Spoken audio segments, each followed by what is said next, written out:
Human civilization experienced an unprecedented shock when, in one moment, absolutely all accumulated knowledge, including books, digital data, and records, disappeared. At a critical moment, when society found itself on the brink of total destruction due to the loss of all knowledge, an unexpected hope for salvation appeared. An unknown system called Olympus suddenly appeared before humanity, initiating the process of downloading data and beginning the restoration of the lost world. The amazing Olympus system had the unique ability to transform virtual game items into real, existing things. The process of creating real objects took place in two stages. First, the system carefully checked the virtual object and then transformed it into a physical one. The Olympus system became the foundation of a new civilization, gradually merging the real world with virtual space into a single whole for all inhabitants of the planet. 200 years have passed since the ability to transform game items into real ones emerged, allowing humanity to create a developed and technologically advanced civilization. The new society, despite technological progress, retained the old problems. Rich people considered themselves the upper class and looked down on others. The class system arose naturally due to the emergence of rankings, division of influence, and unequal access to game items in the new world. Inequality between people only increased in the new society. The rich became even richer, while the poor continued to grow poorer every day. In this world, it was almost impossible for a person from the lower class to rise to the top, as if a simple piece of pottery was trying to become golden. The story follows Ju Hyuk, who was born into a poor family and was considered one of the many clay spoons in this unjust society. Despite his background, Ju Hyuk firmly believed that even people from the lower classes had the right to a decent life and success. As a child, an unusual old man kidnapped him and explained that the boy had incredible potential, which was much more important than the social status of his family. Ju Hyuk spent the next 20 years of his life undergoing grueling training in a special training zone, striving to develop his potential. The old man persistently prepared him to reach the highest level of development and become one of the absolutes, the elite of the new world. According to the old man's prophecy, Ju Hyuk was to join a special team that included the mysterious, golden-haired saint. Another member of the future team was to be a dangerous warrior with a wild look, known for his incredible fighting abilities. The prophecy also mentioned a beautiful dark-haired girl who bore the title of Queen of the Dead and possessed mysterious powers. It was these predictions and the old man's faith that inspired Ju Hyuk to decide to go through the difficult path of becoming the absolute. After the Olympus Revolution, education moved into virtual reality, where students studied at a special academy and prepared for work in the Union. Fate took an unexpected turn when the same old man, who had been searching for a special child for a long time, finally found little Ju Hyuk. Convinced that he was right, the old man kidnapped the boy without hesitation, lifting him into the air thanks to his unusual abilities. The old man could not contain his joy at having found a child with such great potential, which he had always dreamed of. The kidnapper sincerely believed in the blessing of heaven and promised little Ju Hyuk to make him the most powerful man in the whole world. Thus began the boy's new life under the guidance of a mysterious old man, which changed his destiny forever. Ju Hyuk accepted his destiny as a student, as his new mentor possessed incredible power and knowledge that could change his life. Every day of his life turned into an endless training of endurance, strength, and spirit under the guidance of a demanding mentor. In addition to physical exercises, the teacher forced him to take strange potions, assuring him that they were necessary for the development of his abilities. The survival lessons were especially difficult when the student had to escape from wild animals using all his skills and instincts. Growing up, Ju Hyuk often asked his teacher about the modern world, surprised that the best player had only reached level 89. The mentor, who called his student Arthur, did not understand how someone who had not even reached the 99th level of strength could be considered the best. After 10 years of training, the young man disagreed with his teacher, firmly believing the official information about the strongest player in the world. The old man was upset by his student's lack of trust, because he had devoted so much time to training him and preparing him for a great future. The wise mentor taught Ju Hyuk to see beyond the obvious, explaining that there are many hidden truths and secret knowledge in the world. Despite the student's doubts, the old man continued to insist on his path of training, promising to make him the strongest man in the world. The young man doubted the possibility of reaching the pinnacle of power without a rich family and expensive items, considering his teacher's dreams unrealistic. The angry mentor explained to the student that in their world, only level and characteristics mattered, not origin or wealth. As punishment for his doubts, the teacher made Arthur hold the plank for 3 hours so that he could think carefully about his attitude towards training. Exhausted by the difficult trials, the young man held back tears and doubted the correctness of his path, but continued to follow the instructions of his mentor. 20 long years flew by in endless training, while the seasons changed one another, hardening the character and body of the young man. The mentor announced the end of his training, acknowledging that he had imparted all his knowledge to his student and could now peacefully depart from this world.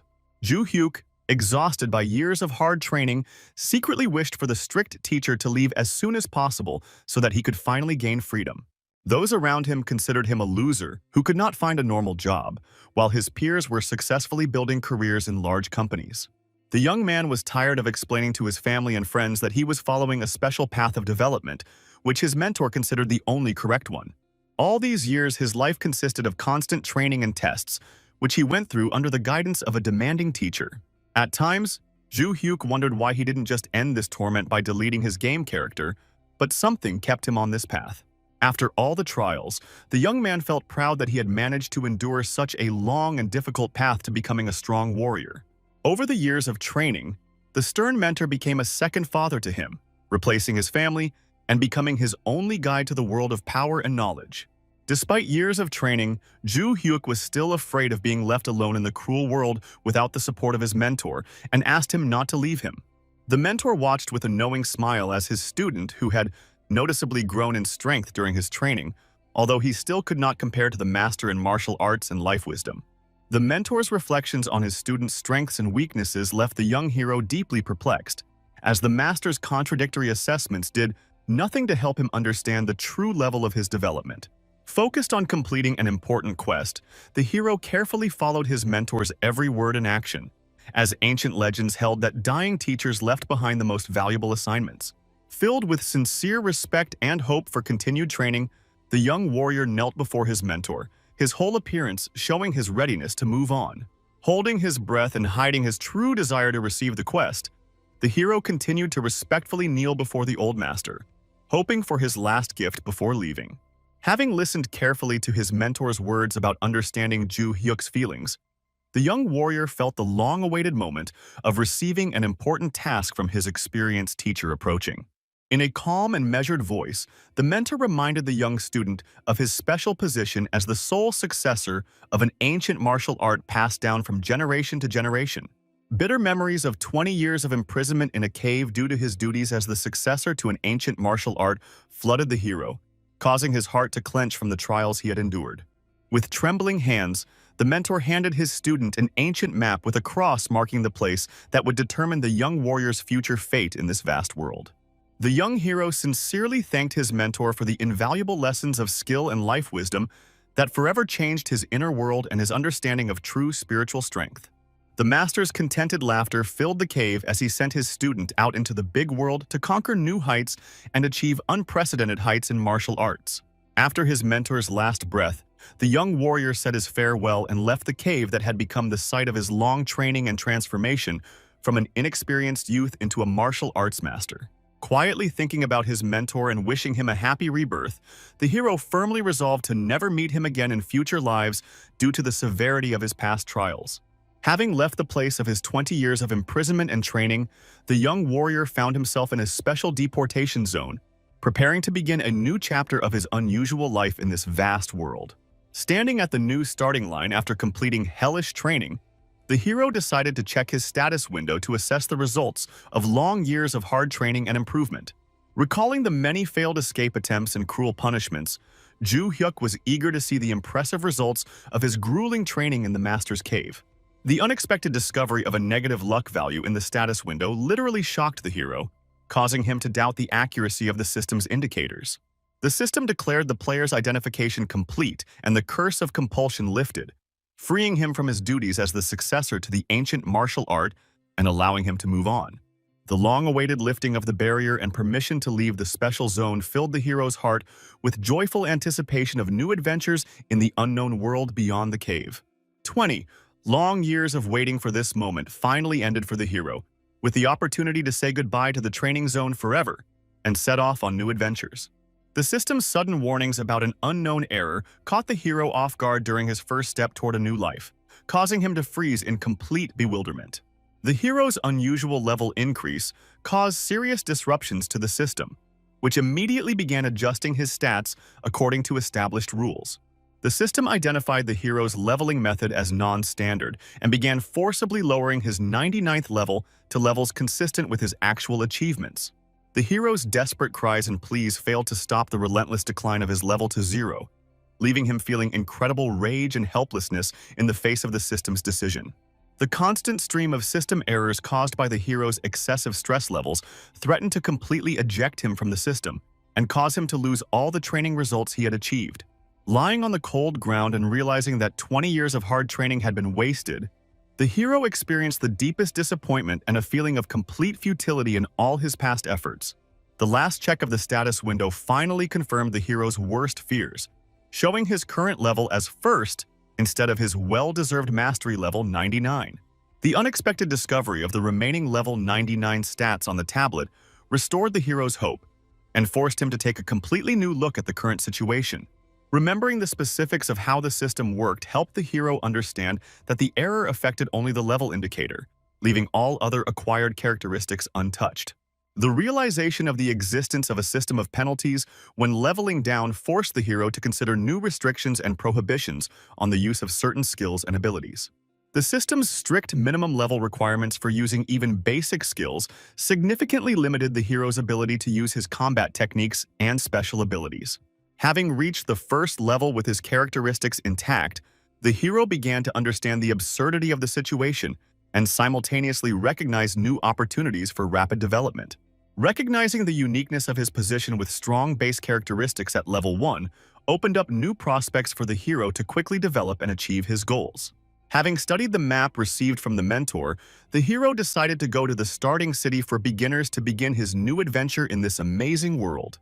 26-year-old Ju Hyuk, 6 years behind other players, finally got the chance to start his own story in the long-awaited Rookie City. The streets and squares of the starting city, familiar from childhood, filled with merchants and travelers, brought back warm memories of the times before the training began. The unique atmosphere of the bustling city, filled with life and movement, brought the hero genuine joy at returning to the familiar world after long years of solitary training. Heading resolutely towards the western gates to explore the hunting grounds, the hero tried not to waste precious time on empty thoughts about the past and future. A meeting with a vigilant knight at the western gate required the hero to introduce himself and state his current level in order to gain permission to enter the dangerous zone. Having learned of the hero's first level, the knight strongly recommended that he go to the eastern gate, explaining the excessive danger of the western zone for inexperienced travelers.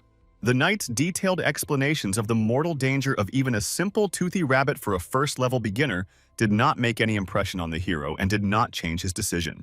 Confident in his own strength, the hero merely nodded silently at the knight's warnings and continued on his way to the western gates, relying on his remaining combat skills. As the hero departed, the knight reflected on the folly of newcomers who relied on the respawn system instead of rationally assessing their capabilities and level of training. The unexpected appearance of a system notification about the activation of the quest Guardian's Alert drew the hero's attention to the unusual behavior of the vigilant knight at the western gate. The conditions of the activated quest required the hero to dispel the suspicions of the Guardian of the Western Gate regarding his true power, promising a reward of 30 gold coins. Understanding the genuine concern of the guard who had received the quest related to him, the hero decided to demonstrate his true abilities to calm the vigilant knight. The hero's welcoming wave coincided with the sudden appearance of a toothy rabbit, causing the alarmed guard to rush to the aid of the supposedly defenseless newcomer. The ease and speed with which the hero dealt with the attacking toothy rabbit earned him not only a gold coin and experience, but also the astonished look of the stunned guard. Continuing to methodically destroy the emerging rabbits, the hero increasingly surprised the shocked guard with the discrepancy between his declared first level and the combat skills he demonstrated. After the unexpected battle ended, the excited guard once again checked the unusual hero's level, not believing his eyes and the information he had previously received about his initial status. The man looked in amazement at the young first-level fighter's unusual fighting technique, trying to understand how the newcomer could have achieved such incredible strength at the very beginning of his journey. In response to the guard's surprised look, young Ju Hyuk decided not to reveal his training methods, modestly lowering his eyes and keeping the story of his development a secret. The guard froze in fear at the sight of a huge wild boar, nicknamed the Western Gate Thug, who suddenly appeared behind the hero and approached them both menacingly. The alarmed guard insistently advised Ju Hyuk to immediately leave the dangerous place, believing that an inexperienced first-level fighter would not be able to withstand such a formidable opponent. The hero's reaction to the enraged boar's attack astounded the guard. With one precise blow, Ju Hyuk slew the mighty beast, and the system immediately rewarded him with a level up for this feat. Watching the newcomer's sudden level increase, the bewildered guard rubbed his eyes in surprise, not believing that a first-level fighter possessed such incredible combat power. Victory over the dangerous beast not only completed the Guardian's alert quest, but also earned the hero a substantial reward of 30,000 gold coins, which greatly delighted Ju Hyuk. The value of in-game gold was tied to real-world currency, with each gold coin equal to 1 Korean won, making the reward quite substantial for a newcomer. After receiving the reward, the hero carefully examined his status, considering the possibility of investing the received gold coins in further developing his in-game characteristics. After reviewing his stats, Ju Hyuk realized the futility of investing in level 99 stats and decided to head to the high-level hunting grounds after bidding farewell to the Guardian. The young hero sincerely believed in a bright future, believing that 20 years of hard training had finally brought a well-deserved reward and opened the way to an easy life. Ju Hyuk's calm and confidence did not last long. Just a few days later, fate prepared serious trials for him, for which he was completely unprepared. An unexpected system notification warned the hero that he had been marked as a killer for participating in battles, which meant serious penalties and the possibility of being identified by other players. The last few days have brought the hero many unpleasant encounters. Non-player characters constantly mistook him for a wanted criminal and attacked without warning. The hero was filled with bewilderment. He could not understand the reason for his pursuit and how he could have been confused with some unknown criminal for no apparent reason. After much thought, Ju Hyuk came to the conclusion that the cause of all his troubles was his extremely low luck stat, which had reached a -99. The negative impact of low luck led to all NPCs considering the hero a dangerous criminal and constantly trying to eliminate him whenever they met. Despite his desire to avoid conflict, Ju Hyuk's body operated on automatic reflexes, forcing him to engage in combat with every attacker for the sake of his own survival. The hero realized his grave mistake in being unable to control his immense power, which led to the random deaths of NPCs during forced battles. The accumulated problems led to the system identifying Ju Hyuk as a serious threat and activating a complete chaos mode, significantly complicating his situation. The severe penalties significantly worsened the gameplay. Experience was reduced by 90%, access to city services was blocked, and merchants completely refused to work with him. The situation became increasingly complicated, as Ju Hyuk was now being hunted not only by NPCs, but also by living players who had a compelling reason to pursue him. One of the stalkers explained the situation. The system had registered Ju Hyuk as a serial killer, and now everyone had received an official request to capture or kill him. The opposite of chaos, the hero system offered a tempting reward. Any player could gain hero status for defeating a chaos site, making Ju Hyuk a desirable target. A group of pursuers cornered Ju Hyuk in a mountainous area and offered him the opportunity to surrender voluntarily, believing it to be the most reasonable solution in the current situation. The cornered hero made an unexpected decision. Luring his pursuers into a mountain trap, he dropped a rockfall on them, instantly destroying the entire group of hunters. The brutal decision became the only way to survive for Ju Hyuk, who saw no other way out of the situation except the complete destruction of all pursuers. After the massacre, Ju Hyuk decided to hide from prying eyes to avoid further clashes and possible persecution by other players. The only positive aspect of this difficult situation was the constant growth of the character's level, which continued despite all the difficulties and limitations. 2 weeks of continuous survival and stealth ended with the appearance of a new system notification, which brought further changes to the hero's fate. After studying the information, Ju Hyuk realized that the pursuit would continue for at least a year due to the state of complete chaos, and ordinary players would not stop their hunt.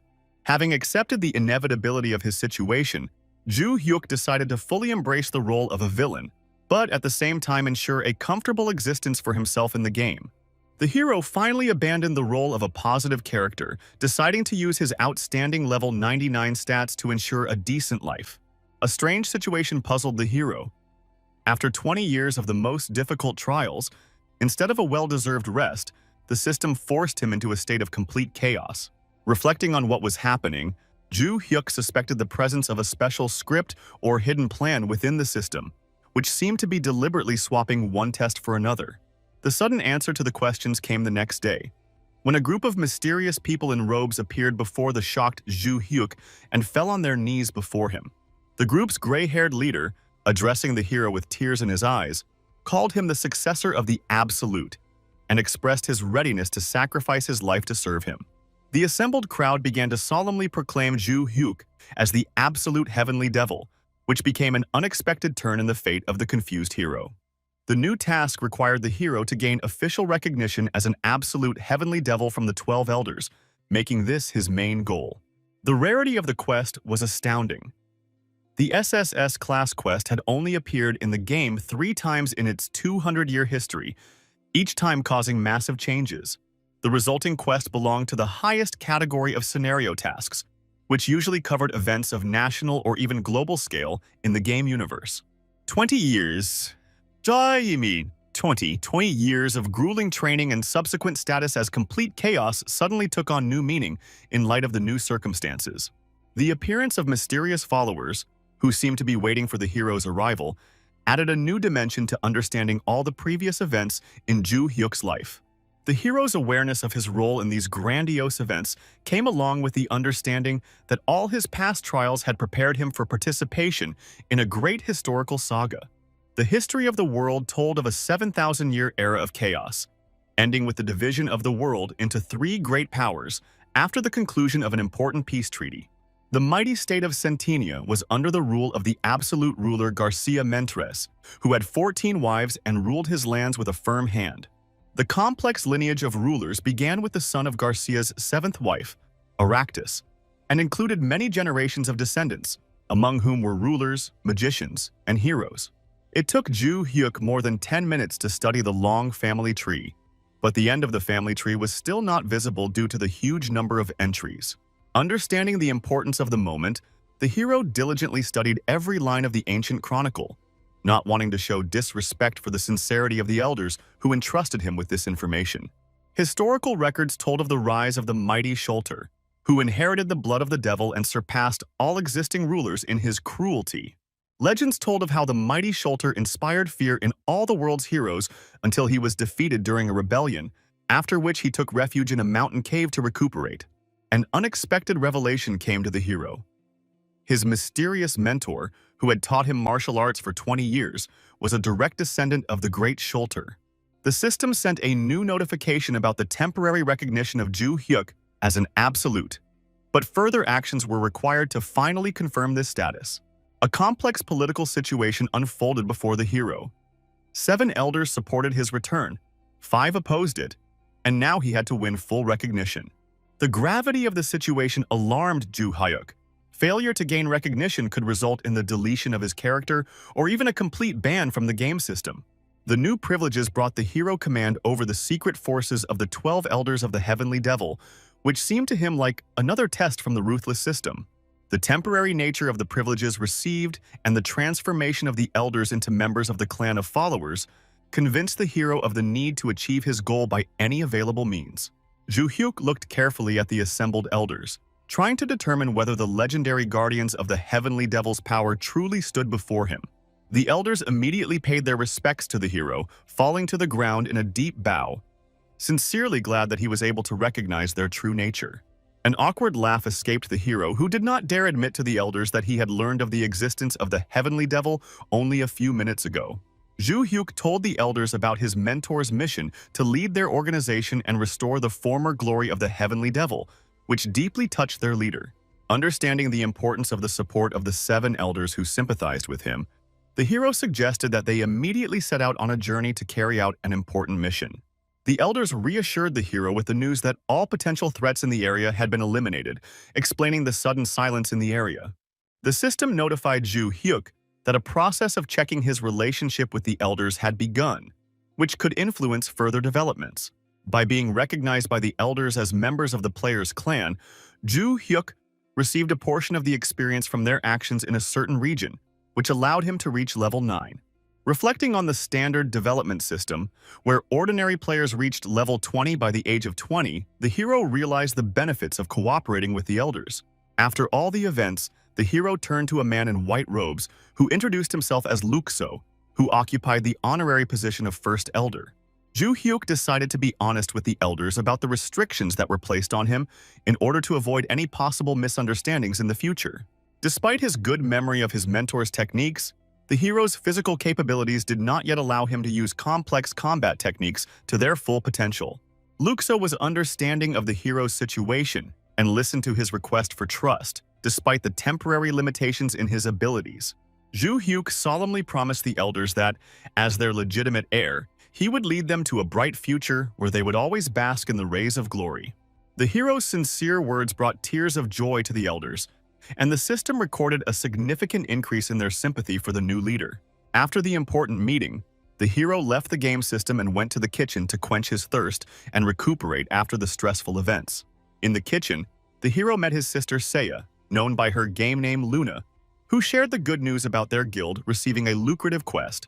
During the conversation, it became clear that a dangerous level 40 assassin, Getrak, was operating in the border region, armed with 2 pistols, and that a team of 7 people was required to capture him. Ju Hyuk was surprised by the unfairness of the situation. With a reward of 100 million gold for the criminal's head, the union offered the executors only 3 million in reward. The sister explained to her brother the typical situation in small unions, where the main work falls on the shoulders of ordinary members, not the leadership. Despite the modest reward, Luna remained optimistic and planned to use the money to buy meat for a shared dinner. The girl noted with concern that she and her brother had been eating poorly lately, which was reflected in his appearance with the appearance of dark circles under his eyes. The hero attributed his poor health to his extremely low luck and decided to immediately return to the game system to correct the situation. After connecting to Olympus, the hero received an urgent message from Luxo about an unknown observer who was watching them, but ordered the elders not to take any active action. Suspecting that the observer might be his sister, Ju Hyuk tried to contact her through the game's messaging system.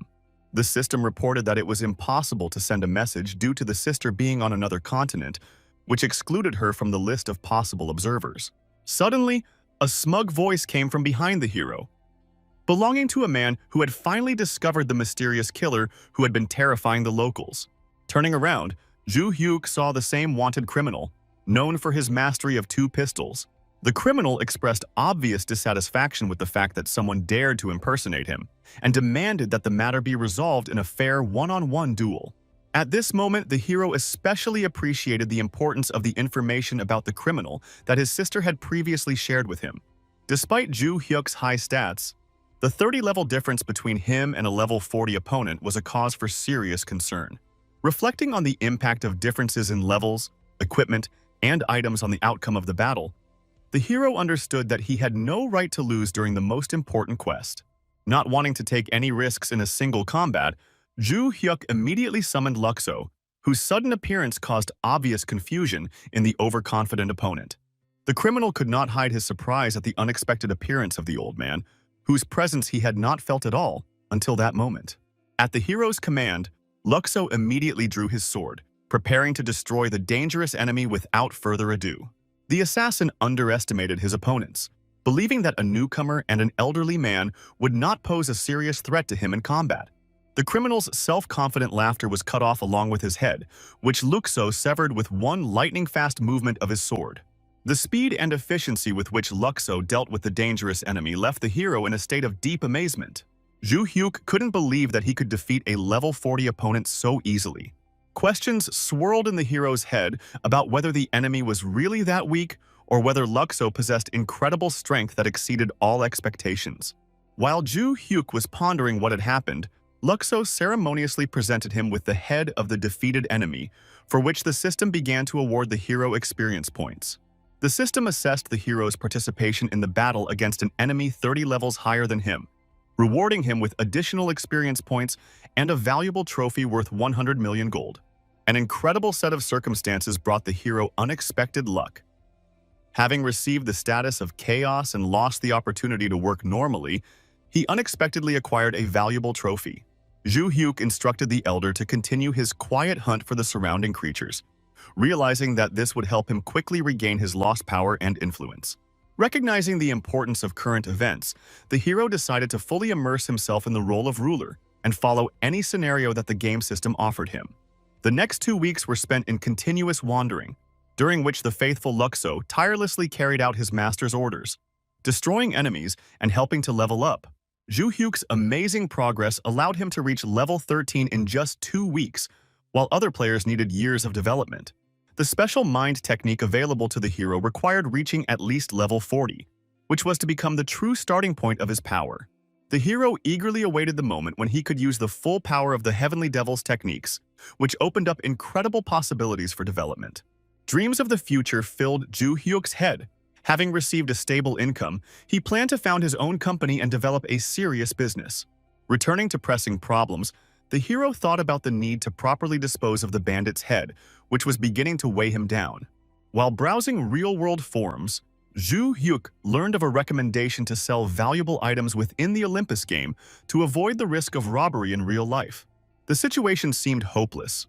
The chaos status blocked access to official in-game institutions, and selling in the real world threatened loss of money and possible problems. Lost in thought, the hero did not notice the appearance of his sister, who quietly knocked on his room, wanting to know how he was doing. Seiya's unexpected visit proved to be very opportune, although his sister mistakenly assumed that her brother simply needed pocket money for his current expenses.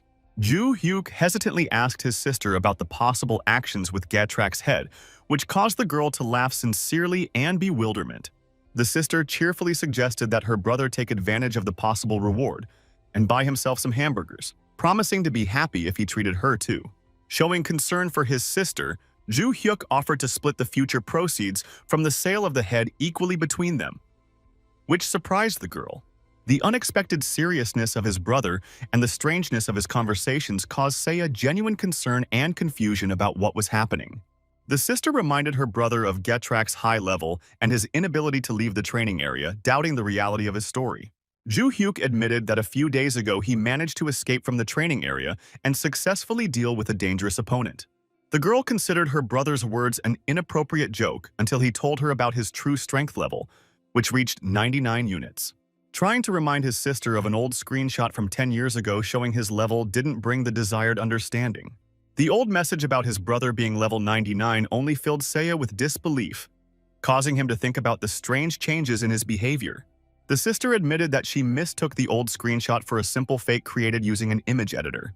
Having forgiven his sister for her mistrust, Zhu Hyuk suggested that she go to the Liferean Mountains of Centinea, promising to provide the exact coordinates of the location. Seiya's concern about the difference in levels was understandable, as her level 25 seemed too low for such a dangerous journey. Her brother's frank admission of his status as a chaosite and his immersion into a state of complete chaos left the girl in a state of deep shock. Following her brother's instructions, Seiya reached the entrance to the Liferean Mountains and tried to convince the guards to let her into the dangerous territory. Concerned guards tried to dissuade the girl from the risky journey, warning her of the mortal danger of local monsters. Displaying surprising calm, the girl reminded the guards of the respawn system, which makes any death in the game a temporary inconvenience. Having stocked up on food and received final warnings from the guards, Seiya set out, mentally promising to take revenge on her brother if his words turned out to be a lie. The 3-hour journey through the unusually quiet terrain confirmed the brother's words about the destruction of all native creatures in the area. The oppressive emptiness of the surrounding space created the impression of a complete absence of life, as if death had touched every creature in these places. The sudden appearance of Zhu Hyuk broke the oppressive silence of the deserted area, causing his sister to flinch in surprise. The girl's frightened scream was so powerful that it caused bleeding from the hero's ears. Unprepared for such a sonic attack, An indignant Seiya reproached her brother for the lack of warning about his appearance, which had frightened her so much in this deserted place. The girl's anger quickly turned to amazement at the sight of the incredible energy of chaos that surrounded her brother like a dark halo. The realization of the gravity of the situation led Seiya to the realization that her brother had likely committed the irreparable act of destroying important NPCs. Instead of explaining, Ju-hyuk silently handed over to his sister the treasured item, the head of the infamous player Getrak, causing her to look at him with incredulous amazement. The realization of the trophy's value filled Seiya with joy, and her brother urged her to hurry with the exchange of the valuable find. A thorough examination of the trophy confirmed its authenticity, proving that it was indeed the head of the wanted criminal. Successfully completing the quest earned the girl an impressive reward of 100 million gold coins, exceeding all her expectations. The joyful thought of being able to buy his favorite dishes even with half the amount he received filled Seiya's heart with genuine delight. The memory of her brother constantly suffering from nausea after returning from Olympus suddenly took on new meaning for the girl. The mother's concern about the strange food that was supposedly causing her son's illness now seemed naive in light of the revealed truth about his ordeal. Understanding the true reasons for his brother's suffering prompted Seiya to perform a noble act as a sign of gratitude for the suffering he had endured. At their next meeting, the girl handed her brother an impressive bag containing 99 million gold coins. Surprised, Ju-hyuk didn't understand his sister's decision, remembering their agreement to split the reward equally between them. Seiya explained her decision by her desire to support her brother after 20 years of trials, leaving herself only a modest million for current expenses. Despite her brother's persistent offers to take back the promised half, the girl ran off on business, promising to buy hamburgers for the family dinner. Left alone with the bag of money, Ju-hyuk calculated that after deducting the commission and taxes, he would have about 80 million won left at his disposal. The incredible size of the sum earned amazed the hero's imagination, confirming his conviction that he was truly participating in the most important quest of his life. The status of a chaos site and the fact that the SSS's highest-ranking quest hadn't even begun faded into the background in front of the impressive sum of 80 million, promising even more generous rewards in the future. Realizing the importance of development, Ju-hyuk was determined to make every effort to reach level 40, despite the time and difficulties that lay ahead. The hero understood that accelerated development was becoming not just a goal, but an important investment in his future, capable of generating additional profit. That evening, Ju-hyuk turned to his sister, known as Luna, for help, asking her to purchase the necessary items on his behalf. The girl, tired after work, agreed to help her brother only after he promised to give her 300,000 won a month for pocket money. The successful negotiations resulted in an increase in the monthly payment to 500,000 won, after which Seiya, feeling like she was working overtime, entered the game capsule. Several hours of painstaking work allowed Ju-hyuk to collect a complete set of the necessary artifacts to accelerate his development. The acquired collection included a variety of experience-boosting items, a small growth ring, a training necklace, a growth bracelet, and various magical earrings. Having spent 70 million gold coins on equipment, the hero felt a slight sadness from the sudden parting with his first independent income. Without going into details about the purchases, Seiya requested that a teleportation point be set up for future errands to make such tasks easier. Ju-hyuk readily agreed to help his sister, assuming that the cost of installing the teleportation point would be quite reasonable and affordable.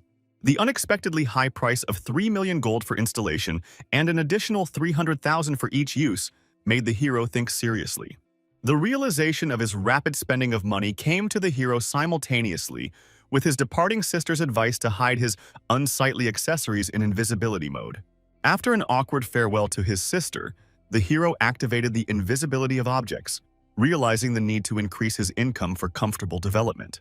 Focusing on the tasks at hand, Ju-hyuk called upon the elders to continue his journey and further level up. The next day brought the hero to a new part of the forest, where he leisurely explored the area in search of his first prey. Hidden behind a tree, the knight kept a close eye on the suspicious stranger, using a scan to determine his status as a chaos site. The delighted knights decided to take advantage of the opportunity to increase their reputation, considering the poorly equipped Ju-hyuk an easy prey. The squad leader doubted the enemy's weakness, but the hero's limited field of vision convinced him that they were facing an inexperienced newcomer. Following the instincts of an experienced fighter, The commander ordered his squad to prepare weapons for the upcoming battle.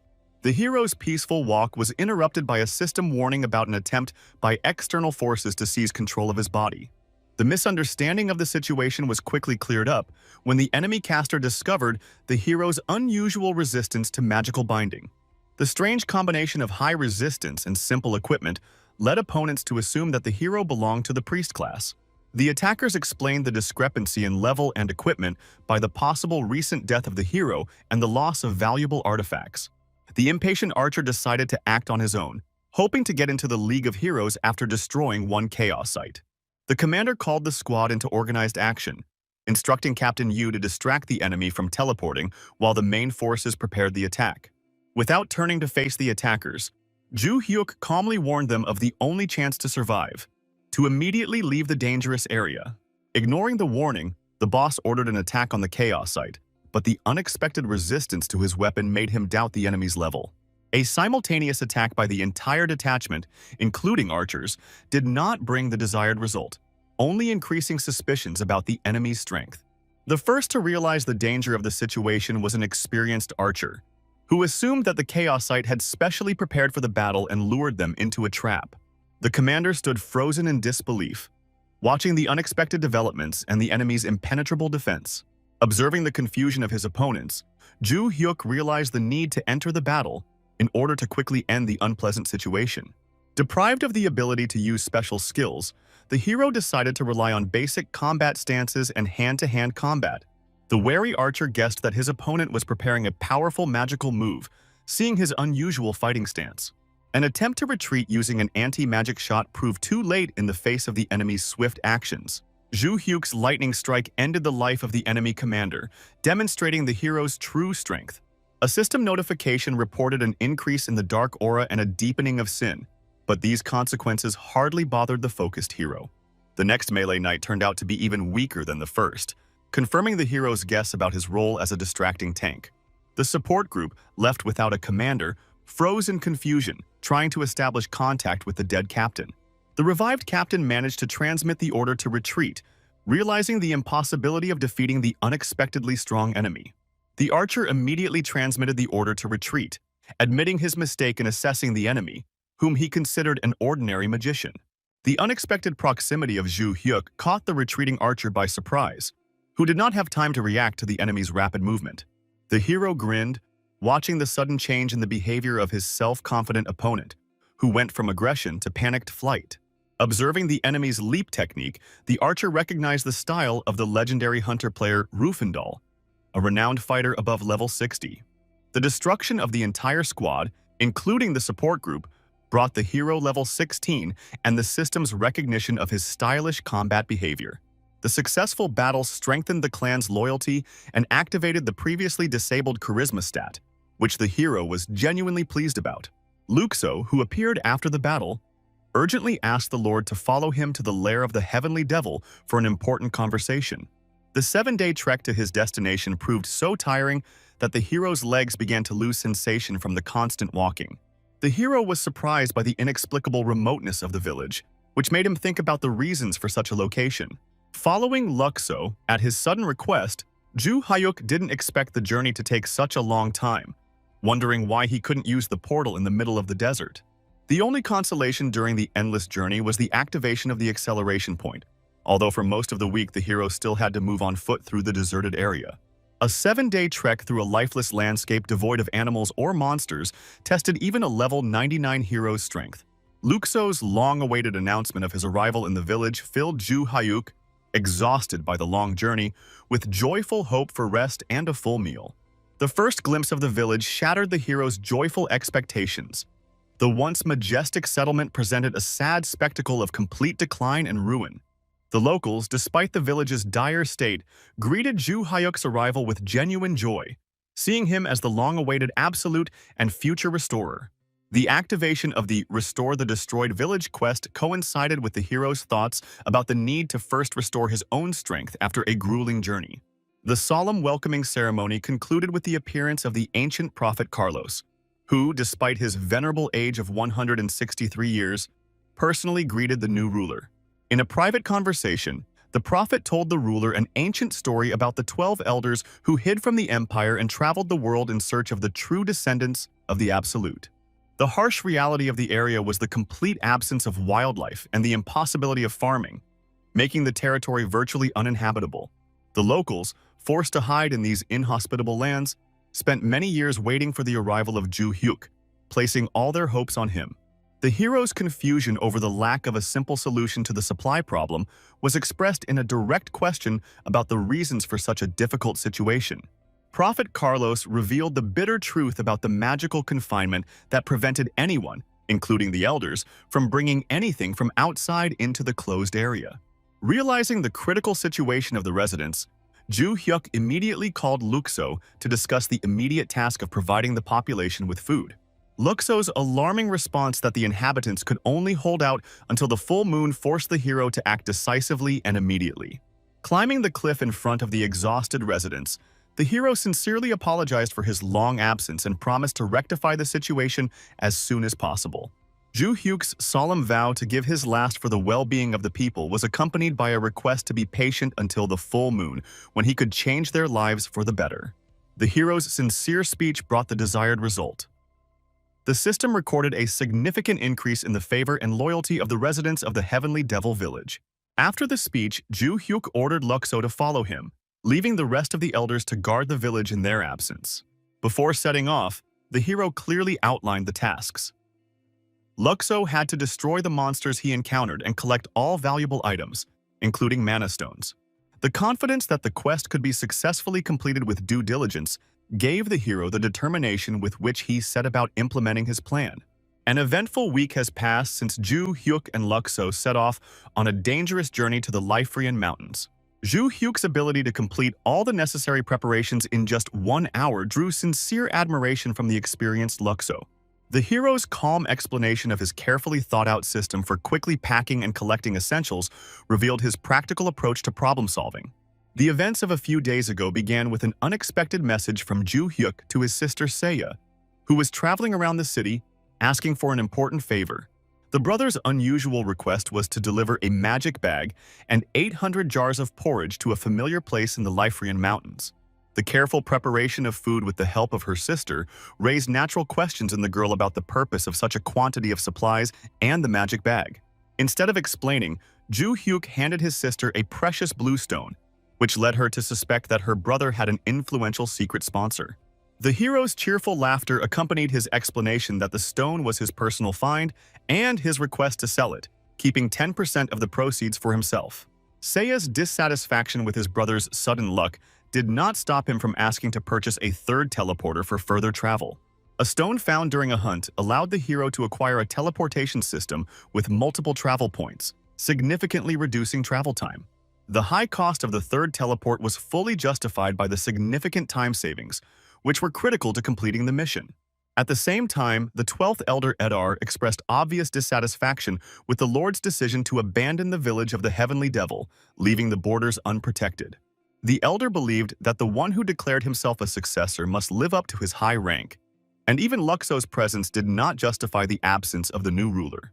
A group of dissenting elders were ready to eliminate the Heavenly Devil at the slightest sign of lies or harm, showing extreme wariness of the new leader. The loud cries of the inhabitants attracted Edar's attention, forcing him to leave the tent to find out the reason for the unusual bustle in the settlement. Ju Hyuk, who delivered a large amount of provisions, showed concern for the health of the starving residents, suggesting that they start with light food instead of fatty foods. The only question that troubled the wary Edar was the mysterious origin of such a quantity of food in a closed area. Grateful residents, without asking unnecessary questions, praised the merciful Absolute, which contributed to a further increase in the level of loyalty to the ruler.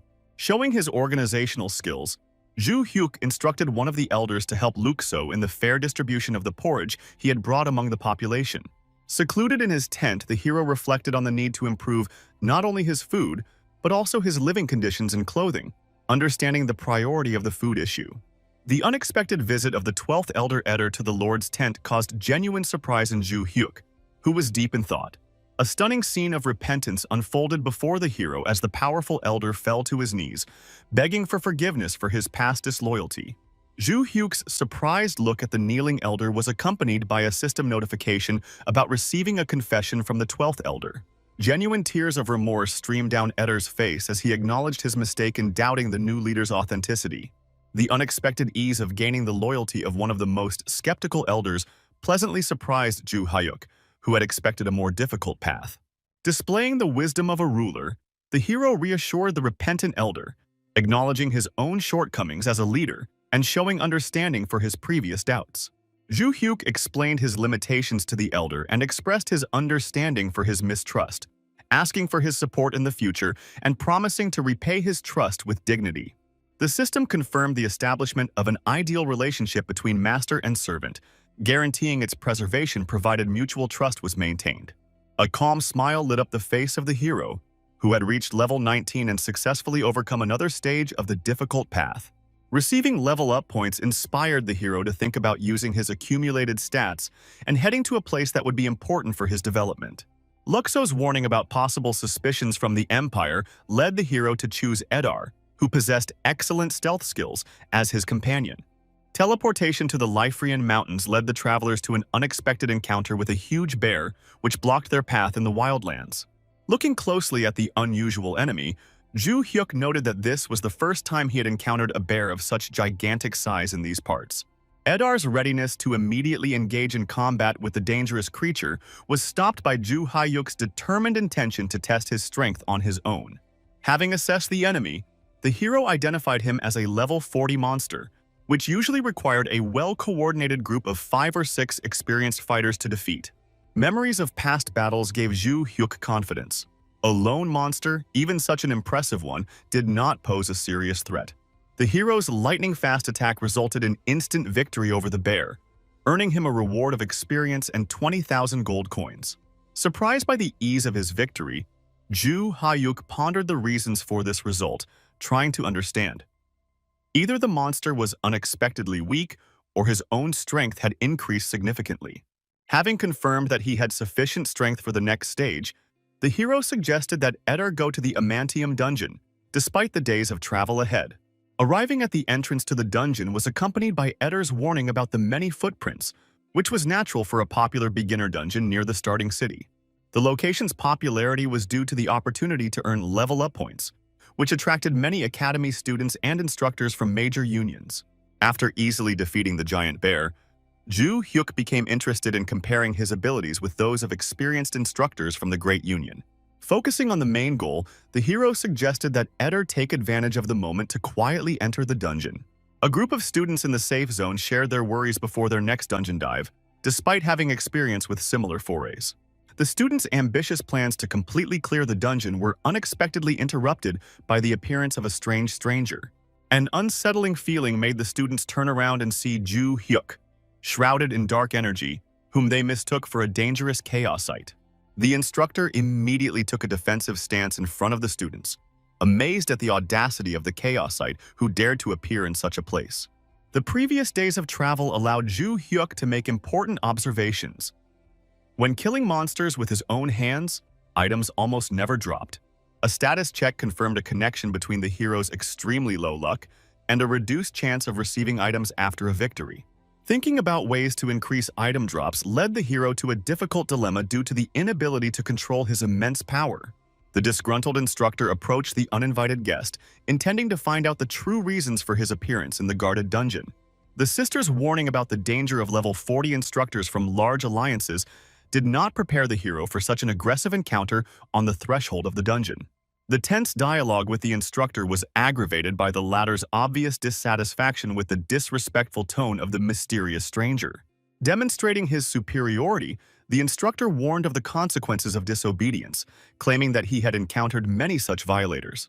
A quick scan of the stats showed the instructor that the enemy was level 19 without equipment, which strengthened his confidence in an easy victory. The lack of stealth skills and the status of a chaosite convinced the instructor that he was dealing with a student item hunter whose capture would earn him the title of hero. The arrogant behavior of the weak opponent caused the instructor to smile condescendingly and feel confident in his own superiority. Ju Hyuk tried to defuse the situation by explaining his peaceful intentions and desire to clear the dungeon, suggesting that everyone mind their own business. The instructor's categorical refusal to believe the words of the suspicious chaosite only worsened the tense situation in the dungeon. Addressing his charges, the instructor urged them to remain calm and stay behind him, preparing for a possible conflict. The unexpected behavior of the Holy Alliance representative forced Ju Hyuk to once again politely warn him about the consequences of rash actions. The instructor's distrust of the words of the supposed loser only increased with each attempt at a peaceful resolution of the situation. Jo Hyuk's last attempt to explain his true intentions in clearing the dungeon failed to prevent the impending conflict. The system alert about the deactivation of the dungeon's safe zone due to the appearance of enemies became a signal for an inevitable confrontation. The instructor's determination to protect the students from a perceived threat led to an open confrontation. Ju Hyuk's final warning about mutual non-aggression fell on deaf ears of the determined instructor. The instructor's confident attack ended with an unexpected result. The blade, which seemed to have reached its target, met with unexpected resistance. The use of a special technique allowed Ju Hyuk not only to block the blow, but also to demonstrate superiority over his overconfident opponent. The instructor's growing anxiety was heightened by the realization that his opponent was significantly different from the average inexperienced newcomer. A strange technique and an unexpected threat from a level 19 enemy forced the instructor to urgently request reinforcements through the system. Ju Hyuk's patience was wearing thin after numerous attempts to resolve the conflict peacefully and ignoring his warnings. A powerful blow with bare hands not only overcame the knight's blade's defense, but also completely destroyed the experienced instructor's weapon. The system began an urgent request for support, which was interrupted by a powerful explosion that scattered all the students present throughout the dungeon. The realization that the instructor and several of his comrades had been killed by the shockwave forced the surviving students to reassess the danger of the chaos they had encountered. Ju Hyuk's stern question about the others' readiness to join the fight was met with a unanimous, silent decision from the surviving students. The students' wise decision to refrain from continuing the conflict was met with approval from their powerful adversary. Ju Hyuk's parting words included an unexpected encouragement to the students to work hard on the quest to achieve outstanding results. Heavy reflections on the conflict that had occurred left the hero with an unpleasant aftertaste, despite his status as a chaosite and his lack of intention to kill students. Having reached his intended goal, Ju Hyuk found himself in front of an impressive defensive fortress in the center of the dungeon, guarded by an army of silent skeleton soldiers. Realizing the futility of hunting for items due to his stats, Ju Hyuk decided not to waste time on individual skeletons and instead focus on quickly destroying the main base. The hero's approach to the ancient fortress activated a complex defense system, including not only an army of skeletons, but also powerful siege weapons on the walls. A calm inspection of the fortification allowed the hero to assess its strength and assume that it would take about 10 precise strikes to completely destroy the fortress. The incredible power of the first blow exceeded the hero's expectations. Before he could swing a second time, he watched as the ancient walls cracked and crumbled. The unexpectedly rapid destruction of the most powerful fortress from a single blow caused the hero to doubt its claimed strength, but confirmed the correctness of his actions. The instructors who arrived to help found only the ruins of the once impregnable fortress, not finding the culprit of the destruction at the scene. The discrepancy between the declared 19th level of chaos and the scale of destruction seemed inexplicable and impossible to experienced instructors. The mysterious ability of a single fighter to instantly destroy a fortress without touching a single skeleton led instructors to suspect the use of special artifacts. The system notification about the complete clearing of the dungeon, which seemed absurd to the arriving instructors, confirmed the incredible abilities of the mysterious chaosite. Not long before these events, the hero wandered through the dungeon, surprised by the unusually high concentration of skeleton soldiers in every accessible corridor. Having overcome all the obstacles that were beyond the capabilities of an ordinary level 19 player, Ju Hyuk reached the final base, where he discovered a giant ruby crystal. The lack of a name for the final base alarmed the hero, forcing him to prepare more carefully for the upcoming test with the mysterious crystal.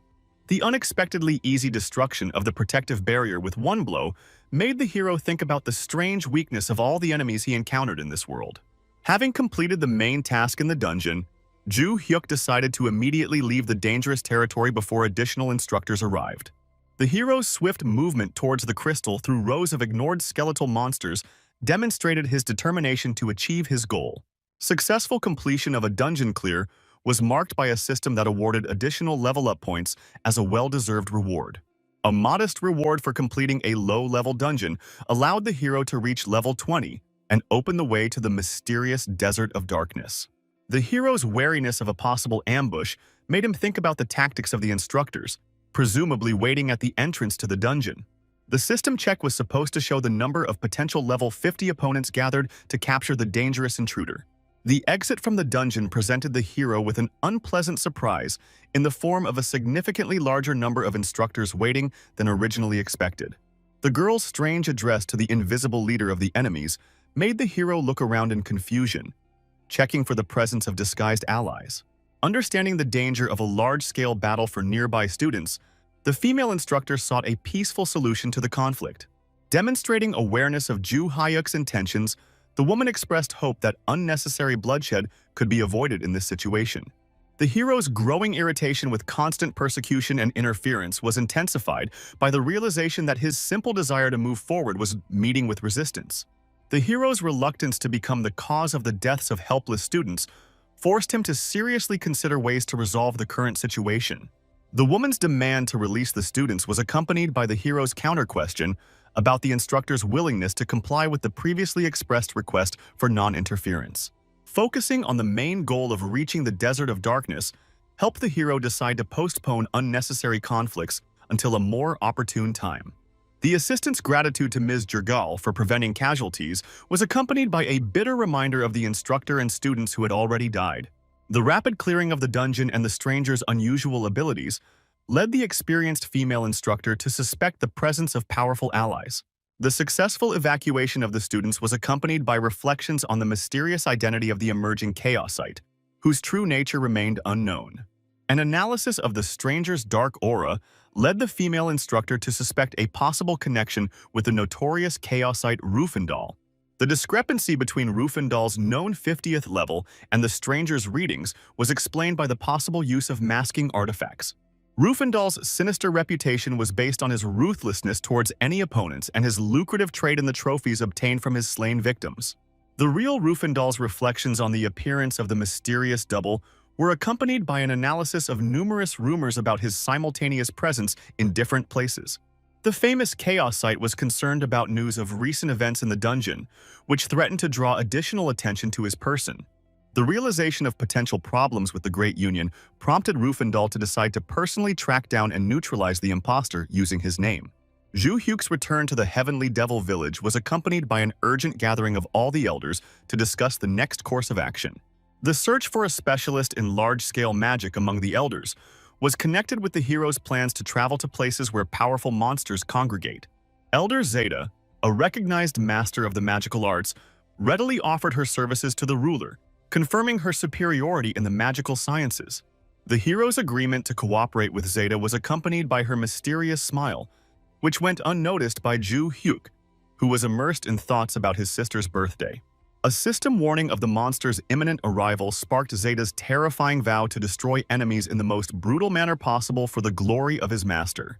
The elder's excessive determination and unquestioning loyalty caused the hero mixed feelings, bordering on mild anxiety. The calm conversation of those gathered at the dungeon was interrupted by the boastful statements of a strong team about plans to become famous for destroying all opponents. The team's ambitious plans included not only clearing out monsters and capturing the Bluestone, but also destroying the Chaosite to achieve heroic status. Ju Hyuk used the last seconds before the monsters appeared to remind Zeta of the reasons for choosing her as his assistant. Zeta's willingness to demonstrate his magical abilities was accompanied by genuine pride in the opportunity to serve the great ruler. The elder's majestic gesture caused a spectacular display of purple lightning to appear in the sky, heralding a grand event. The magical performance reached its climax with the appearance of a powerful evil god summoned by Zeta, who received orders to destroy all of the ruler's enemies. Admiration for the incredible power of the summoned creature awakened in the hero a longing for his own honed skills, temporarily unavailable for use. The Zeta demon's mass destruction of humanity deepened Ju Hyuk's sin and spread his fame as the rising Death Star across the continent. The appearance of the legendary title of Death Star became possible only after the player in Chaos mode reached a certain level of notoriety among other inhabitants of the world. The Death Star title significantly weakened the wearer's combat capabilities, made them vulnerable to divine skills, and increased the resurrection time to 10 days. Despite the harsh penalties and the 100% chance of losing items upon death, Zhu Hyuk, as the leader of the Heavenly Devils, took his development in this direction. The constant stream of system notifications caused by Zeta's active actions went unnoticed by the hero, who was focused on solving current problems. The desperate calls for help from the dying soldiers did not bother Zhu Hyuk, who was confident that order would be restored and any obstacles to further action would be eliminated. The appearance of a huge herd of enraged bulls forced the hero to seek help from Zeta in order to effectively deal with the new threat.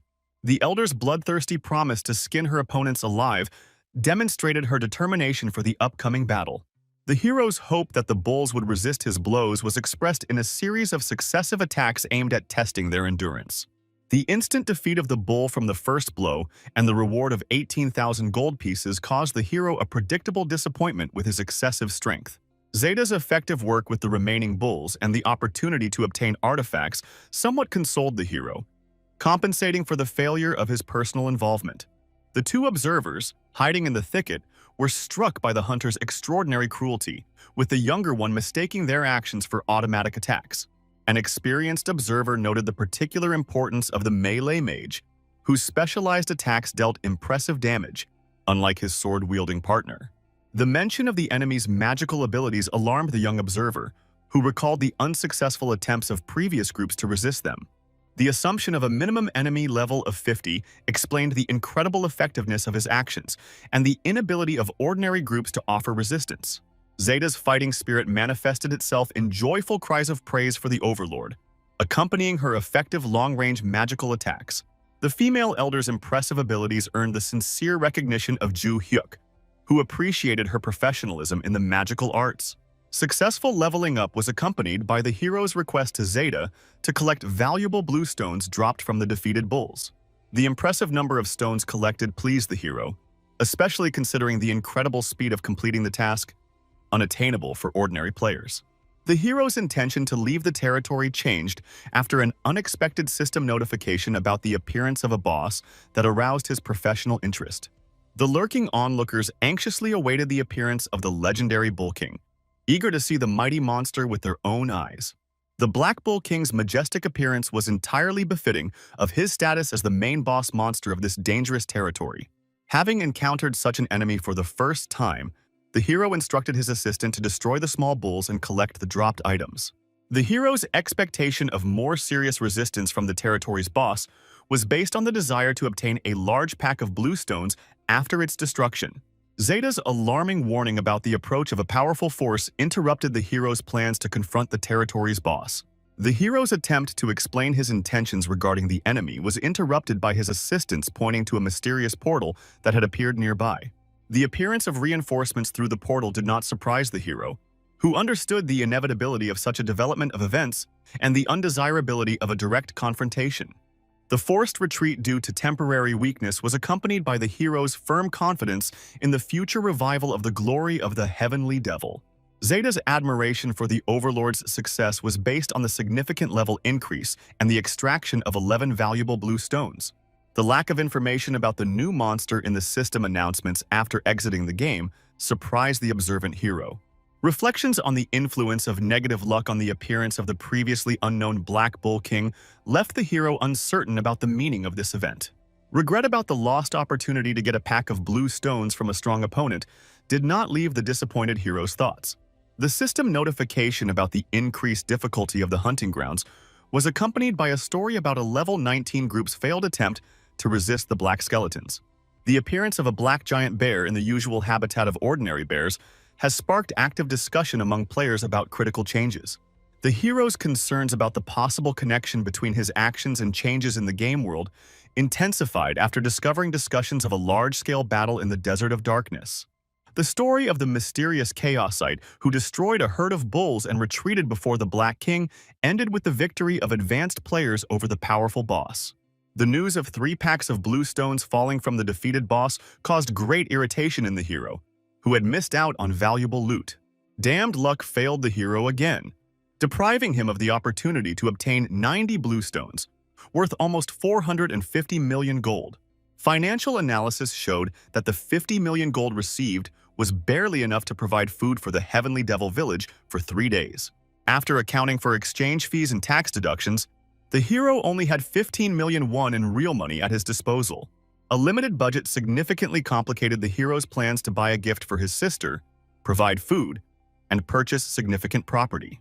Multiple restrictions, including low levels, locked skills, and various penalties, made gameplay significantly more difficult for the hero. The only available path to development was leveling up, which significantly increased the difficulty of the gameplay for the hero.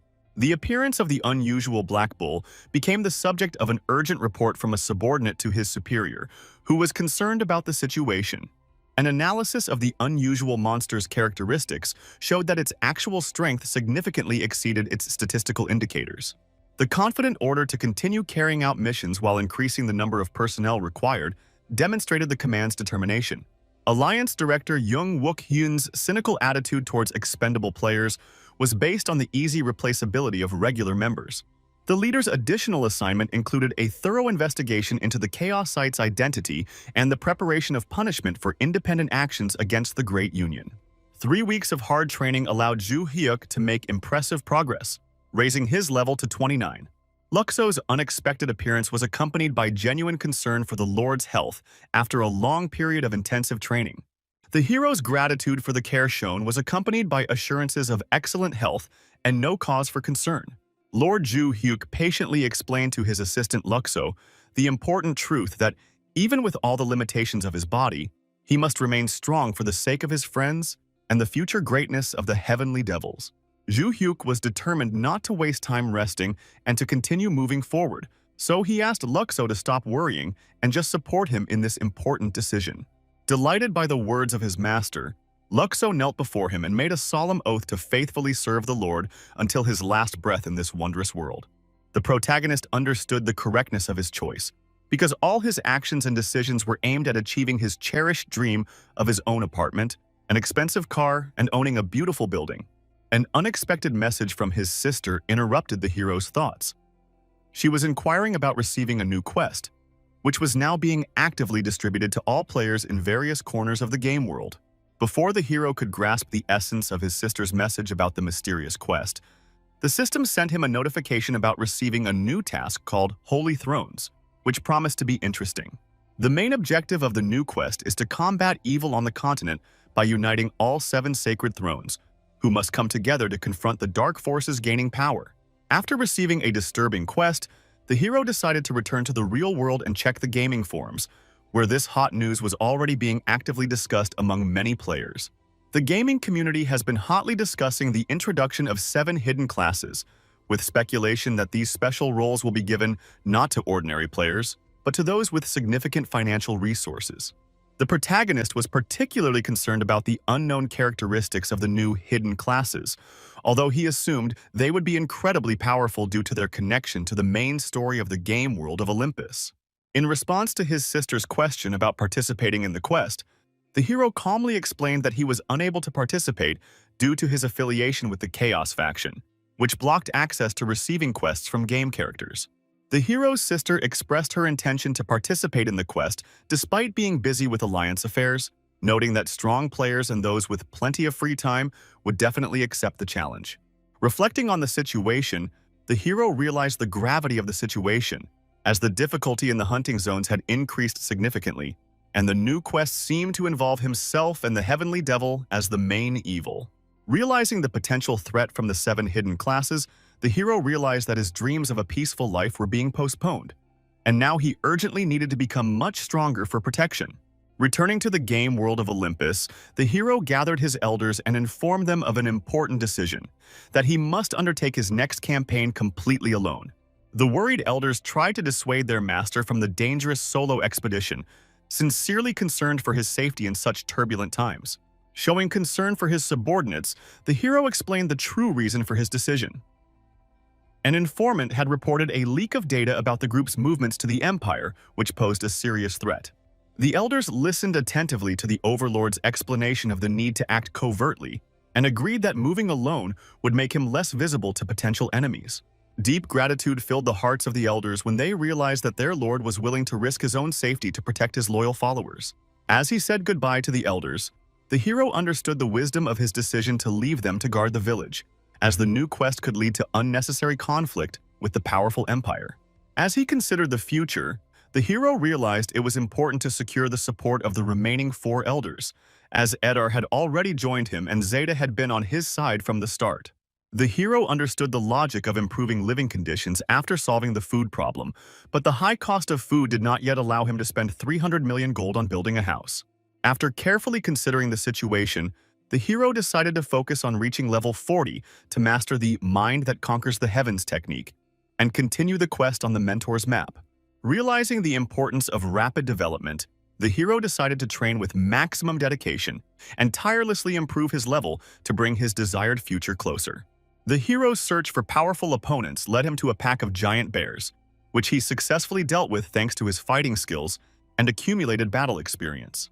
A successful hunt not only earned the hero the necessary experience points, but also helped relieve pent-up tension through active physical confrontation with powerful opponents. An unexpected bonus after the battle was the acquisition of a new skill, Unusually Powerful Fist, whose late appearance surprised the hero, but he immediately appreciated its potential usefulness. Studying the characteristics of the new skill, the hero learned that Extraordinary Fist absorbs the caster's strong will, determination, and burning desire for victory. A detailed description of the skill revealed its ability to inflict special damage on opponents when attacking with bare hands without the use of additional weapons. Having carefully studied the description, the hero was delighted by the perfect coincidence. Reducing the skill's attack power allowed him to obtain artifacts by finishing off his opponents with the final blow. Inspired by the new possibilities, the hero decided to acquire a pet to help him obtain the necessary items and was going to immediately head home to carry out his plan. A sudden, joyful cry from a stranger interrupted the hero's thoughts. Someone had been persistently seeking a meeting with Ju Hyuk and had finally achieved their goal. Rufendal's appearance and his confidence that he had found the right person made Ju Hyuk realize the seriousness of the unexpected meeting. Rufendal got straight to the point and told of his troubles with the Great Union due to constant confusion over the hero's identity. Ju Hyuk's displeased look betrayed his ignorance of his interlocutor's identity, although a closer analysis revealed the presence of a thick aura of a Chaos player and the corresponding equipment. The frivolous ignorance of his identity shocked Rufendal so much that he took it as an inappropriate joke in a serious situation. Sincerely surprised by his interlocutor's self-confidence, Ju Hyuk honestly admitted that he had never heard of Rufendal and his supposed fame before. An angry Rufendal introduced himself and explained the problem. Because Ju Hyuk had impersonated him, serious trouble had arisen. Rufendal's intentions were simple: to catch the imposter and hand him over to the Alliance to solve all problems and restore his reputation. Rufendal demanded that Ju Hyuk kneel and beg for forgiveness, declaring the need to pay for the illegal use of someone else's name. Misinterpreting the enemy's silence as fear, Rufendal promised to spare Ju Hyuk's life on the condition that he voluntarily surrender and admit his guilt to the Alliance. Ju Hyuk's calm question about Rufendal's desire to arrange a duel sounded like a challenge, because the hero was not going to give up without serious resistance. Enraged by his opponent's audacity, Rufendal agreed to fight, confident in his superiority as an experienced Chaosite who specialized in assassinations. After Rufendal's first strike, the hero looked calmly at his opponent, not understanding the mention of death, since the attack had only reduced his health by 3%. Having assessed the enemy's strength, Ju Hyuk doubted his high level and decided to test his skills in battle, activating a special fist with damage reduced by 90%. Observing the use of the special skill, Rufendal began to believe the rumors about the enemy's ability to kill the Alliance captain with one blow. Rufendal's confidence in victory was based on the assumption that there would be a long delay between the enemy's attacks when using such a powerful skill. Rufendal's astonishment reached its peak when his opponent closed the distance between them in a split second and prepared to strike. Ju Hyuk's first attack seemed to fail thanks to Rufendal's timely teleportation to a safe distance. Rufendal's special armor served its purpose. It shattered after the impact but successfully protected its owner's body from serious damage. After assessing his capabilities against the enemy, Ju Hyuk decided to change the damage reduction settings from 90 to 50% to increase his attack. Finding himself in such a situation for the first time, Rufendal suspected that his opponent was deliberately distracting him in order to recharge an important combat skill. Hoping to take advantage of the opportune moment to attack, the assassin rushed at Ju Hyuk, realizing the enemy's vulnerability while recharging his skills. Rufendal's confidence in a quick victory was replaced by amazement after a powerful blow unexpectedly landed right in the face. Multiple system notifications of the destruction of protective armor forced the experienced fighter to realize the cunning and treachery of his enemy. Ju Hyuk's tactical ploy was successful. After a feinting first strike, a full-force attack followed, catching the enemy off guard. The inability to use the Mind's Gaze skill, available only at level 55, forced the hero to constantly pursue the elusive enemy. An enraged Rufendal summoned a spirit helper, intending to demonstrate his true power before capturing his enemy for a showpiece presentation to the Grand Union. Observing the enemy's actions, the hero recalled the widespread rumors about a special signature method of killing for which Rufendal was famous. The enemy's characteristic movements confirmed the preparation of the legendary skill Heart Attack, known among experienced players. The just decision to use his own secret weapon resulted in the complete disabling of the power-blocking skill. Rufendal's ignorance of the enemy's constant use of the force suppression skill led to a misjudgment of the situation and a malicious laugh.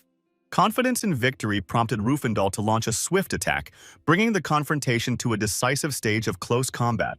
The successful use of the Heart Attack skill did not save Rufendal from unexpected death, leaving him completely bewildered by what had happened. Ju Hyuk's incredible resistance to the deadly skill led Rufendal to suspect that his opponent was a master of a special class of martial arts. Doubts about the reality of the enemy's death were reinforced by the incomprehension of how the previous attack could completely destroy all protective spells. The rash decision to attack without reliable protection left Ju Hyuk perplexed about the intellectual abilities of the overconfident Rufendal. The minimal damage from the legendary skill Heart Attack made the hero think about possibly underestimating his own destructive power. The surprising lack of dropped items after the death of a Chaos player contradicted all known rules of game mechanics. The mysterious discrepancy between the Chaosite's status and the lack of dropped items left both participants in the strange confrontation perplexed. A careful examination of the battle site allowed the hero to discover the fragments of completely destroyed enemy objects scattered around. The loss of valuable equipment purchased with gold bars left Rufendal, who was shocked by what had happened, in a state of shock. The logical explanation for the lack of dropped items was that they had been completely destroyed during the final devastating attack. An easy victory over a level 50 opponent convinced Ju Hyuk that he was ready to visit the high-ranking hunting grounds. Watching the victor leave, the enraged Rufendal vowed to find the mysterious adversary, no matter what the obstacles. The unexpected binding of a soul by a slavery skill instead of the usual reincarnation was the first such case that caused Rufendal serious concern. The appearance of the mysterious figure in the dark robe was accompanied by joyful thoughts about the rare luck of obtaining first-class experimental material. The sudden appearance of a sinister stranger with evil intentions caused natural fear in the helpless Rufendal. The stranger's calm admission of interest in his previous adversary was accompanied by satisfaction at the opportunity to use Rufendal himself. The return to life was accompanied by the imposition of a systemic spell, threatening eternal enslavement of the soul if not removed in a timely manner. The absurd order to do 10 push-ups caused a natural protest from Rufendal, who did not understand the reasons for obeying the strange demands. A systemic reminder of the consequences of disobeying a caster during soul enslavement warned of the inevitable suffering that would follow orders. The forced performance of push-ups was accompanied by mocking comments from a stranger about the benefits of obedient behavior in avoiding pain. Lack of previous experience with soul slavery led Rufendal to speculate about the existence of a new magic of a hidden class of necromancers. An analysis of the stranger's manner of speech revealed his young age, which gave rise to hope for the possibility of manipulation through flattery. Kneeling, Rufendal recalled his master's mention of his desire to obtain the body of the mysterious enemy for his own purposes. Having received confirmation of the stranger's intentions, Rufendal hid his sinister smile behind a promise of help in achieving his goal. After finishing his gaming session, Ju Hyuk went with his sister to his favorite burger place to spend some time together. Her brother's generous offer to buy an unlimited supply of burgers brought genuine joy to Luna, who settled on 3 mouth-watering portions. The satisfaction of being able to provide for both the heavenly devil village and the simple joys for his sister filled the hero's heart with peace. The unusual generosity of the brother, who had previously strictly limited his purchases to one burger, aroused the justifiable suspicions of his attentive sister. The assumption that the new task had influenced the brother's character change turned out to be wrong after the true reason for his unexpected generosity was revealed. The brother's serious tone and request for careful consideration of the upcoming conversation created a tense atmosphere between the relatives. The problem of critically low luck, preventing the acquisition of loot even after defeating the Chaosite, caused the hero growing concern. The declining effectiveness of his assistants and doubts about the usefulness of his pet led the hero to the idea of founding a joint farm with his sister. The unexpected proposal caused a shocked reaction from the girl, which was expressed in bewilderment regarding the relevance of opening new companies. Zhu Hyuk's calm clarification about the unusual nature of the planned undertaking somewhat softened his sister's initial surprise. Seiya's practical thoughts on market conditions included concerns about the dominance of the Grand Union and the influence of black monsters on the economy. The suggestion to carefully consider the decision was met with strong objections from the brother, who emphasized the length of preliminary planning. Seiya's curiosity about the details of the unusual venture was aroused, prompting his brother to begin a detailed explanation of his business plan. The Alliance Director was holding an important meeting in the conference room, discussing the recent loss of many Alliance members in a dangerous region called the Desert of Darkness. Particular attention at the meeting was given to an unusual Chaosite who gained notoriety for his principle of not attacking first and not killing without good reason. The president spoke about the recommendations sent out everywhere to leave any encountered Chaosite without items alone in order to avoid unnecessary conflicts and losses. A significant discovery was the recording of the battle between the real Rufendal and the mysterious Chaosite obtained by Young Wook Hyun, which refuted previous assumptions. The video obtained by Young Wook Hyun made a strong impression on the president, who did not expect to receive such important evidence of the events taking place. A careful review of the battle footage helped those present understand the fatal error in Rufendal's tactics that led to his defeat. Analysis of the video footage revealed that the unknown Chaosite possessed outstanding, high-level close combat skills and easily dealt with the enemy after the defense was destroyed. Despite the unknown fighter's young age, experts have suggested that he possesses a hidden class, although he has not yet learned to fully utilize his abilities. The information gathered included an interesting promotion quest from a noble player character, the contents of which particularly interested the Alliance president. The quest turned out to be about capturing a certain Ramtidian, whom the local nobles considered a dangerous representative of the Chaos faction. The presentation of a portrait of the wanted Ramtidian raised doubts in the president, who immediately noticed significant differences from the appearance of the well-known Chaos Monger. A background check conducted with the nobles led to an unexpected discovery. The game system identified the elusive Chaosite as Ramtidian. Alliance leadership decided to focus its efforts on capturing available targets for promotion points, rather than wasting resources on searching for an elusive enemy. Jong Wook Hyun's carefully thought-out plan involved forming 30 men and using the rank and file of the Alliance to wear down the enemy and make payments. One employee expressed concern about the amount of compensation, given the real pain sensitivity associated with injuries in the virtual world of Olympus. The director's confident words about the company's young employees' dedication and their willingness to work hard to earn growth points sounded like a final decision. The president's approval of a sum of 3 million won for the successful completion of the mission was the final touch in the discussion of the financial side of the operation. Young Wook Hyun presented a detailed plan for distributing the 700 million gold reward among the president, directors, participants, and organizers of the operation. The president's approval of the plan was accompanied by an order to immediately begin the operation, despite possible casualties among rank-and-file union members. The long-awaited meeting between brother and sister took place in the mountains, where the girl brought an impressive collection of magical books for study. The sister expressed concerns about the effectiveness of the books brought, as they contained only basic spells for novice magicians. The girl's anxiety was intensified by the realization that she had no time to learn new spells, as her brother should have received an advanced game class long ago. Opening one of the books, the hero read ancient wisdom about how even a simple weed can turn into a powerful weapon in the hands of a true martial arts master. Explaining the meaning of what he read to his sister, Ju Hyuk explained the possibility of turning a normal attack into a special move if the character has outstanding characteristics. While learning various combat skills, the hero felt regret about not having developed his game characteristics enough to fully realize his potential. Careful observation of her brother's actions led the sister to a startling discovery. The owner of such incredible abilities still remained without a specific class. Realizing the true state of affairs forced the girl to reconsider her decision to quit, which she had made at the request of her brother, on whose support she had been counting heavily. Understanding the responsibility he had for his sister, who had trusted him, Ju Hyuk promised that together they would reach unprecedented heights and become true masters of their craft. Preparation for training began with the removal of all equipment that provided additional bonuses to the sister's character's strength and health stats. When he began his magical experiments, Ju Hyuk honestly admitted his lack of experience and chose a simple healing spell, despite warnings about its weakness. Confidence in his own abilities prompted the hero to test the effect of basic healing on his sister, hoping to enhance the spell with his own characteristics.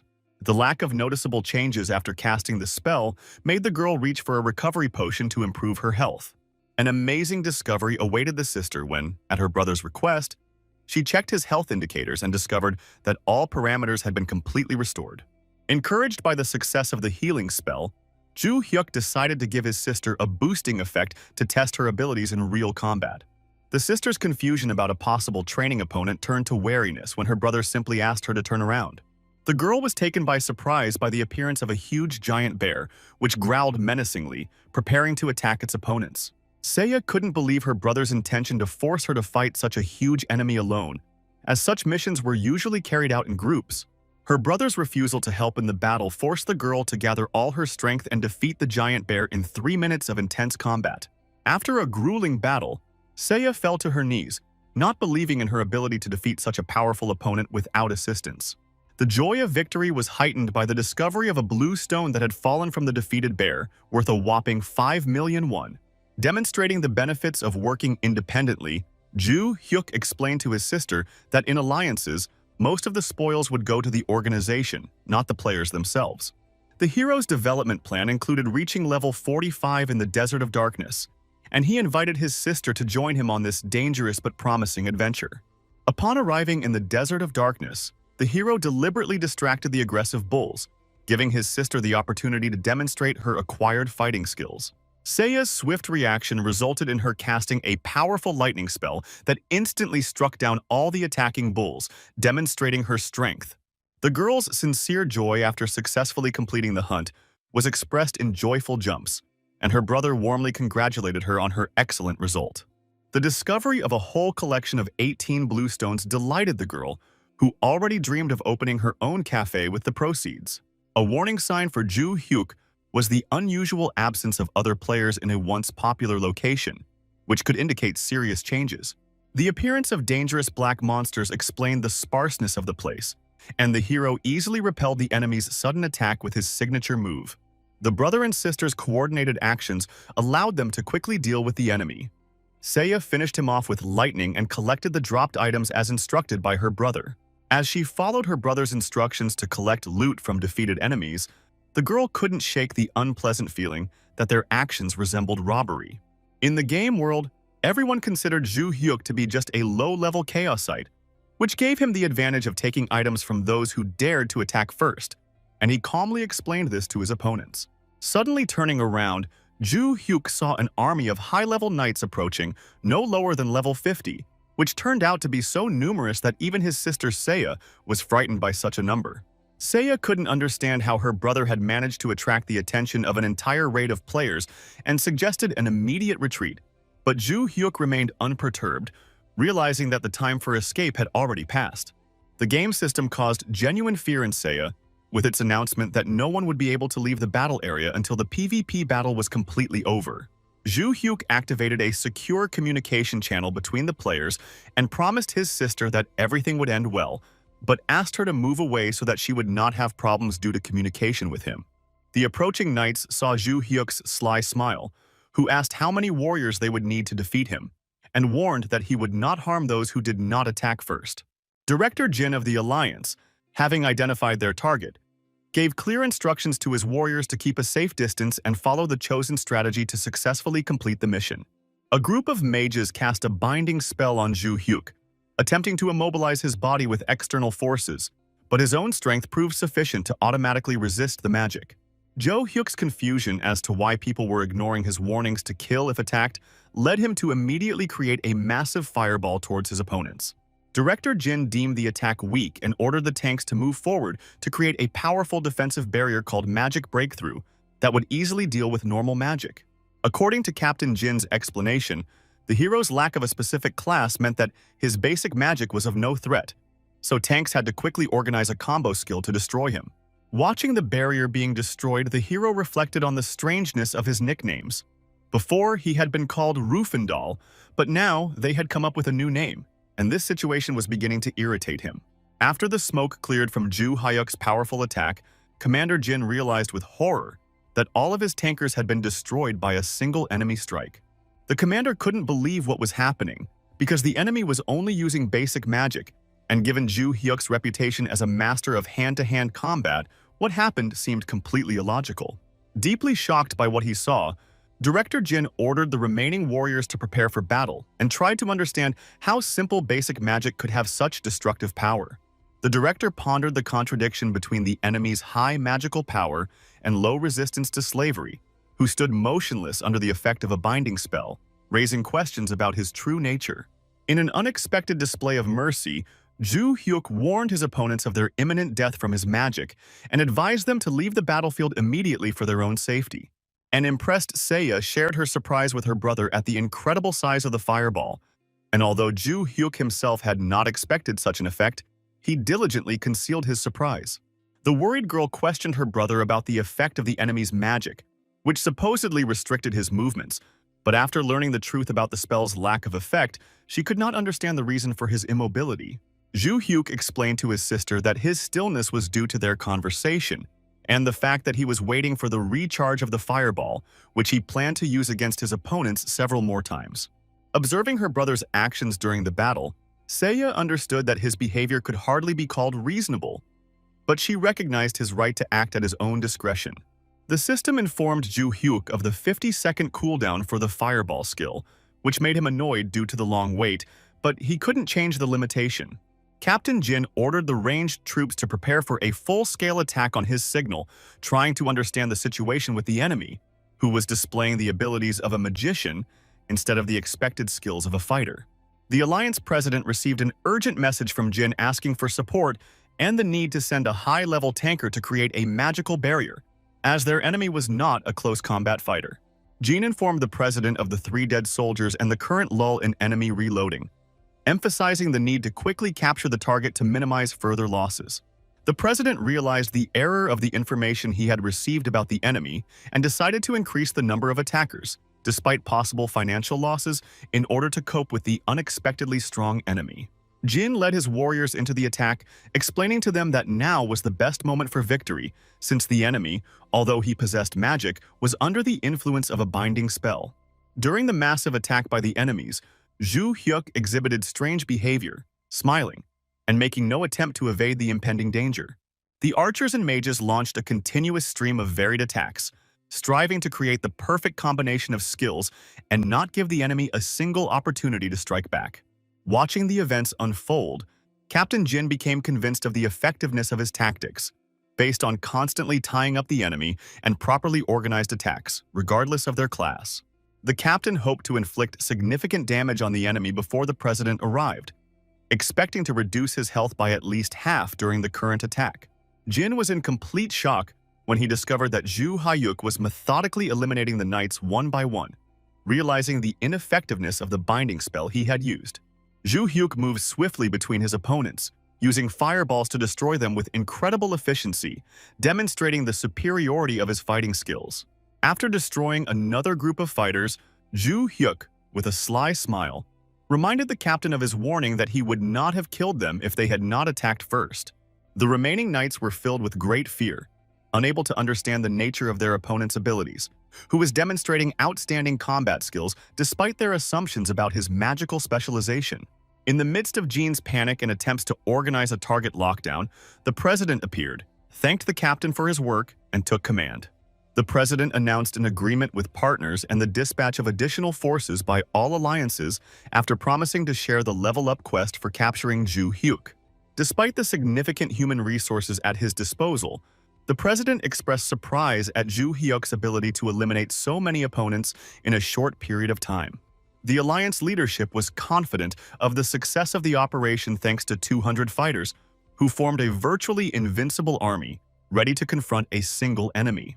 The president was counting on a quick victory, believing that a lone enemy would be very tired after a long battle with superior forces. Checking his health indicators, Ju Hyuk noted that numerous opponents, superior in strength to Rufendal, were barely able to inflict any damage on him. Thanks to the colossal speed of his health recovery, Ju Hyuk remained confident in his abilities, realizing that even 200 opponents would not be able to cause him serious harm. Luna, who was watching the battle unfold from the sidelines, felt great concern for her brother's safety in this dangerous situation. The brother's unexpected request to Seiya to strike him caused the girl extreme surprise and confusion about the current situation. After Ju Hyuk's explanation, it became clear that his request for a hit was aimed at protecting his sister from possible suspicion from other players.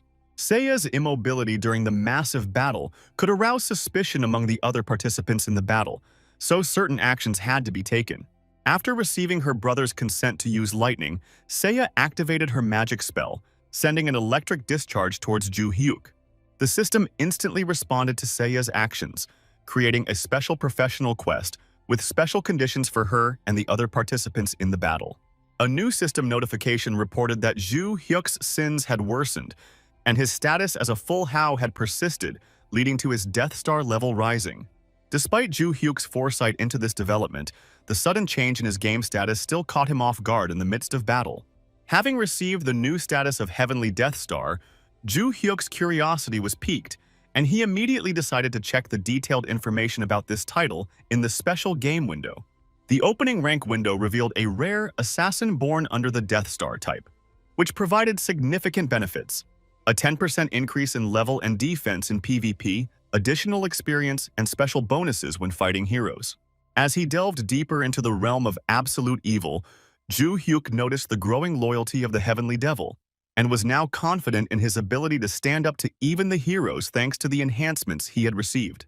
The knights fighting Ju Hyuk were confused by the conflicting information about his specialization, not knowing whether they were dealing with a mage or a skilled melee fighter.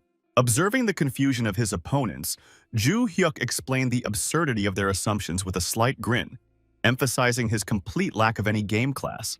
Frightened by the continuous killing of their comrades, the soldiers called their commanders in panic, fearing that Ju Hyuk would soon destroy their entire unit without the slightest difficulty.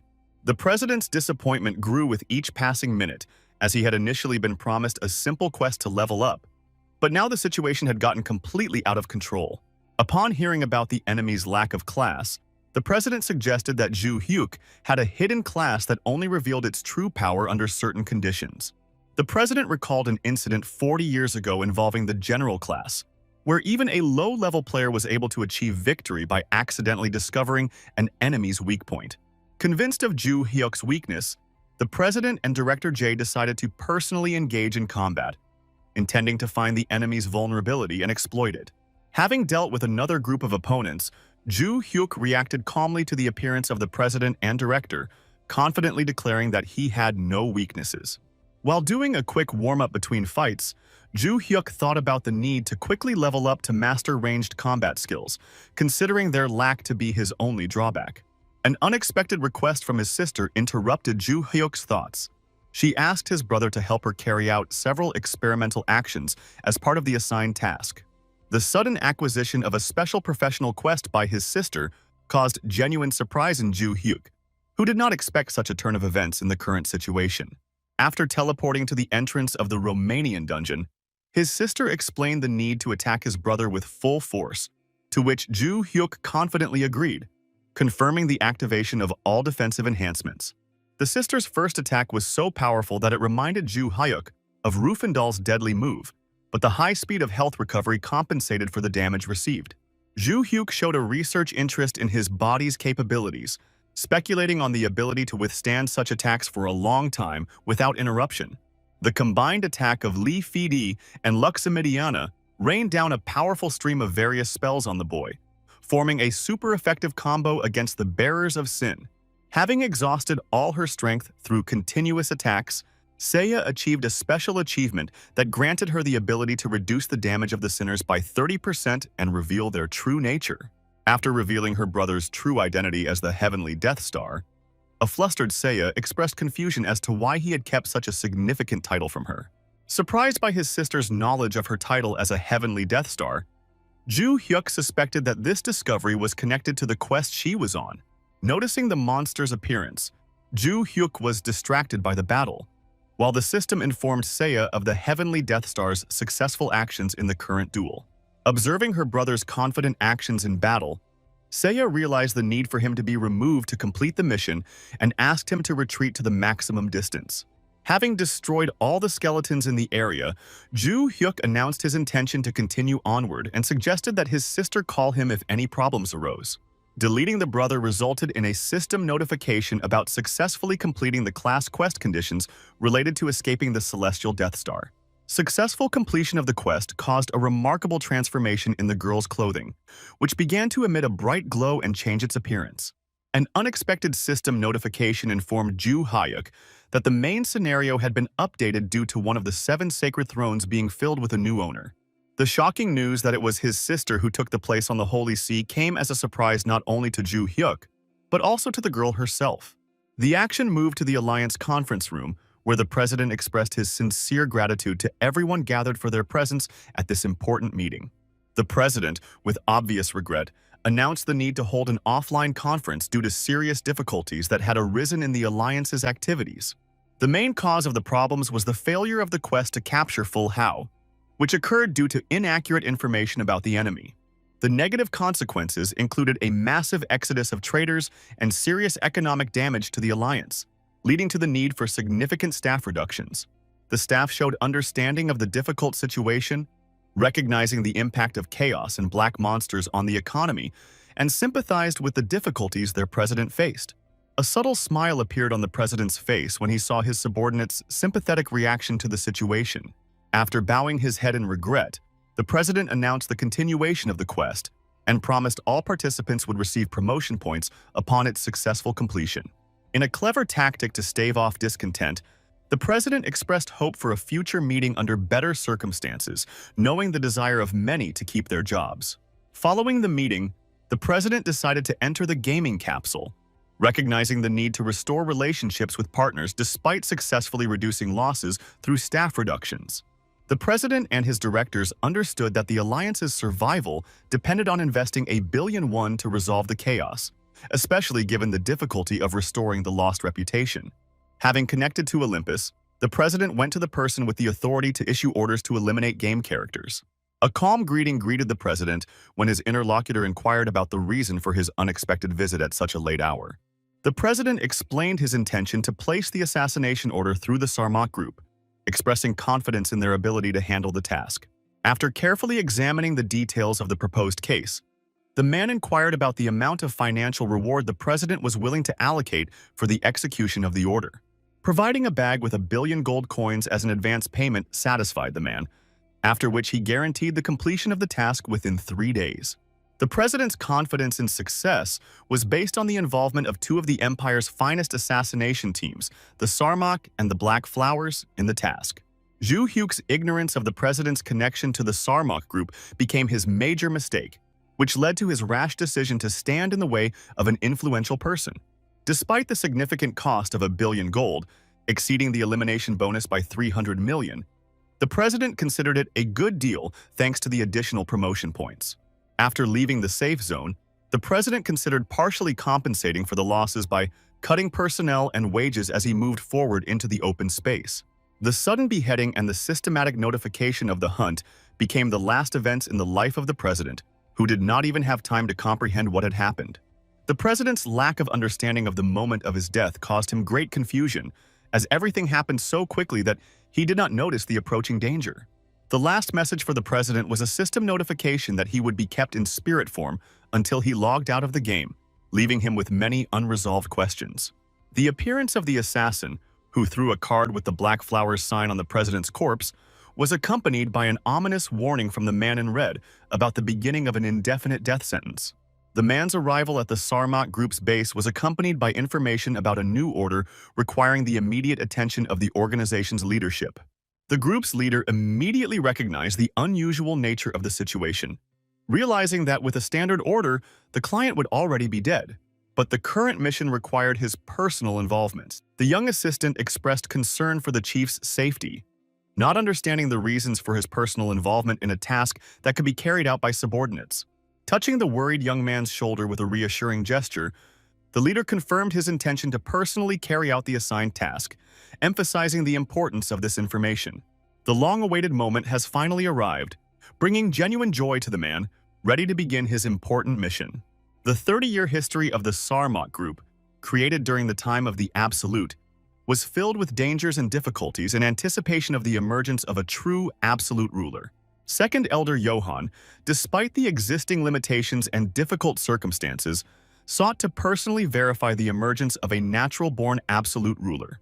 Being next to his sister, Ju Hyuk experienced a real shock when he learned about her rapid development and overcoming the 30th level in a short time. The sister enthusiastically spoke about the rapid experience gained after changing classes, now possessing the status of 7th Holy Throne, pure white wizard, making it impossible to obtain normal promotion points. The sister's calm explanation about the uselessness of promotion points for her new status as the 7th throne, belonging to a pure white mage, clarified the situation. The girl's joy at the many advantages she received was accompanied by sincere gratitude to her brother, thanks to whom her promotion became possible. After analyzing the situation, Ju Hyuk realized the connection between the hunt for him and his sister's class change, realizing his role as absolute evil and the peculiarity of thrones not needing promotion points. The high rate of leveling posed a serious danger, considering the possibility of Seiya reaching level 99 despite the simple desire of people to live a peaceful life. Caution in communication. After the massive battle in the Desert of Darkness forced them to use whispers and disguises, especially considering his sister had reached the platinum level with a minimal amount of his blood. Having agreed to his sister's request for additional training, Ju Hyuk put forward only one condition. She should not accidentally kill him during a training fight. The sister's internal struggle manifested itself in her desire to kill her brother at least once in order to complete a special quest, despite the difficulty of making such a decision.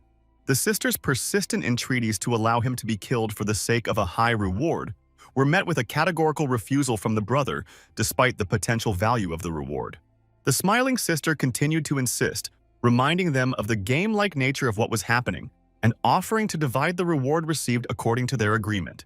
Ju Hyuk philosophically remarked that if he were ever to die, he would prefer to do so at the hands of his sister, but killing him now was definitely not the right thing to do.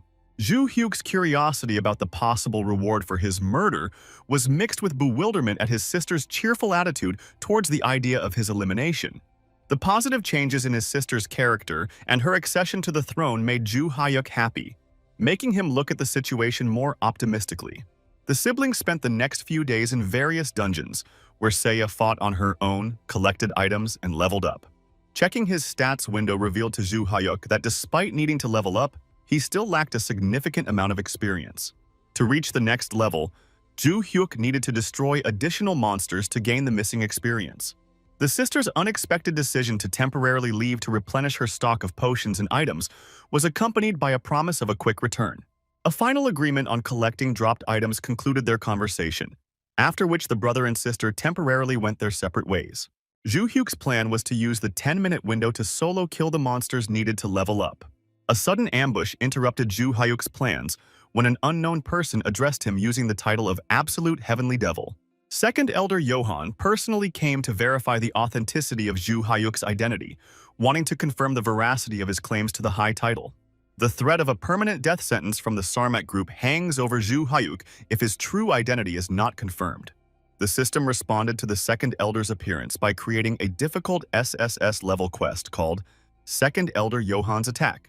Johann's fame among the 12 Elders of Heavenly Devil was based on his unrivaled skill in surprise attacks, requiring Ju Hyuk to be especially careful in order to gain recognition. The unexpected appearance of an SSS-level quest within the main quest, Return of the Absolute, made Ju Hyuk realize that he might find himself in the midst of large-scale events. Analyzing the consequences of the attack on his sister and her ascension to the throne, Ju Hyuk understood the possibility of his becoming an absolute and quickly growing as a saint without the need for promotion points. The prospect of a solo confrontation with the saints meant receiving balanced SSS-level quests that required maximum concentration of forces.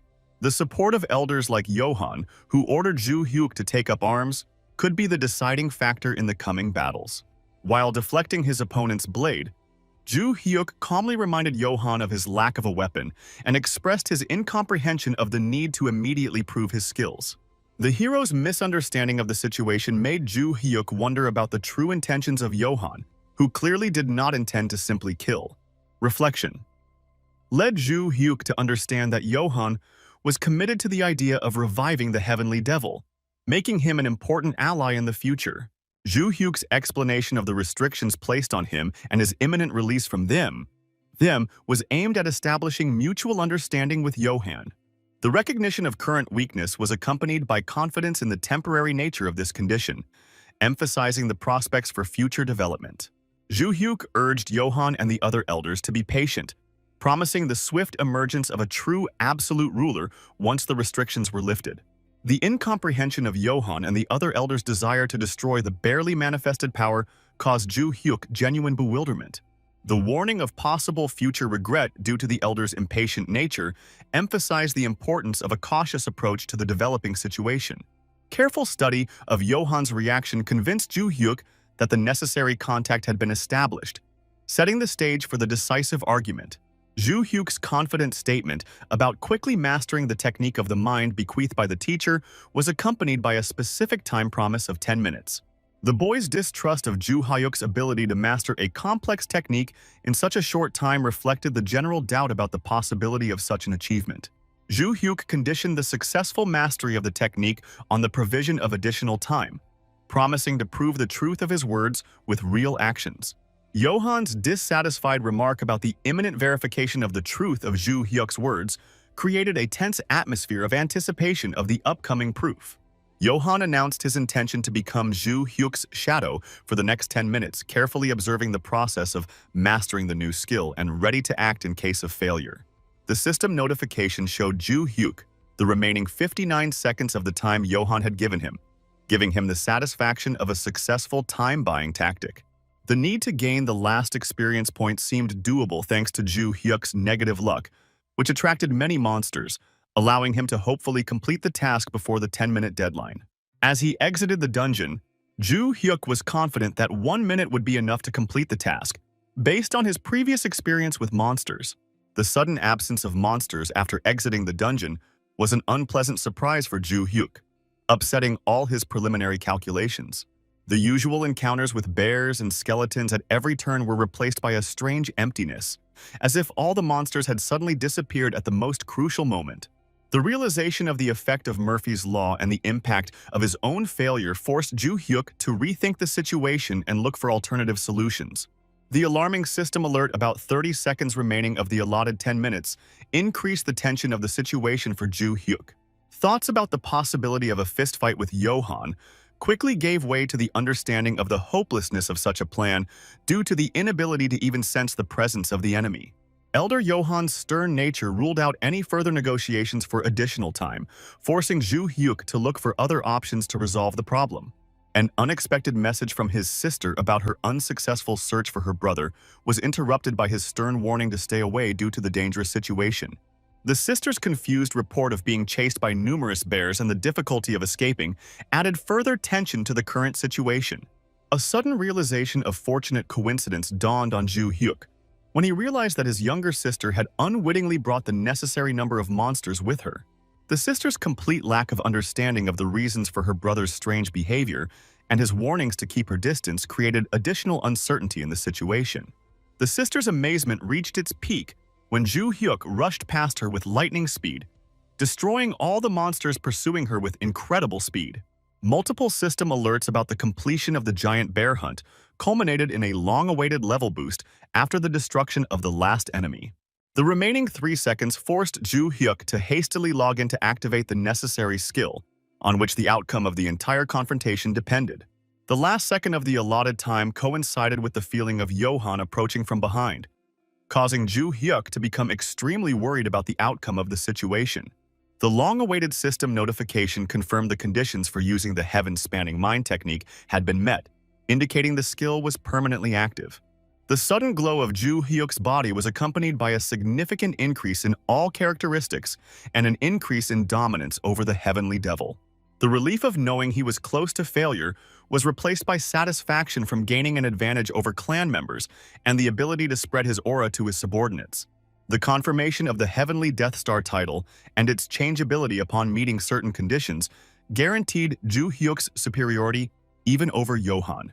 The system notification about the appearance of absolute evil was accompanied by the receipt of a special effect in the form of an additional point of absolute evil upon receiving the title. The reality of becoming the Absolute was a strange feeling for Ju Hyuk, but Seiya's support in facing 6 opponents gave him hope for success. The description of the title of Absolute Evil revealed the purpose of the Destroyer of Peace and Order, requiring the courage to stand against all and follow the bloody path of destruction. Activating the sky-spanning mind technique brought multiple 20% boosts to all stats, including health, attack speed, and recovery. The incredible improvements from the single activated mind technique gave Ju Hyuk confidence in the existence of additional abilities of absolute evil. The Lord's confession was accompanied by Johan's kneeling and sincere apologies for any doubts that had arisen, demonstrating a complete acceptance of his guilt before the Lord. Showing understanding, Ju Hyuk acknowledged the naturalness of Johan's doubts, noting that he himself might have doubts in a similar situation. The satisfaction of Johan's recognition of his authority was enhanced by the knowledge that he had gained control over the Sarmak organization, opening up new possibilities. Successful completion of the quest. Second Elder Johan's assault resulted in Johan pledging his allegiance, leaving the need to gain the support of only one elder. An unexpected, excited message from his sister interrupted Ju Hyuk's thoughts about his achievements and future plans. The news of the emergence of absolute evil caused panic in the player communities, creating chaos and fear among all participants of the virtual world. The sister suggested they hunt absolute evil together, hoping to help her brother remove his restrictions by completing important quests. The awkwardness of the situation lay in the need to hide from his sister his true nature of absolute evil, limiting himself to simple words of gratitude. The explanation for the 19-point stat boost shocked his sister, causing Ju Hyuk to come up with an excuse about fistfight training. The sister's shock at her brother's achievement of reaching the 100th milestone in his stats was so strong that she decided to immediately leave the game space. The realization of the unusual nature of her brother's development forced the sister to put off thinking about it because of urgent matters requiring her immediate attention. The intense shock his sister felt caused Ju Hyuk to delay admitting his true nature as absolute evil, fearing her reaction to such a revelation. Interest in the rewards for completing SSS-level quests prompted Ju Hyuk to ask Johan to continue discussing important matters. The hope of gaining control of the Sarmak organization as a reward was based on the desire to simplify interaction with the Saints and resolve financial issues. The beginning of Johan's report on the power and status of Sarmak was interrupted by his sudden tension from the feeling of approaching uninvited guests. Ju Hyuk was irritated by the appearance of another group of knights at such an important moment during his discussion of strategic issues with Johan.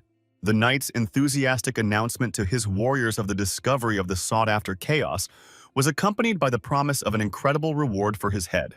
Ju Hyuk was dissatisfied with the opponent's constant habit of using different names every time they met, which he found tiresome and pointless. The battle began with the commander's order to use energy charges to exhaust the enemy's forces, demonstrating the standard knightly tactics. Activating the mind technique allowed Ju Hyuk to sense the NPC's abilities, giving him the confidence to let the enemies launch an attack. Ju Hyuk's first experience fighting knights was disappointing due to their low level, which did not pose a serious challenge. The commander's confidence in the exhaustion of the enemy's forces after the destruction of the detachment prompted him to attempt the personal elimination of Ju Hyuk. Ju Hyuk was surprised by the knight's ability to block his attack thanks to his high-quality equipment, which added an unexpected element to the battle. Watching his opponent closely, the knight assessed his incredible strength, while simultaneously hoping that his opponent would be tired after previous battles. Zhu Hyuk's smile accompanied his explanation of holding back his strength in previous attacks, after which he demonstrated his true power with a knockout punch that killed the last opponent. A system alert announced the assassination of Viscount Dabjorn, noting an increase in absolute evil points for the destruction of a high-ranking noble NPC. The joy of acquiring a mind technique that allowed him to fight effectively without fatigue prompted Zhu Hyuk to call Johann to discuss the well-deserved reward. Johann's lack of response and the feeling of an unknown creature approaching irritated Zhu Hyuk, causing him to demand an immediate introduction from the potential hunter. The stranger denied being a bounty hunter, revealing his true intentions to kill Zhu Hyuk and turn him into an obedient slave. The appearance of the bound Rufendal next to the mysterious man in the robe added a new element of tension to the developing situation. Rufendal's confident greeting, considering Zhu Hyuk crazy, only elicited a mocking reaction from his former opponent. The robed man, observing the situation, offered Zhu Hyuk voluntary servitude, promising favorable treatment and planning to use the surrounding corpses as an added bonus. The demonstration of necromantic powers began with the reanimation of fallen knights and soldiers, who obediently lined up at the command of their new master. The realization of the necromantic nature of the enemy caused Zhu Hyuk some anxiety, forcing him to reassess the difficulty of the upcoming confrontation. An analysis of the situation led Zhu Hyuk to the conclusion that the enemy had a hidden class that allowed them to bring back the dead while preserving their memories and personality. Zhu Hyuk's concern was heightened by the realization that even the mind technique could not accurately measure the abilities of the resurrected undead, who potentially possessed considerable power. The noble Viscount's oath of allegiance to his new master, demonstrating complete submission to the necromancer, presented a shocking spectacle. The commander's address to Zhu Hyuk was accompanied by a confident oath about the enemy's inevitable death, demonstrating complete submission to the will of the necromancer. The sudden, intense pain that gripped the approaching man left Zhu Hyuk completely confused about the events happening in the world. A system alert confirmed the activation of the title effect, Absolute Evil, which grants control over the products of black magic and resistance to necromancers through the aura of mind technology. The effectiveness of mind energy against black magic caused serious concern to the necromancer, who was witnessing the loss of control over his puppets. The realization of the possibility of usurping power over dead bodies prompted Zhu Hyuk to test the subordination of the creatures occupied by the necromancer to his will. The instant formation of all resurrected creatures in a line at Zhu Hyuk's command ended with the order to return to the state of death. Rufendal's concern about the possibility of his own death from Zhu Hyuk's order was attempted to be calmed by the necromancer, who retained control over his slave. Rufendal's experimental command to perform 10 leaps with his arms outstretched was based on Zhu Hyuk's assumption that his power would extend to all forms of undead. Rufendal's attempt to resist the order ended with a powerful lightning strike, forcing him to immediately begin carrying out the humiliating task. Zhu Hyuk's calm approach to the necromancer was accompanied by a question about his age, which remained unanswered due to the enemy's desire to immediately leave the scene of the confrontation. Following his principle of killing only those who attacked first, Zhu Hyuk allowed the necromancer to escape, as he did not have time to make a direct attack. The necromancer's hasty departure after a deep bow left Rufendal alone with Zhu Hyuk for a decisive conversation. The uncertainty of his future fate caused Rufendal serious anxiety as he awaited the hero's decision. Rufendal's attempt to establish friendly relations was accompanied by an explanation of his forced submission to the necromancer and the possibility of liberation, thanks to the intervention of Zhu Hyuk. The offer of loyal service in exchange for saving his life delighted Zhu Hyuk, who saw the opportunity to get a free assistant to help him collect items. The necromancer's disconnection from Olympus was accompanied by the realization of the enormous difference in power between him and the chaosite he had encountered. Gratitude for sparing his life was mixed with bewilderment regarding the superiority of the enemy's necromantic techniques over his own abilities. The memory of the mentor's prophecy about the coming of the only ruler made the necromancer think about a possible connection between the prophecy and the enemy he had encountered. The bitter realization of the missed opportunity to capture an important figure instead of fleeing was intensified by the understanding of the special abilities of the man he had met. The sudden discovery that it was Friday and the missed meeting forced the necromancer girl to hastily leave the virtual space. Resuming the interrupted conversation with Johann allowed the elder to begin his report anew, providing important information. The gentleman's frequent requests to speed up the report were explained by the fear of the appearance of new, uninvited guests eager to meet with him. Detailed information about the Sarmak group included data on the number of assassins of various classes, capable of eliminating even high-ranking knights of the Empire. Sarmak's popularity was confirmed by the constant flow of people wishing to join the organization, many of whom died during the qualifying competitions. Sarmak's influence extended to the highest circles of the empire through financial connections with high-ranking nobles, bypassing representatives of lower ranks. The organization's 30 years of activity have allowed it to accumulate an impressive capital of 6 billion gold coins, distributed between operational and personal funds. The transfer of all his accumulated funds to the absolute ruler Ju Hyuk brought him genuine joy at the opening up of opportunities. The system notification about the quest reward, which included gaining control of Sarmak and a compensation of 6 billion gold, significantly improved Ju Hyuk's mood. The formal acceptance of Johann's allegiance was accompanied by important instructions regarding the future management of the organization. The retention of the operating fund and Johann's leadership role was justified by his unrivaled qualifications in managing the affairs of Sarmak. The distribution of the 4 billion received was intended to finance not only Sarmak, but also the development of the Heavenly Devil Village for the general revival. Johann's gratitude was accompanied by a solemn oath to follow the highly esteemed ruler wherever he went. Ju Hyuk's joy at gaining control of Sarmak was based on the prospect of improving his life quests. Johann's sudden mention of the third elder Rexor was accompanied by a serious warning about his exceptional danger. The special distinction of Rexor among all the elders, including Johann himself, emphasized the need for increased caution. Rexor's reputation was built on his ability to carry out sudden, deadly attacks without prior warning. Ju Hyuk's curious question about Rexor's status as an assassin was confirmed by Johann, who revealed his position as the head of the Black Flowers organization. A sudden system notification confirming 2 throne holders at once interrupted an important conversation, requiring immediate attention. The possibility of an attack by the new holders of the throne required that the potential threat be taken seriously, regardless of their identities. The hero's confidence was based on the support of his younger sister, who occupied the 7th throne, and control over the Sarmak organization. The sister's unexpected appeal contained information not only about the appearance of the 1st and 2nd thrones, but also about more important events requiring the brother's attention. A meeting between his sister and a close friend revealed information that could be of particular importance to Ju Hyuk in the current situation. A surprising coincidence revealed the identity of Seiya's friend as the very same necromancer girl who recently attacked Ju Hyuk. The appearance of a persistent waiter in a cafe who declared a stranger his ideal and asked for her phone number created an awkward situation. The girl's categorical refusal was accompanied by bewilderment regarding the possibility of calling a stranger ideal and asking for contact information at the first meeting. The girl was genuinely disgusted by people who try to build relationships solely on the basis of external attractiveness. Shan, I guess. Seiya's explanation of her friend's outstanding beauty was accompanied by the suggestion that Se Song still had a fear of men. Se Song's embarrassed denial about having problems with men was accompanied by a clarification about her lack of such experience. The memory of the nickname Ice Princess from the Academy made Seiya smile at the thought of how her acquaintances might react to her friend's current behavior. Se Song's awkward reaction to her friend's supposed anger turned into genuine laughter and a question about current affairs. Se Song's candid account of her recent problems demonstrated the level of trust between the friends and the importance of their communication.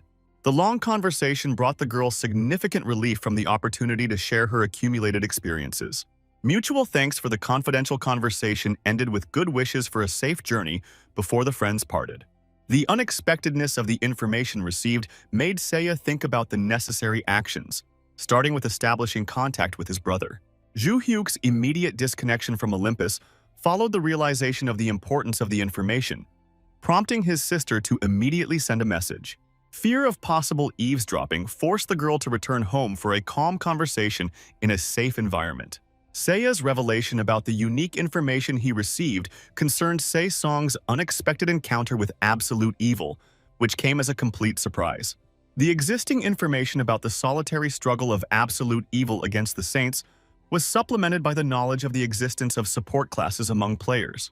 Jo Hyuk's realization that his sister's longtime friend possesses a hidden Ultimate Necromancer class designed to support Ultimate Evil. The value of the information received made Jo Hyuk doubt the ethics of his sister disclosing her friend's secret, which she had entrusted to her. Seiya's explanation was based on a spiritual kinship with her friend and the need to inform her brother as an absolute evil about important events. Jo Hyuk's attempt to feign ignorance was met with his sister's explanation of her knowledge and the expectation that her brother would confess on his own.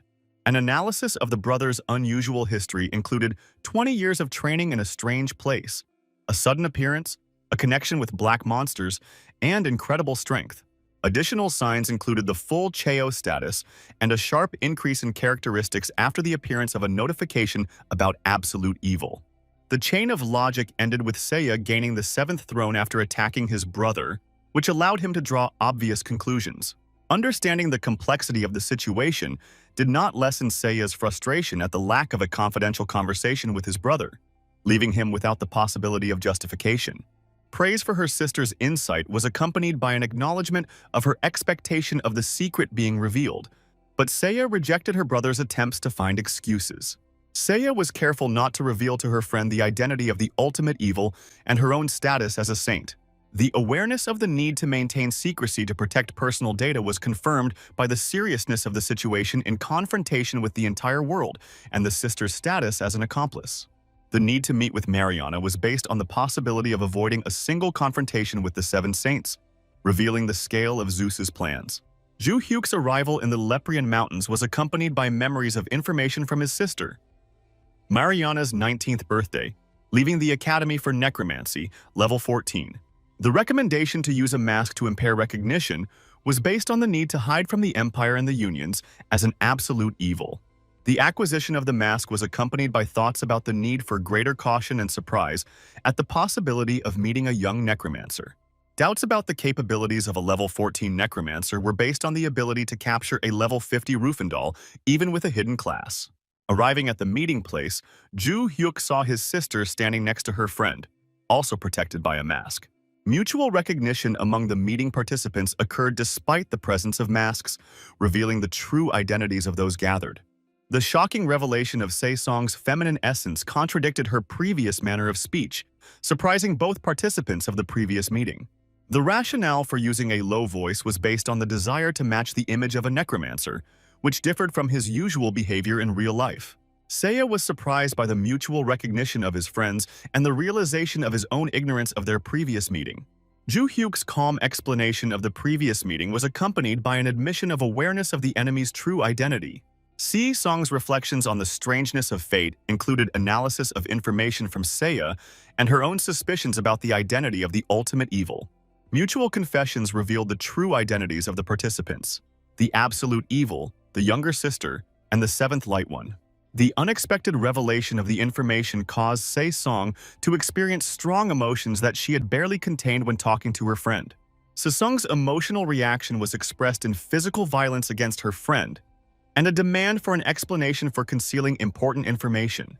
Seiya's explanation for the reasons for withholding information included respect for his brother's privacy and an apology for keeping silent about his own status as a saint. Se-song's state of shock was intensified by the realization that she was inappropriately dressed for a meeting with her friend's brother, causing severe nervous tension. Se-song's awkward excuses to Jo Hyuk included references to the usual attention to appearance, a different manner of speech, and the inappropriateness of the phrase about enslavement. Jo Hyuk's internal contradiction between his sister's description of his friend's beauty and his own perception of her as a child was accompanied by bewilderment regarding the image of the Ice Princess. The transition to the main topic of conversation was accompanied by a direct question about the status of an absolute necromancer and receiving the corresponding quest. The handover of the bundle to Jo Hyuk was accompanied by an explanation of the inheritance from the teacher, drawing attention to the important artifact. The initial perception of the document as a map was replaced by a shocking realization of identity with the map received from one's own mentor. A detailed comparison of the drawings and marked destinations confirmed a complete match with the map received from the teacher. The analysis of the obvious connection with absolute evil led Jo Hyuk to pay special attention to the drawing in the corner, which was related to the technique of the mind. The black flame sign, which reflected the essence of Zhu Hyuk's technique, indicated his destiny as a conqueror of the world.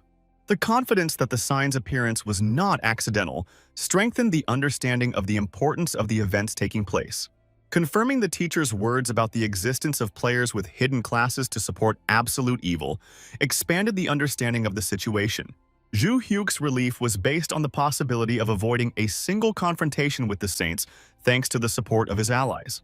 The logical justification for weakness before absolute evil and the status of minions found a positive response in Se Song's perception. The return of the scroll was accompanied by confirmation of the absolute necromancer's power and a proposal to begin active action. The explanation for the need to raise Se Song's level 14 was based on preliminary information from her sister. The joint battle with the giant bears began a few days later with Seiya easily defeating his first opponent. Having received the level-up system multiple times left Rufendal confused about the number of upgrades required. Completing Zhu Hyuk's quest to collect rewards resulted in successfully defeating the giant bear and reaching level 58. The quick completion of the task of finding the reward and delivering the blue stone to the owner earned Zhu Hyuk's praise and gratitude. The transformation of the legendary killer Rufendal into a simple collector of artifacts under the guidance of a new master was surprising. The appeal of serving under Zhu Hyuk was based on his superior healing skills, buffing abilities, and guaranteed rewards.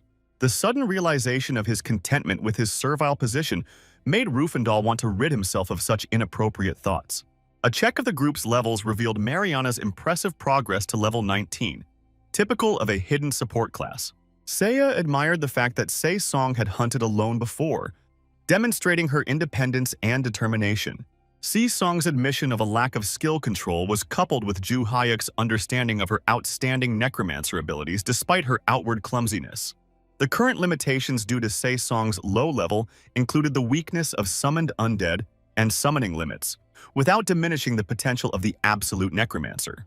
The priority task of raising the girl's level was related to ensuring safety in the face of the Elder's activity and the attention of players. The strategic value of the undead in waging a quantitative war made Se Song an ideal ally in the current situation. Se Song's quest to research unity techniques allowed her to start the game at level 20, as opposed to Zhu Hyuk's level 40. The difficulty of the quest left by Zhu Hyuk's mentor required a collaborative effort to avoid serious problems when playing solo. Zhu Hyuk's joy at his sister and Se Song joining him was combined with the satisfaction of maintaining his luck in real life. Se Song's unexpected hug was accompanied by a joyful announcement of reaching level 20 and gratitude for the effective instructions. After breaking free from the hug, Zhu Hyuk announced that the quest could be started once Se Song reached the required level. The plan of action involved transporting Se Song and Seiya via the Imperial Teleport to the Kargos Mountains on the Runia continent. The girl's first priority was to gather all available information in the designated area. The agreement on Zhu Hyuk's subsequent joining with Rufendal via the Union Teleport completed the distribution of tasks. Rufendal's doubts about the possibility of using teleportation due to his full Hao status were shared by Zhu Hyuk, who was ready to look for alternative ways. An analysis of transport options revealed the shortcomings of cheap but time-consuming sea and air travel, making teleportation the preferred choice. The limited number of teleports independent of the Empire was complicated by additional restrictions on chaos sites imposed by the Federation. The teleport of the Large Union of Helen was an example of the monopolization of the management of large unions in the existing system. The vigilance of the teleport guard led to the detection of suspicious activity and a call to the captain to check the situation. The captain's forced attention to the situation was caused by a report of 2 chaos sites approaching the protected area. The captain's decision to allow entry was accompanied by the intention to personally control the situation to ensure safety. The operators of the Great Union Teleport acknowledged the validity of the security measures taken in the current situation. Rufendal's premonition of trouble was met by Zhu Hyuk's confident assurances of safety in the conflict-free zone if his instructions were followed. The teleport representative explained the route north of the Kargos Mountains on the continent of Runia and inquired about the availability of the necessary payment. The recognition of the famous blue-haired Rufendal led to the assumption that he had brought an assistant to perform auxiliary tasks. Following Zhu Hyuk's plan, Rufendal presented his companion as the collector of the dropped items, maintaining the appearance of superiority. Rufendal's concerns about potential problems persisted despite following Ju Hyuk's plan to take over the leadership role. The guard was perplexed by the strange choice of assistant to collect the items, which seemed to be a suboptimal solution. Doubts about the usefulness of Rufendal's companion were reinforced by the apparent low level of development of the supposed assistant. Despite his obvious agitation, Rufendal tried to explain to the guard that his assistant's level should have no bearing on the accomplishment of their common task. The young guard laughed and stated his payment demands directly, setting a special price for the Chaos Travelers at 30 million gold coins each. Rufendal was frankly shocked by the amount named, which seemed to him completely unreasonable and excessively high for the usual fee for passing through the portal. The guard calmly reminded the travelers of their special status as Chaosites, which meant they could not use the regular Imperial portals to travel. The guard's carefully thought-out plan worked flawlessly, as the travelers, despite Rufendal's outrage at the high prices, were forced to accept his terms. The guard saw an opportunity to gain additional benefit from the current situation and approached Rufendal's companion with an unexpected proposal to change his situation. Admitting ignorance of Ju Hyuk's full story, the guard offered to help him in exchange for unconditional compliance with all subsequent instructions and orders. Careful observation of what was happening allowed Ju Hyuk to fully reveal the true nature of the leader of a large alliance, who surprisingly easily succumbed to a simple trick. Ju Hyuk's current plan was to create a convincing appearance of his sincere desire to free himself from his subordinate position right in front of everyone present. The group of girls' journey to the Kargos Mountains ended surprisingly quickly and successfully, thanks to a flawlessly functioning instant teleportation system. Mariana expressed concern about Ju Hyuk's fate, but Seiya confidently assured her friend of her brother's invincibility, capable of overcoming any difficulties. The girl was deep in thought about the appropriateness of addressing the young man as uncle, given his relatively young age and friendly attitude toward others. The age difference between them was only 7 years, so the girl was worried that the guy might be displeased with her overly respectful treatment of him. Seiya, knowing her brother's character very well, confidently told her friend about Ju Hyuk's complete indifference to formalities in address and the choice of appropriate address. Suddenly, Se-song stopped talking and focused on a serious problem: her complete inability to understand maps and determine the correct direction of travel. The narrative shifts to Commander Eva, who occupied a lowly position with a development level of 40, insufficient to confront the leader of the Union, Helen. Eve's appointment as head of the teleport control group was made possible solely by the influence of his aunt, who held a high position in Helen. Eve's life path was incredibly successful thanks to his connections in Helen, which ensured his rapid advancement in service, regardless of his actual abilities. Eves sincerely considered having influential relatives to be his main talent and advantage, treating all other people as losers without much prospects. Ju Hyuk planned to teach Yiwoo a harsh lesson by using his overconfidence to achieve his own goals, and then leave him to vegetate in utter poverty. Ju Hyuk was confident in Eves' current overconfidence, considering his opponent an obvious loser with easily predictable actions and intentions. Unexpectedly for those around him, Ju Hyuk established contact with Rufendal and informed him of the attempted betrayal by Eve, who was trying to make a secret deal. The next stage of Ju Hyuk's plan involved feigning Rufendal's agreement to teleportation, followed by a delay and the payment of 60 million gold coins.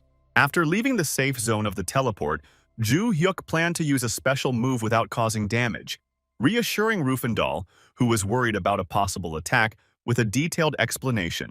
Rufendal, despite not fully understanding the details of the plan, followed the instructions precisely and demanded that his protege immediately pay 60 million gold. Playing the role of an obedient pet, Ju Hyuk began to demonstratively search his pockets for the required amount, accompanied by loud, disgruntled cries from Rufendal, who was hurrying him along. The system notified travelers of their exit from the safe zone immediately after completing their teleportation to the northern part of the mountainous region through a special portal.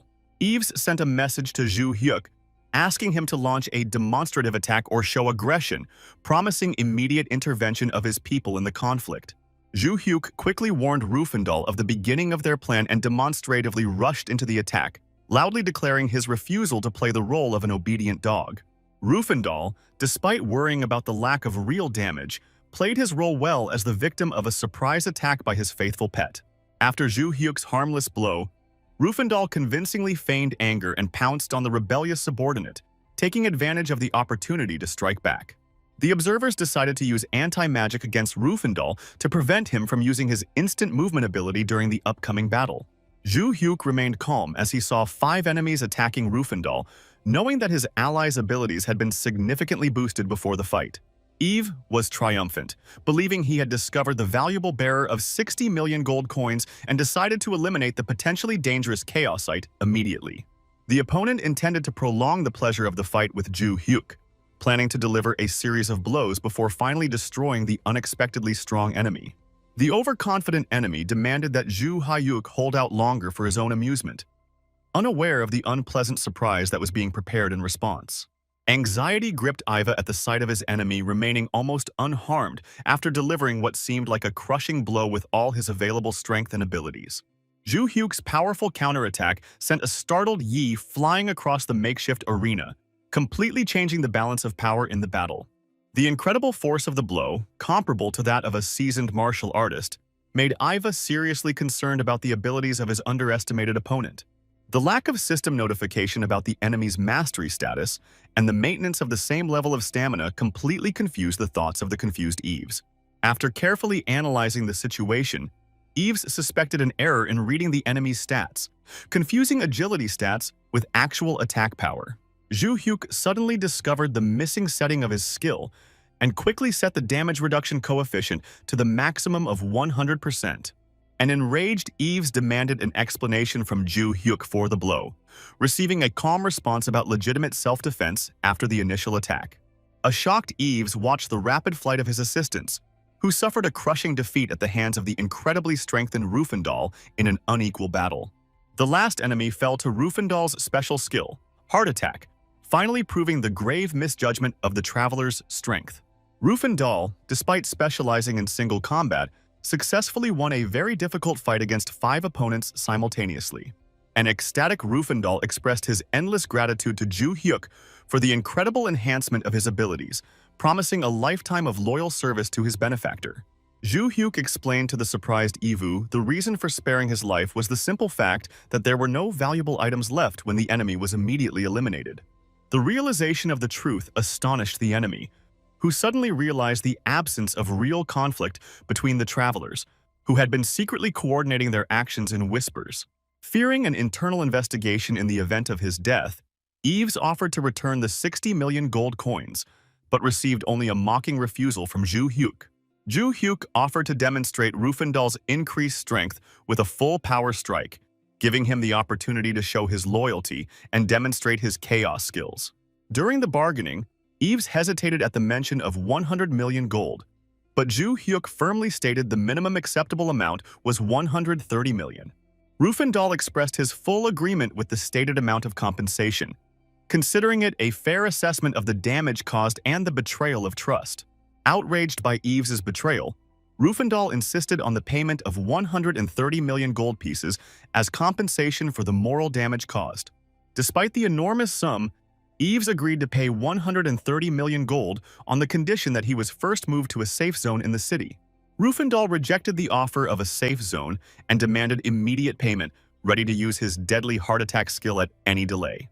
After paying the required sum, the defeated Eves hastily left, feeling deep shame for the defeat of his assistants and rejoicing at the preservation of his own life. Zhu Hyuk, watching his enemy leave, suggested that Rufendal carry out just retribution on the man who was destroying the foundations of society with his actions. Rufendal immediately set out in pursuit of the enemy, intending to fulfill the role of the arbiter of justice in this difficult situation. Despite understanding the extreme cruelty of such a decision, Rufendal submitted to Zhu Hyuk's insistent demand to eliminate the enemy after receiving a ransom. The shocked Eves's last words were an echo of his own mockery as Rufendal, using his special skill, repeated his request to hold out for at least one blow. Rufendal felt an extraordinary sense of satisfaction from the revenge he had achieved, and sincerely thanked Zhu Hyuk for the opportunity to experience such a special feeling of triumph. While examining the fallen enemy, Rufendal discovered an unusual key among the fallen objects, which aroused his particular interest with its mysterious appearance. Rufendal was amazed by the offer of 1 billion gold coins for the return of the found key, realizing the exceptional value of the found item. Despite the incredibly generous offer for a simple item, Rufendal made a firm decision to keep the mysterious key for himself for further study. Rufendal hastened to report to Ju Hyuk about the completed task, showing off the bag he had obtained and mentioning the incredible ransom offer of 1 billion gold. Ignoring the mention of the proposed amount, Ju Hyuk focused on the contents of the mysterious bag, suggesting that the items inside be examined immediately. Examining the contents of the bag left the hero with mixed feelings, as the murdered captain, despite the value of the loot, evoked a persistent feeling of mistrust. Ju Hyuk felt a growing curiosity about the contents of the bag, expecting to find something truly valuable that would justify the offered ransom of 1 billion gold. The unique items found in the bag, even with a total value close to 500 million gold, did not explain the generous ransom offer. Suspecting a connection between the find and smuggling, the hero continued to thoroughly examine the contents of the bag in search of additional secret items. Ju Hyuk decided to divide the spoils, allocating 30 million gold to Rufendal, who expressed sincere gratitude for the unexpected generosity. As he said goodbye, Rufendal promised to re-establish contact with Ju Hyuk upon his return from the continent, expressing his deep gratitude for the trust shown in him. Rufendal sincerely wished his benefactor luck, planning to devote his time to leveling up and rejoicing in the reward he had received for his faithful service. Upon meeting his sister and Marianne, Ju Hyuk was relieved to learn that their journey had been successful and unmarred by any serious obstacles. Sesong happily talked about Seiya's help with navigation, causing Ju Hyuk to express interest in the possible interesting discoveries they might make during their journey. Sesong shared disturbing rumors about the appearance of an extremely dangerous monster that wiped out an entire level 50 team during a quest. Ju Hyuk noted the strange lack of information about this incident in the Olympus community, which raised further questions about the nature of the threat. The group decided to personally deal with the mysterious monster before determining the further route of their journey through dangerous territories. During their 3-day journey, Sesong and Seiya conducted numerous training battles with various monsters, perfecting their fighting skills. Sesong has confidently demonstrated her mastery of necromancy, effectively using her abilities during numerous battles with monsters. Seiya, having reached level 33, noted the advantage of a difficult location, where the absence of other players made their training much easier. Ju Hyuk praised the effectiveness of the equipment he provided to both girls, noting their exceptional success in mastering hunting skills. Ju Hyuk was particularly impressed by Sesong's ability to turn defeated monsters into obedient undead after each successful battle. When asked about the mana consumption during multiple summons, Sesong confidently stated that there was a sufficient supply of magical energy to support all the creatures. Sesong explained her strategy of constantly increasing the undead army as a desire to maximize the possibilities for summoning in future battles. Estimating the total number of undead warriors under Sesong's control to be around 200, Ju Hyuk acknowledged the exceptional effectiveness of the class she had chosen. Having studied the map of the area, Sesong confidently reported that they were approaching the intended target, indicating the direction of the group's further movement. Having reached the foot of the majestic mountains, Ju Hyuk expressed some doubts about the accuracy of his companion's navigation skills in the difficult terrain. Sesong confidently confirmed the correctness of the chosen route, making Ju Hyuk think about the need to overcome the difficult mountain climb. The proposal to use a flight spell proved unfeasible due to the magical ban on air travel in the area. Sesong's sudden request to look up interrupted the group's thoughts on how to overcome the mountain obstacle in their path. The hero's gaze discovered the cruel Hazel, the famous ruler of the Carboniferous Mountains, hovering above their heads with a menacing look. The danger of the Korea lay in its ability to become stronger after absorbing the shiny stones that appeared when hunting other monsters. Korea's arrogant attitude towards humans manifested itself in her constant theft of their shiny objects, which she used to increase her own strength. Ju Hyuk tried to protect the girls from the dangerous bird by searching through his belongings for a suitable item to distract the creature. The Korea's swift attack ended with the hero being captured and lifted high into the air, accompanied by the arrogant gaze of the giant bird. Outraged by the haughty behavior of the Korea, Ju Hyuk responded with a threatening look, mentally calling the impudent bird a simple chicken. Ju Hyuk offered Korea a deal of sorts, promising to spare her life if she could withstand his single blow. The Korea's attempt to throw off its rider ended in failure when Ju Hyuk deftly held on and took up a position on the giant bird's back. The bird's extraordinary resistance to physical attacks proved to be a saving grace for both participants in the aerial battle, preventing them from falling from a great height. Zhu Hyuk offered the bird a mutually beneficial deal, promising to spare its life on the condition that it become his loyal and obedient pet. The bird's lack of enthusiasm prompted Zhu Hyuk to use his fighting skills to train on a creature capable of withstanding his powerful attacks. Reducing the power of his attacks by 80%, Zhu Hyuk promised the bird that the next blows would be significantly softer than the previous crushing onslaught. Thoughts. The intense training had significantly weakened the bird's resistance, giving Zhu Hyuk the perfect opportunity to use the tamer's magic ring. The fortunate acquisition of the tamer's ring during a recent act of justice has proven incredibly useful in the current situation with the unruly bird. A magical glow enveloped the bird when the ring was activated, initiating a partial taming process limited by the animal's high level of intelligence. After landing, Zhu Hyuk explained that the initial taming was a simple step, but for the perfect result, choosing the right nickname was necessary. The girls were genuinely amazed by the unexpected display of Zhu Hyuk's talent in taming animals, including his own sister Seiya. Zhu Hyuk calmly explained the origins of his taming skills, acknowledging the uniqueness of his technique compared to traditional golden spoon methods. While studying the new pet's stats in the information panel, Zhu Hyuk discovered the highest S rank and unusual food preferences in the form of blue stones and gold. Comparing his purchase to the famous Korean wyvern of Master Eugene, rank A, Zhu Hyuk noted the exorbitant price of such creatures on the market. The high cost of maintaining a new pet forced Zhu Hyuk to seriously consider the feasibility of raising this unusual bird himself. The demonstration of a bag of gold coins immediately brought the bird, which had been feigning unconsciousness, into a state of active attention and interest. Zhu Hyuk exploited the bird's obvious greed, offering it access to his riches in exchange for obedience and loyal service as a pet. The final stage of the domestication process was the selection of the name Coco for the bird, which had come to terms with its new role, and this finally cemented their bond. The entire group settled on Coco's back for a quick climb up the cliff and to reach the destination marked on the map. Seiya praised the advantages of the new companion for comfortable travel, causing the bird to noticeably enjoy herself with sincere praise of its abilities. A careful study of the map raised doubts among the travelers, since they could not find the entrance indicated on it in the indicated place. Se-song tried to help Zhu Hyuk determine the exact location, but he honestly admitted that he had no understanding of the map symbols. At the foot of the mysterious mountain, Se-song suggested that her companion destroy it entirely, but the young man admitted that despite his strength, he did not possess mining skills and could not disturb the natural landscape. Tired of fruitless attempts, Zhu Hyuk asked the girls to hold tightly to the magical bird Coco, which, at his command, rose high into the sky, preparing to make a swift flight along the mountain wall. After many failed attempts, Zhu Hyuk came to the conclusion that in order to open the secret entrance to the mountain, they had to fulfill certain requirements that they had not yet guessed about.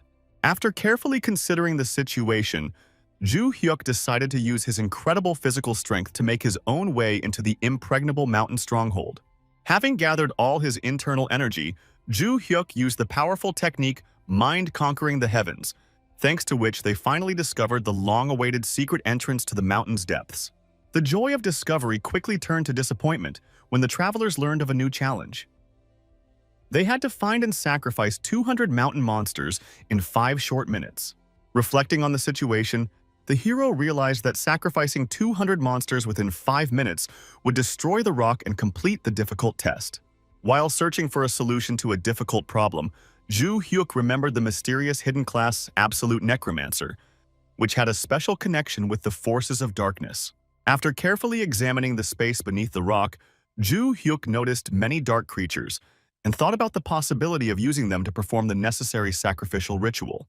Turning to his companion Se-song, Zhu Hyuk inquired about the number of dark creatures below, hoping to find the required 200 heads to complete the ritual.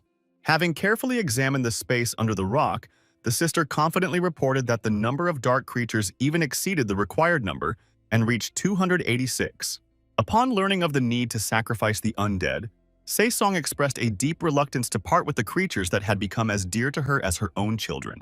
Puzzled by the girl's reaction, Zhu Hyuk watched her in surprise, trying to figure out if she could really communicate with the undead and hear their reluctance to become victims. The situation became clear pretty quickly.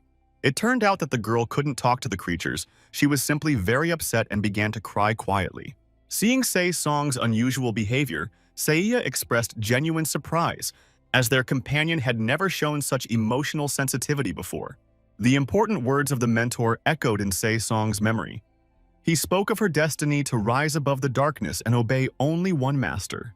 Understanding the importance of the moment, the hero explained that they were now taking the first step towards a great goal, and failure could mean the end of all their aspirations. Despite understanding the importance of the moment, Se Song felt deep anguish at the thought of using the undead as sacrificial creatures. After assessing the remaining time, Ju Hyuk explained that even with all his strength, he physically would not have time to find and collect 200 new monsters in the remaining 3 minutes. Deep mental anguish overwhelmed the girl at the thought of having to personally sacrifice the creatures with whom she felt a special connection. After closely observing Se Song's condition, Ju Hyuk guessed that her unusual connection with the undead was a special side effect of the hidden class. Seiya shared an observation about Se Song's unusual behavior, noting that the girl had not previously shown such affection for dark creatures. Showing firmness of character, Ju Hyuk directly told Marianne that he was ready to end the cooperation if she could not overcome her doubts and carry out the necessary actions. Once an important quest had been activated, none of the participants had the right to take things lightly or allow personal feelings to influence the completion of the task. Faced with a difficult choice, Se Song knew she had to either sacrifice the undead and stay on the team, or part ways with the rest of the travelers forever. Realizing her true calling to walk alongside the team, Se Song made the difficult decision to make a sacrifice, for which she received sincere gratitude from Ju Hyuk. Having accepted the role of the future absolute necromancer, Marianne made a difficult choice and sacrificed 200 undead creatures to perform the ritual. The moment of sacrifice proved particularly difficult. The undead began to slowly disappear, as if mourning their fate with invisible tears. Suddenly, the girl was overcome by intense pain, and her vital forces began to rapidly decrease, depleting her physical and spiritual state. Quickly assessing the situation, Ju Hyuk used basic healing on Se Song, who was suffering from the side effects of the hidden class, asking her to hold on with all her might. Successfully completing the challenging quest yielded a worthy reward. The cave acknowledged the absolute necromancer's power, significantly increasing his stats. All undead ratings increased, the usage limit reached 3,000, and mana costs were halved. Thanks to Ju Hyuk's timely healing intervention, the girl's mental state gradually improved, allowing her to regain her inner balance after the ordeal she had endured. The sacrifice of 200 undead creatures opened the way to the ancient Cliff of Ages, allowing a group of travelers to approach a mysterious cave that holds its own secrets. Carefully observing Marianne's condition after the ordeal, the caring Ju Hyuk offered to use his healing skills once again to ease her suffering. Having overcome her inner pain, the girl calmly assured her companions of her good health, finding solace in the significant increase in her magical abilities. Following Ju Hyuk's wise advice brought Se Song long-awaited relief, but she didn't even notice how angry Seiya was, ready to punish her brother for her friend's suffering. The ancient gates of the Cliff of Ages have been transformed into the mysterious Celt's legacy, allowing travelers to penetrate the depths of the majestic dark cliffs. Exercising caution in an unknown place, Ju Hyuk warned his companions of possible dangers, urging them to remain extremely vigilant. Seiya's first impression of the interior was deceptively simple. The room resembled an ordinary mountain cave with no visible signs of danger. The attentive Ju Hyuk checked the condition of each member of the group, while Seiya, examining the unusual place, began to doubt the correctness of the chosen path. Memories of the Celt's legacy left by his old mentor never left Ju Hyuk's mind, as he sensed the inevitability of another difficult test. The system has launched a legacy eligibility check, revealing the true purpose of the absolute evil, the destruction of the 7 holy thrones with the help of powerful allies. 3 selected assistants, including the magical bird Coco, were subjected to a thorough examination to confirm their readiness for the upcoming trials. The quest's strict rules left no room for compromise. Refusal by assistants to comply with the checks threatened permanent deletion of the protagonist's account. The boy's realization of the quest system's rigidity left him dissatisfied. The path was predetermined, with no way to turn or choose an alternative route. 20 years of training and meetings with the elders of the Heavenly Devil turned out to be part of a grand plan. one of the key scenarios of the majestic Olympus. Realizing there was no turning back, Ju Hyuk was determined to complete the game, warning his companions of the possible dangers ahead. Showing complete trust in her brother, Seiya accepted the offer to become his assistant without hesitation, having received official system notification of her new status. Committed to her choice, Se-song also received a system notification and immediately agreed to become Ju Hyuk's faithful assistant on his difficult journey. The wayward bird Coco showed obvious disobedience, hinting with her whole appearance to Ju Hyuk that special conditions were necessary to obtain her consent. Quickly deciphering the bird's hints, the resourceful Ju Hyuk scattered 8 million gold coins in front of her, instantly receiving the joyful consent of his greedy assistant. Obtaining consent from all three assistants gave Ju Hyuk long-awaited access to the mysterious Celt's legacy, bringing him closer to new challenges. The appearance of the mysterious portal marked the beginning of a new stage of trials, to which Ju Hyuk immediately rushed, ready to face the unknown. Despite not having a clear understanding of the upcoming clues, Ju Hyuk resolutely confirmed the entrance, eager to uncover the message left by his teacher. An urgent phone call brought relief to Yves. The situation with his murder was resolved, but the interlocutor insistently asked him to show less pity in the future. Being the leader of the Great Union's teleport control group didn't protect Iva from rage. He was filled with fury at the realization that someone had dared to deceive him. Yves was particularly outraged by the unexpected discovery that Rufendal had been spending time with a common scum of society, a certain Ramtadian. An unexpected turn of events played into Yves' hands, providing the perfect opportunity to teach Ramtadian a harsh lesson for his inappropriate actions. Over 700 people had already accepted the quest to capture Ramtadian, and even his outstanding fighting skills could not help him deal with such a number of pursuers. A sudden phone call caught Yves' surprised attention, interrupting his thoughts about the upcoming hunt for a daring adversary. The caller turned out to be Iva's brother, who, having noticed the posted quest to capture Ramtadian, decided to immediately contact him. The conversation revealed some interesting details. The brother who called turned out to be the director of the Great Union Divine Star and the first Lord of the Throne, ready to help catch Ramtadian. Upon entering the Celt's testing zone, the hero realized the importance of the journey ahead and mentally wished all his companions success in passing the difficult tests. The hero's first test was an encounter with a giant bird of incredible size, which he immediately recognized as part of a test prepared by his teacher. The battle with the mighty bird took only a few minutes, earning the hero a reward of 90,000 gold coins for successfully hunting the three-legged raven. An encounter with a three-legged raven, who turned out to be weaker than expected, awakened memories of the hero's past adventures in the special zone of Lime. The teacher's instructions about the need to become stronger in order to achieve the title of the strongest ruler in the world were deeply imprinted in the young hero's memory. 20 years of rigorous training under the guidance of a teacher were aimed at creating the perfect absolute, but the difficulty of the dungeon raised doubts about the success of other participants. In another part of the dungeon, Seiya successfully completed the hunt for a giant bat using her impressive lightning abilities. The powerful attack resulted in the creation of a new ultimate spell, Lightning Rain, and the pure white wizard class enhanced the girl's magical abilities. Alongside the others, Se-song waged her own battle, successfully completing the hunt for the knights with her necromantic abilities. An ambitious necromancer decided to turn the defeated knights into her loyal servants, using the magic of the absolute necromancer to create an army of undead warriors. The use of powerful magic transformed ordinary knights into majestic death knights, greatly strengthening the Dark Mistress's army.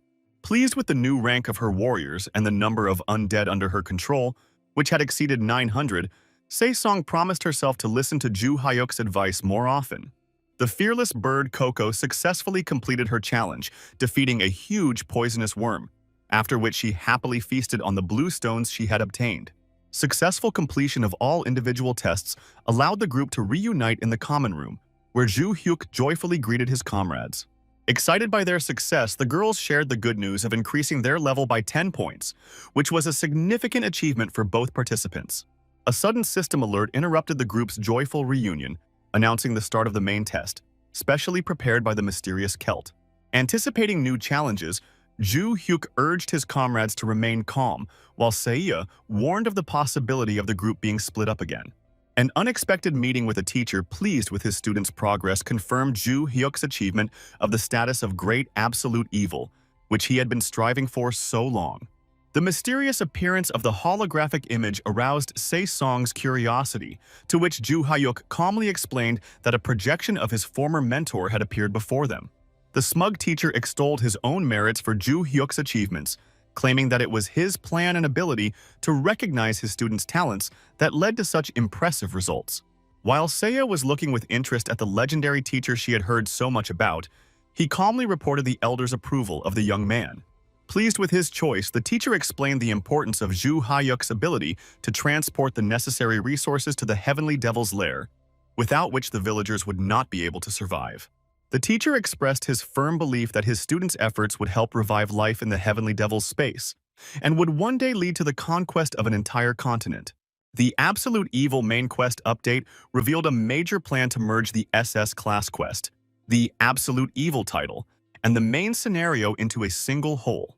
The grandiose task was mind-boggling: to overthrow the ruling empire that held power on the continent and create a new heavenly world under their own leadership.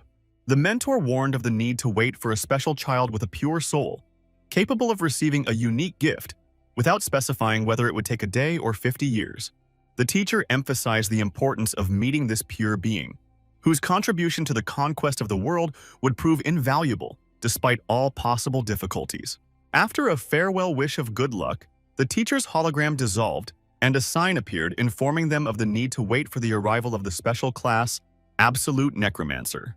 Seiya's worried question about the need for a long wait was met calmly by Ju Hyuk, who noted the presence of a suitable necromancer in their group. The system's timely confirmation of the Absolute Necromancer's presence marked the fulfillment of all the necessary conditions for completing the Celtic heritage. Reflecting on the fortunate coincidence, Ju Hyuk realized that without Marianne's help, he could have spent his entire life here, trying in vain to pass the test. Successfully completing the Celt's Legacy quest yielded a generous reward: 2 promotion points, 20 bonus attribute points, and a precious red gem. Assessing the rewards he had received, the hero was particularly pleased with the red stone worth 500 million won, which guaranteed financial stability for the near future. Carefully examining the rewards he received, the hero noted the special value of the 2 promotion points and 20 attribute points, already planning their effective use. Seiya's enthusiastic announcement of receiving the red stone was met with approval by Ju Hyuk, confirming her sole right to the valuable reward. Overwhelmed with joy, Seiya rushed to her friend, still not believing her luck, until Marianne's sincere congratulations brought her back to reality. Marianne talked about her special reward. Instead of a red stone, she received promotion points, unlimited mana, and a new useful skill. Impressed by her friend's abilities, Seiya suggested celebrating her success, planning to treat her with the proceeds from the sale of the precious red stone. Watching Se-song's humble description of her new abilities, Ju Hyuk was amazed at her power to control a massive army of undead with virtually no mana consumption. A sudden, loud bird cry caught everyone's attention. Coco, surrounded by a bright glow, began the process of increasing her rank and developing her abilities. Watching the bird's transformation closely, Ju Hyuk noted its impressive progress, reaching level 73 and raising its rank from S to SS. Observing the bird's proud behavior in front of its companions, Ju Hyuk suddenly realized that all this time he had mistaken the male Coco for a female. Returning to practical matters, Ju Hyuk focused on distributing the 20 bonus points he had received to improve the mind-conquering the heavens technique. The limited options for allocating points to base stats forced Ju Hyuk to focus on the only available upgrade option. A carefully selected reward allowed the mind that conquers the heavens technique to be upgraded, resulting in the activation of the special truth effect in this powerful skill. The search for the hero continued, and Eves and his men discovered Ramtadian's broken trail in a snowy area where the tracks suddenly ended. Ramtadian's bounty hunters lost track of him in this location, much to the displeasure of Eves, who was eager to destroy his adversary. The First Holy See, known as the Crimson Gladiator, calmed the enraged Eves, assuring him that Ramtadian's capture was only a matter of time. The Crimson Gladiator's confidence was based on a carefully prepared trap, from which, in his opinion, even the strong Ramtadian would not be able to escape. The sudden appearance of a dark spot high on a cliff attracted everyone's attention when a huge, unusual-looking bird flew out of it. The surprise of those present increased at the sight of Ramtadian, seated on a bird and radiating a noticeably increased power since their last meeting. Activating the true technique. Conquering the heavens brought a massive 30% boost to all stats, including recovery speed, skill cooldowns, and basic stats. Viewing the updated status gave the guy satisfaction. All of his characteristics had once again reached a new, higher level of development. Seeing the joy on her brother's face, the curious Seiya inquired about the reason, receiving an explanation about the significant increase in his characteristics. Impressed, Se-song noted the exceptional achievements of Ju Hyuk, whose stats exceeded 100 points, confirming his status as a true absolute evil.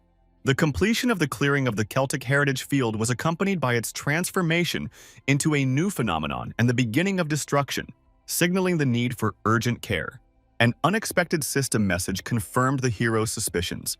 The main goal of the entire test was indeed to strengthen the mind's technique, which had not yet been fully explored.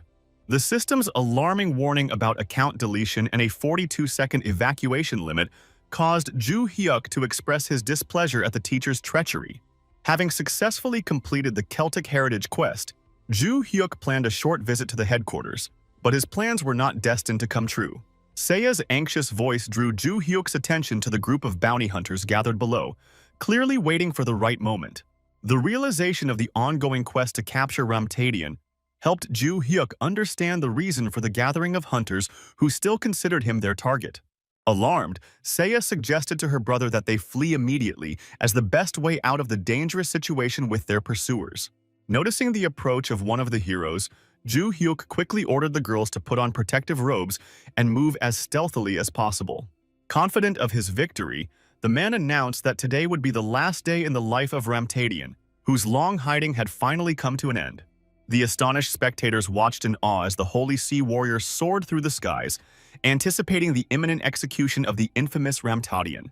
Understanding the importance of the moment and the cameras focused on him, the warrior anticipated how a quick victory over Ramtadian would earn him the favor of players and NPCs. Activating the attack Sword of Flame, the man declared his determination to defeat Ramtadian in front of the world's media, who were riveted to the scene. The warrior's ambitious plan included eliminating Ramtadian as the first step to defeating absolute evil and turning the Divine Star into the strongest world alliance. The enemy's first attack was aimed at the bird, trying to knock it out of flight, but the wounded Coco, overcoming pain and panic, continued to confidently stay on her intended course. Introducing himself to his opponent, the warrior identified himself as Kang Mu-seok, the director of the Divine Star Alliance and holder of the title of Crimson Gladiator of the First Holy See. Before he could finish his arrogant warning, Kang Mu-seok was grabbed by an enraged Coco, who used her claw dash skill to throw him into a nearby wall. The thugs watching from below froze in amazement, not believing their eyes. Ramtadian's pet turned out to be strong enough to inflict damage on the Crimson Gladiator himself. Shocked by the bird's unexpected strength, which had reached level 70, the Crimson Gladiator admitted his carelessness, but still believed in his ability to deal with the enemy. Approaching the defeated Kang Mu-seok, Ju Hyuk calmly stated his main principle. He does not attack first unless the opponent shows aggression. Carefully assessing the situation, Ju Hyuk understood the inevitability of an attack from Kang Mu-seok, who could not show weakness in front of the many watching mercenaries.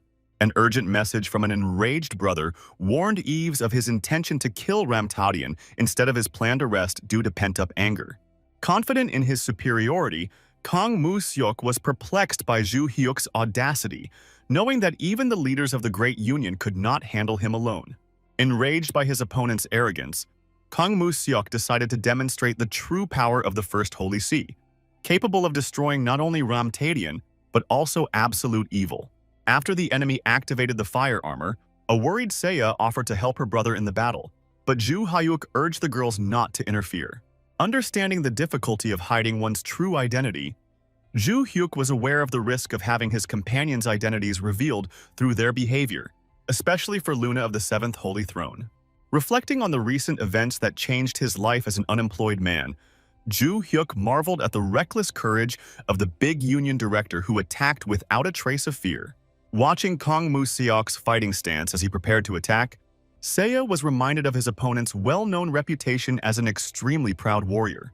Seiya understood that killing Kang Mu Seok would mean war with the Divine Star, although the clash of absolute evil with the Crimson Gladiator was inevitable. Keeping a close eye on her brother as he gathered strength, Seiya warned of the enemy's wide attack radius, urging Ju Hyuk to exercise extra caution. Confident in his superiority, Ju Hyuk only smiled, realizing the significant difference in strength and the readiness of the absolute evil to meet any challenge. Swiftly closing in on the enemy, Ju Hyuk used the skill Unusually Powerful Fist with the intention of halving the damage, demonstrating his superiority. The powerful attack activated all of Kang Mu Seok's defense mechanisms. The armor was destroyed, the protection of the spiritual necklace and the spiritual barrier were activated. The Crimson Gladiator's numerous magical artifacts were actively working to heal him, and the protective ring created an additional protective barrier. Surprised by his opponent's resilience after his attack, Ju Hyuk noted with interest Kang Mu Seok's impressive arsenal of magical items. Despite his obvious advantage in stats, Ju Hyuk decided to prolong the battle to study his opponent's possible hidden abilities. Recognizing the enemy's strength, Kang Mu Seok realized his previous carelessness and the need to exercise utmost caution in battle. With a mocking smile, Ju Hyuk expressed his disappointment at the weakness of the Divine Star Director, calling him a third-generation gold spoon mediocre. Enraged by his opponent's arrogance, Kang Mu Seok began to concentrate his power, preparing to demonstrate the true strength of the Crimson Gladiator. The activation of the skill Explosive Fire Flower created such a powerful heat that its intensity could be felt even at a considerable distance where Ju Hyuk was located. Watching his opponent closely, Ju Hyuk noticed a gradual decrease in his health, likely caused by using his techniques to the limit. Analyzing the situation, Ju Hyuk assumed that the enemy was using Berserk mode, understanding the time limitations of such a state. In preparation for the decisive battle, Ju Hyuk entrusted Coco with the protection of the girls, completely trusting his faithful companion with their safety. Jumping off the bird, Ju Hyuk rushed towards his opponent, intending to personally test the limits of the endurance of the holder of the First Holy Throne. A few hours later, a worried Kang Mu Seok urgently called his assistant, demanding that he immediately take control of the media to prevent information leaks. Understanding the difficulty of the task due to the rapid spread of information on the internet, the assistant nevertheless respectfully promised to carry out the assignment. Trying to reassure the manager, the assistant assured him that he would make every effort to ensure that footage of the director's death did not appear online. Annoyed by the suggestion of his death, Kang Mu Seok abruptly corrected his secretary, explaining his absence as simply leaving the game to rest. Kang Mu Seok's mounting rage erupted into a tirade about the inappropriateness of being treated as a dead man when he stood alive in front of his subordinate. Continuing to be indignant, Kang Mu Seok expressed his indignation at having to endure such treatment because of a loser like Ramtadian. Having vented his pent-up anger on his secretary, Kang Mu Seok tried to calm down by giving orders to tidy up his office. Standing by the window, Kang Mu Seok reflected on the misconceptions of society, which overlooks the emergence of many incompetent people in important structures. Kang Mu Seok's thoughts were filled with the conviction that the guild's top users were of paramount importance to the functioning of the entire gaming world. Anticipating the coming changes, Kang Mu Seok saw the approach of a new era where the sudden rise of the weak would become impossible due to the reorganization of the world. The swift flight on the faithful Coco delighted Ju Hyuk, once again confirming the value of such a reliable friend, capable of instantly delivering him to the right place. Noticing Coco's improved mood, Ju Hyuk correctly guessed the reason. The bird had become much easier to carry one passenger instead of the usual 3. The cause of Coco's concern turned out to be an attack from an enemy that released an extremely powerful flame directed at his wings during the battle. The realization of the master's power, capable of destroying an opponent with a single basic attack, made a strong impression on Coco, forcing her to rethink her behavior. Impressed by his master's display of strength, Coco decided to be more obedient, fearing the fate of the defeated Crimson Knight. Having reached the lair of the Heavenly Devil, the hero went about his business, while a pleased Coco entertained the local children by displaying his gold coins. Studying the received report revealed to Ju Hyuk details of the settlement's survival strategy for the upcoming cold season. The elder described in detail the severity of the local winters, emphasizing the need to provide each home with warm clothing and heating equipment. According to preliminary calculations, 800 million gold coins were required to provide for the 800 inhabitants of the Heavenly Devil for the winter period. Responsibility for the accuracy of economic calculations was assigned to the fourth elder of the settlement, the wise Serdian. Studying the reports on the life of the settlement, the hero reflected on the previous methods of survival of these people during the winter period, doubting the need to waste resources on simple NPCs. While Serdian promised to prepare a detailed plan for the arrangement of the dwellings, Ju Hyuk realized that the required 800 million could easily be covered from Johan's 4 billion fund. Having approved Serdian's plan to revive the Heavenly Devil, Ju Hyuk generously allowed the use of the required amount, understanding the importance of this business project. Inspired by the Lord's support, Serdian dared to propose increasing the budget to 1.5 billion gold coins to purchase higher quality materials.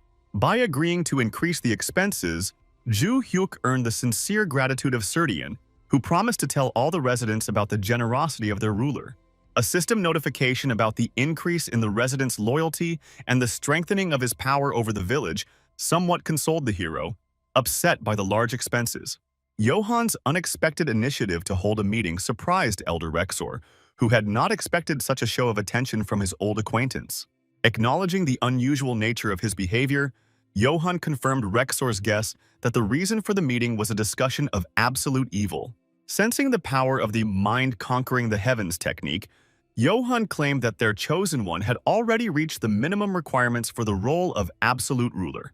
Despite partially agreeing with Johan's arguments, Rexor firmly stated his unwillingness to serve a ruler whose power was significantly inferior to his own.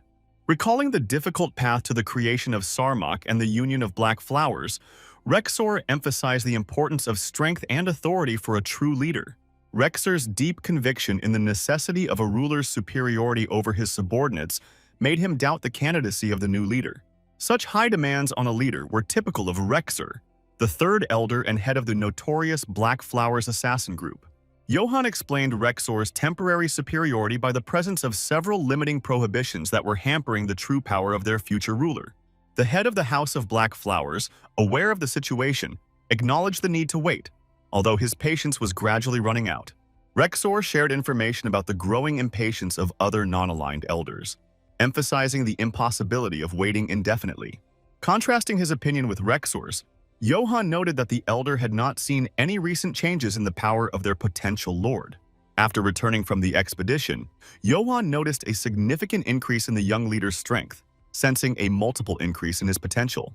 Johan confidently stated their lord's ability to confront the elders even without special equipment, demonstrating a significant increase in his strength. The hero's unique ability to deliver items from the outside world to the village became an irrefutable argument that even Rexor did not argue with. And observing the initiative to provide residents with winter supplies, Rexor expressed concern about the use of the organization's funds. Johan emphasized the wise use of Sarmak's funds by their master, directing all resources solely towards the development of the Heavenly Devil. Urging Rexor to be patient, Johan hinted at the existence of a special plan by their overlord to obtain additional military forces. Observing the latest research into monster creation, Ju Hyuk realized that a revolution was approaching in the gaming industry. Seiya was amazed at the scale of the financial investment in research, noting the vast amount of red and black stones used. His brother's indifferent reaction to the news after his victory over the First Throne made Seiya suspect a hidden meaning behind the events. Showing concern for his sister, Ju Hyuk explained the defeated enemy's reluctance to acknowledge the growing notoriety of absolute evil.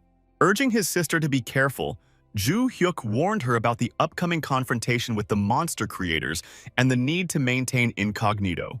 While explaining to his sister the importance of self-improvement, Ju Hyuk encountered her unwavering belief in his superiority over everyone else. Analyzing the situation, Seiya proposed using monster generation technology to ensure the self-sufficiency of the Sky Devil. Ju Hyuk's next target was the river flowing through the sky, a territory rich in redstones that had recently been opened to independent players. His sister's warning about the presence of level 70 players only strengthened Ju Hyuk's resolve to explore the new territory. Connecting to Olympus, Ju Hyuk thought about the upcoming hunt in the exclusive territories of the continent of Sentinia, inhabited by unusual creatures. The popularity of hunting grounds among Alliance members was due to the possibility of a stable supply of valuable red stones. For the upcoming expedition, Ju Hyuk decided to take Zeta, the sixth elder, with him, who possessed impressive magical abilities.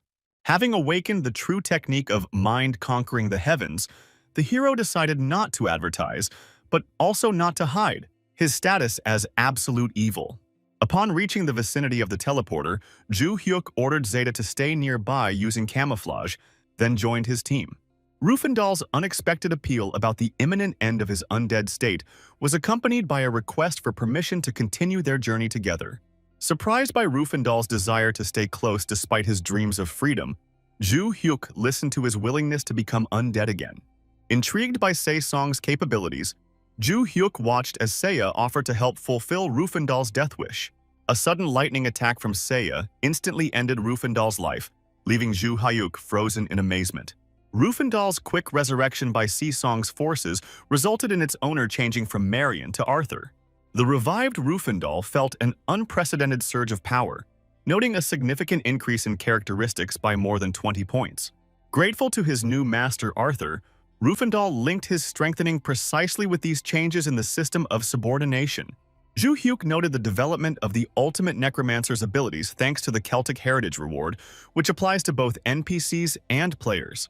While organizing the group's gradual promotion, Ju Hyuk especially warned his sister to be careful due to her status as a saint.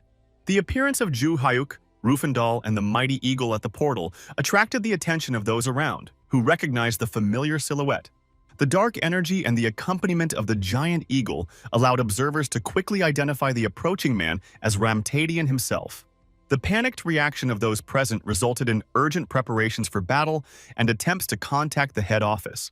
The unexpected order to let Ramtadian through caused all the knights to part, allowing him free access to the portal. Confused by the strange behavior of those around him, Ju Hyuk listened to Rufendal's suggestion that their sudden respect was connected to the video of his victory over Kang Mu Seok that had been circulated. Kang Mu Seok's status as the director of the Divine Star Grand Alliance ensured that the alliance members were aware of what had happened, facilitating the further advancement of his sister and Marianne. Reflecting on the portal system, Ju Hyuk recalled their original general availability and doubted the legitimacy of large alliances seizing control over the natural structures of Olympus. After passing through the portal, the hero learned of orders from senior management to maintain normal operations, leaving the solution to the problem to higher authorities. Finding himself in an unexpectedly deserted area after teleporting, Ju Hyuk decided not to take any risks and stay put while waiting for the rest of the team to arrive. The covert surveillance of the hero culminated in the director suddenly ordering a full-scale fire attack when it became clear that Ju Hyuk had not noticed the ambush. Calming the worried Rufendal, Ju Hyuk reminded him of the presence of a defensive spell and suggested that he block the enemy's attack while he provided a boost. Anticipating the possibility of such a development, Ju Hyuk was nevertheless surprised by the obviousness and straightforwardness of the opponent's actions in the current situation. The first attack was carefully prepared, with the addition of combination skills and a stunning effect to neutralize the enemy without any room for error. While successfully holding off enemy attacks, Rufendal noted the difficulty of single-handed blocking due to the excessively wide range of strikes being delivered across the entire area. Calmly assessing the situation, Ju Hyuk saw a simple solution to the problem in his personal participation in blocking the enemy's massive attack. Se-song's sudden appearance from the opened portal was accompanied by her anxious questions about the reasons for the surrounding fiery chaos and destruction. Realizing the danger of the situation for Se-song, Ju Hyuk tried to warn the girl about the need to immediately evade the enemy's approaching attack. Se-song's slow reaction time resulted in the enemy's powerful attack heading straight for her unprotected face, threatening serious consequences. After the attack had completely stopped, the wary mages maintained their battle positions, ready to resume the offensive at the slightest sign of enemy survival. Disappointed by the ease of the battle, the director of the Grand Union publicly expressed disdain for the force that defeated the Throne Warrior, warning of a similar fate for all enemies of the Alliance. The sudden appearance of a strange silhouette emerging from the smoke after a massive attack attracted the alarmed attention of all the fighters present. A growing sense of unease gripped the commander as he thought about the incredible possibility of the enemy surviving such a powerful and coordinated attack. While taking refuge with his comrades on Koko, Ju Hyuk received a message from a worried Seiya, ordering her to remain in place until further instructions. Showing concern for Marianne's well-being after the attack, Ju Hyuk asked the girl to remain under the protection of the mighty Coco until his return. Ju Hyuk's timely intervention allowed him to protect the girl from the approaching fire attack, managing to shield her from the deadly flames. Reassuring the girl, Ju Hyuk assured her of complete safety under his protection and asked her to rise with Coco to the clouds after the end of the active phase of the battle. Stopping Ju Hyuk before leaving, Se-song, grateful for his rescue, expressed her strong desire to stop hiding and join the fight by his side.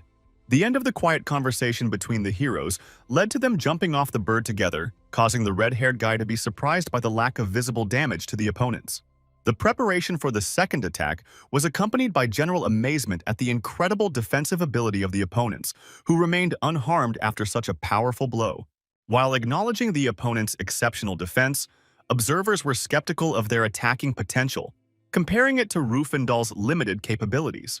Confident in the reliability of his fighter, the director entrusted him with the role of the main defender in the vanguard, counting on his exceptional fortitude in the upcoming battle.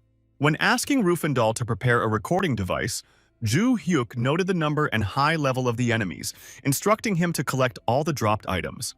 An approaching tank tried to warn Ju Hyuk about the unequal battle, but only received an order for Rufendal to begin recording the upcoming battle. Confident in his team's superior numbers and equipment, the woodcutter offered Ju Hyuk the chance to surrender voluntarily, avoiding certain defeat. Calling on Ju Hyuk to repent to director Kang Moo-seok, the woodcutter hinted at the possibility of a lighter punishment if he apologized in a timely manner. Confused about the seriousness of the charges, Ju Hyuk listened to the woodcutter's explanation of the crime against the Union's territory and the violation of order in the work area. The invasion of territory and the insult to the pride of the Divine Star were considered sufficient grounds for the most severe sentence to be passed on the offender. Reacting mockingly to the claims, Ju Hyuk inquired about the legitimacy of the Great Union's claims to a territory created without their participation or efforts. Outraged by the unfounded claims to control the teleporter and hunting grounds, Ju Hyuk openly questioned the right to charge fees to ordinary players. Explaining the reason for killing the first attacker, Kang Moo-seok, Ju Hyuk realized the futility of dialogue with opponents incapable of rational discussion. The woodcutter's growing anxiety was caused not so much by Ju Hyuk's words, but by the frightening energy of an unknown force emanating from him. Se-song's timely completion of the task resulted in the activation of necromantic abilities and the summoning of an army of undead soldiers onto the battlefield. Having surrounded the area with resurrected warriors, Ju Hyuk issued an ultimatum to immediately summon the head of the Union, threatening brutal reprisals in case of refusal. Expressing his categorical rejection of the monopolization of gaming resources, Ju Hyuk declared his readiness to completely destroy the existing unfair system. In preparing for the attack, the woodcutter counted on the advantage of his equipment and magic potions against an enemy who had almost no special equipment. Ju Hyuk's swift movement caught the woodcutter off guard, not even allowing him to realize the moment the enemy approached his position. Understanding his opponent's intention to rely on healing potions and spells, Ju Hyuk decided to demonstrate the futility of such tactics in the upcoming battle.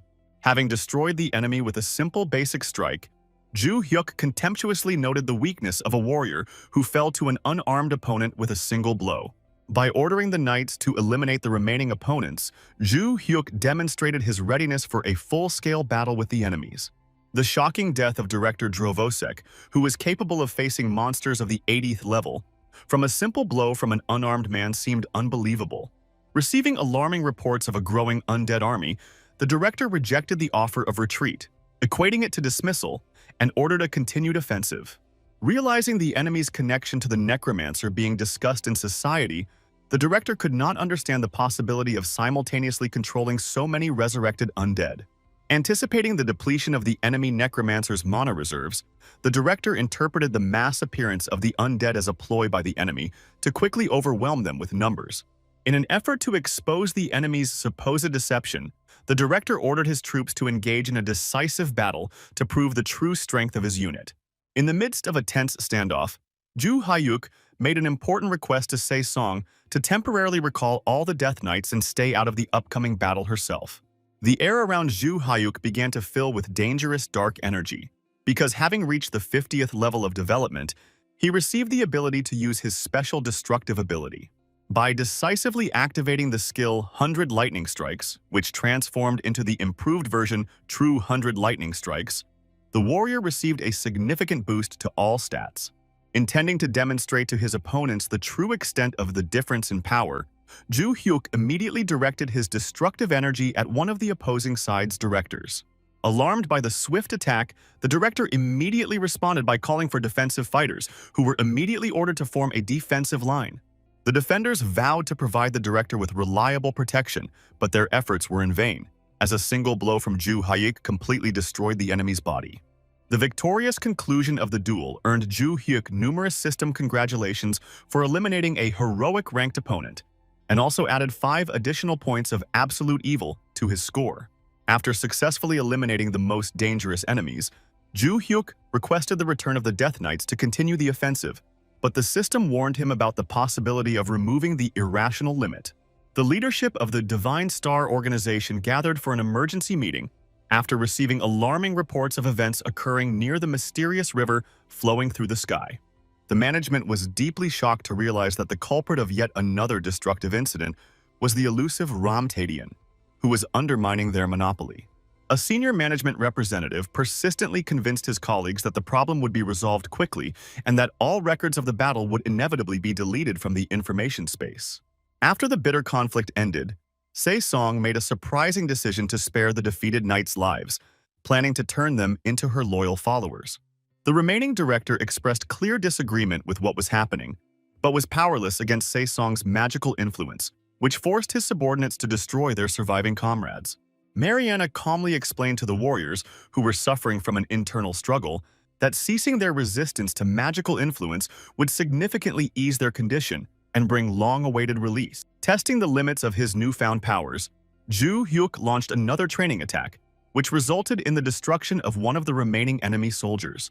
An unexpected result of the last battle was the appearance of several red stones, indicating a new ability to obtain items after independently eliminating opponents. The current situation is due to the use of absolute evil points, which, according to the system message, helped remove irrational elements of the gameplay. The amazing effect of the transformation was the complete normalization of the luck parameter, getting rid of negative values of this characteristic and opening up new possibilities for character development. While busy collecting valuable artifacts, Rufendal suddenly discovered the appearance of uninvited guests through the portal and considered it necessary to immediately inform his master. A thorough analysis of the situation allowed Rufendal to identify the arrivals as representatives of an elite unit of the Lesser Trinity of the Union, operating under the auspices of the Divine Star. The warriors, nicknamed the Three-Handed Warriors, immediately demanded that Ju Hyuk voluntarily submit to justice in order to mitigate the inevitable harsh sentence. Rufendal hastened to warn Ju Hyuk about the extreme determination of the arriving representatives of the Divine Star and the need to take the emerging threat seriously. Having listened carefully to Rufendal's detailed explanation, the protagonist received a comprehensive idea of the outstanding strength of the arriving group of opponents. The first opponent turned out to be the renowned master of close combat, Kirtel, who had reached incredible heights in the development of a rare hidden class of martial arts. The second member of the group was a mysterious warrior nicknamed the Assassin, who possessed the unique techniques of a hidden class of blade masters. The central position was occupied by the defensive magic specialist Liu Peng, whose exceptional skills allowed him to provide impenetrable protection for his allies. Analyzing the combat abilities of his opponents, Ju Hyuk noted the similarity between Liu Peng's defensive techniques and Rufendal's magic, suggesting the possible influence of the former on the development of the latter. The enemy group's leader, Liu Peng, issued a final warning about the possibility of avoiding severe punishment, while simultaneously giving the order to begin military operations. Carefully assessing the current situation, the protagonist noted the absence of healers and priests in the enemy group, which clearly indicated that the enemy underestimated his capabilities. The first representative of the enemy group began a rapid advance, loudly declaring his intention to fight at full strength, despite the enemy's lack of equipment. Despite the enemy's threatening statements about the inevitability of his imminent death, Ju Hyuk managed to stop his rapid attack at the last possible moment. The enemy was deeply shocked by Ju Hyuk's incredible ability to stop his most powerful blow without using any weapons or special equipment. Instantly delivering a crushing counterblow, Ju Hyuk calmly informed his defeated opponent of his disappointment in the level of his fighting skill.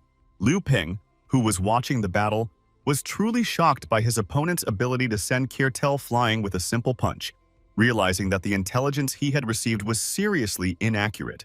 Carefully observing his opponent's reaction to the blow he received, Ju Hyuk noted his extraordinary endurance and instructed Rufendal to capture the upcoming interesting duel.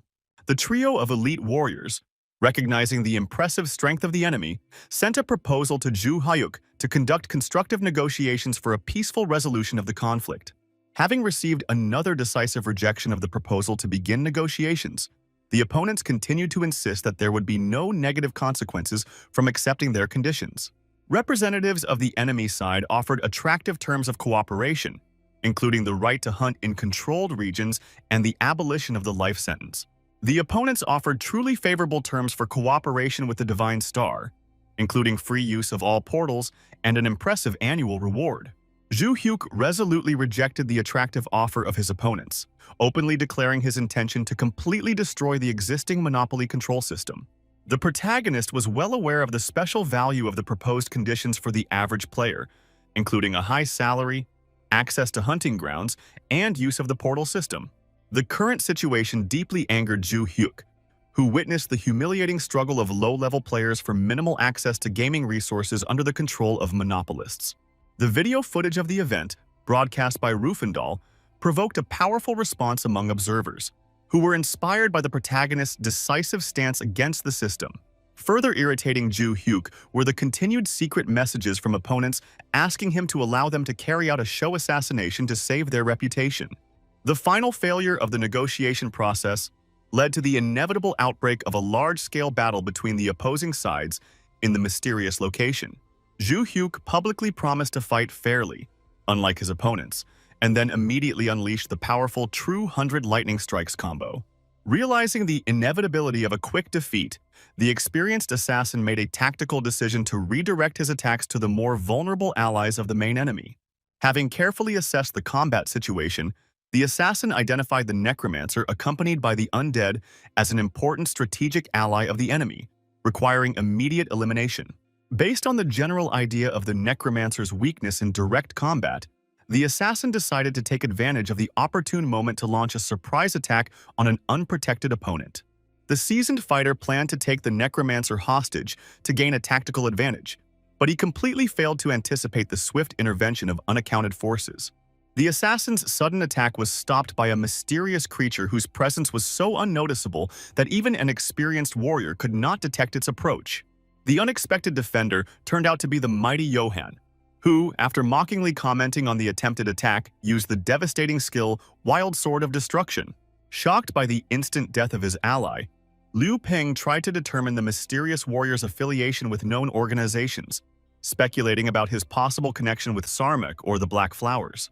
The mysterious Johann issued a threatening warning of inevitable punishment for all who dared to oppose the mighty Sarmak. The frightened warrior instantly recognized the legendary leader of Sarmak, perplexed by the reasons for his sudden appearance and mysterious connection with the powerful Chaosite. The battle's unexpected development continued with the entry of the powerful Zeta, who immediately activated a formidable spell to summon an evil spirit. The steadfast Zeta solemnly declared the inevitable death of all enemies of the Overlord, concluding her statement with a wish for eternal peace for the fallen enemies. A satisfied Ju Hyuk watched the Elder's flawless actions, showing impressive initiative without the need for direct orders. The loyal Johann respectfully apologized to the Lord for his unauthorized interference in the battle, but Ju Hyuk expressed satisfaction with the results of the operation. Liu Peng's sudden message contained a sincere apology for underestimating Ju Hyuk's abilities and an urgent request to resume the negotiation process. The enemy, having realized his mistake, acknowledged the inappropriateness of the previous proposal and expressed his readiness to provide exceptional conditions for cooperation with the full support of the Great Union.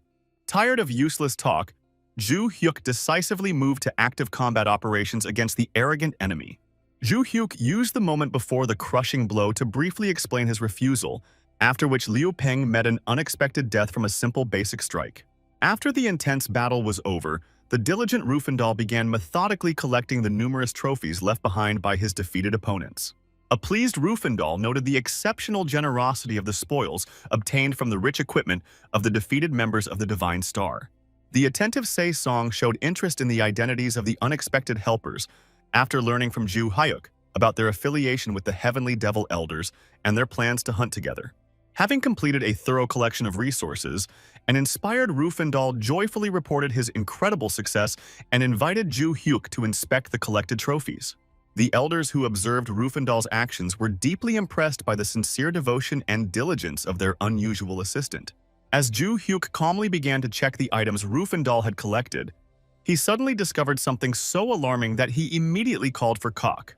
Assessing the situation with lightning speed, Ju Hyuk ordered Rufendal and Sei Song to climb onto the dragon's back, while simultaneously calling on Johan and Zeta to prepare for battle. Despite the general lack of understanding of what was happening, all participants felt the approach of an unusually powerful and threatening force. The foreboding was confirmed by the appearance of a new quest, Boss Monster Attack, which reported the sudden appearance of absolute evil.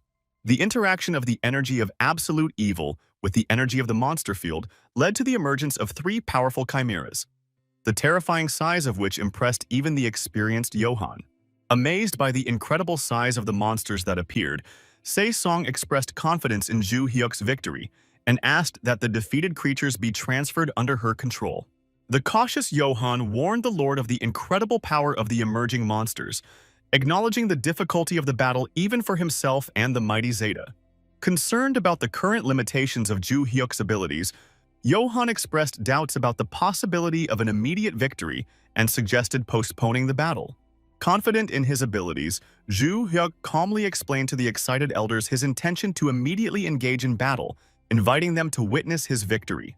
After carefully examining the system notification, Ju Hyuk determined that the appearance of bosses was the result of a special interaction with the energy of absolute evil under certain conditions. Having correctly identified the monsters as part of a special game event, Ju Hyuk decided that an immediate battle with the enemies that appeared was inevitable. By decisively activating a powerful flow of true mind energy, Ju Hyuk filled the surrounding space with the overwhelming power of absolute evil. Observing the monsters' reactions, Ju Hyuk confirmed his guess about their special nature, noticing the creatures' complete paralysis under the influence of the energy of absolute evil.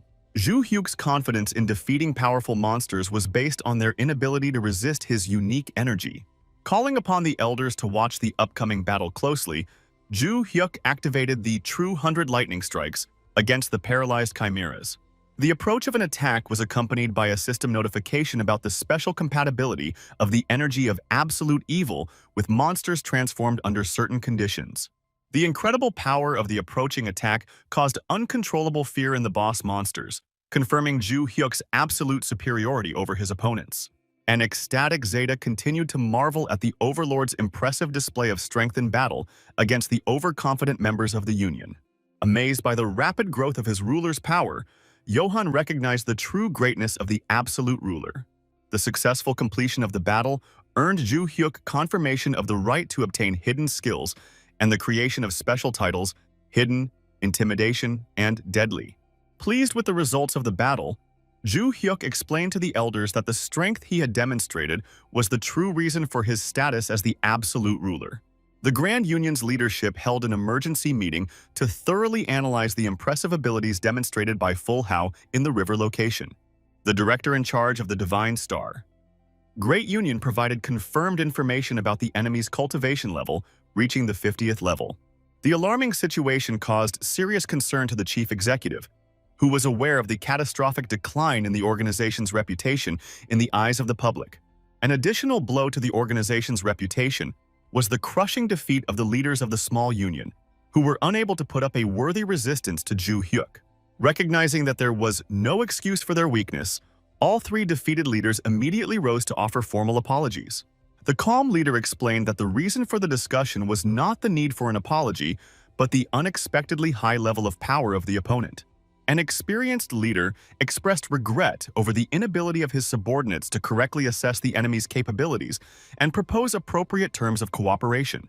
The short-sightedness of the leaders of the Little Union caused deep disappointment to the attentive observer of the events taking place. The unusual opponent Full Hao demonstrated exceptional abilities despite his relatively low 50th level of development, actively using the media space, spreading rumors of attempts by major organizations to capture the mysterious adversary testified to its high strategic value. Grand Union President Kang Moo-hwan closely followed the situation regarding the official pronouncement of life sentence by the Divine Star Organization. Carefully analyzing the situation, the leader understood that regardless of strategic value and negotiating opportunities, Full Hao remained an adversary of a society with influential allies. A careful study of the mysterious player's past actions strengthened Kang Moo-hwan's compelling hypothesis about the enemy's possible connection to the forces of absolute evil. The leader's grandson, Kang Moo-seok, expressed sincere admiration for his grandfather's insight, who explained the main goal of absolute evil, plunging society into a state of chaos.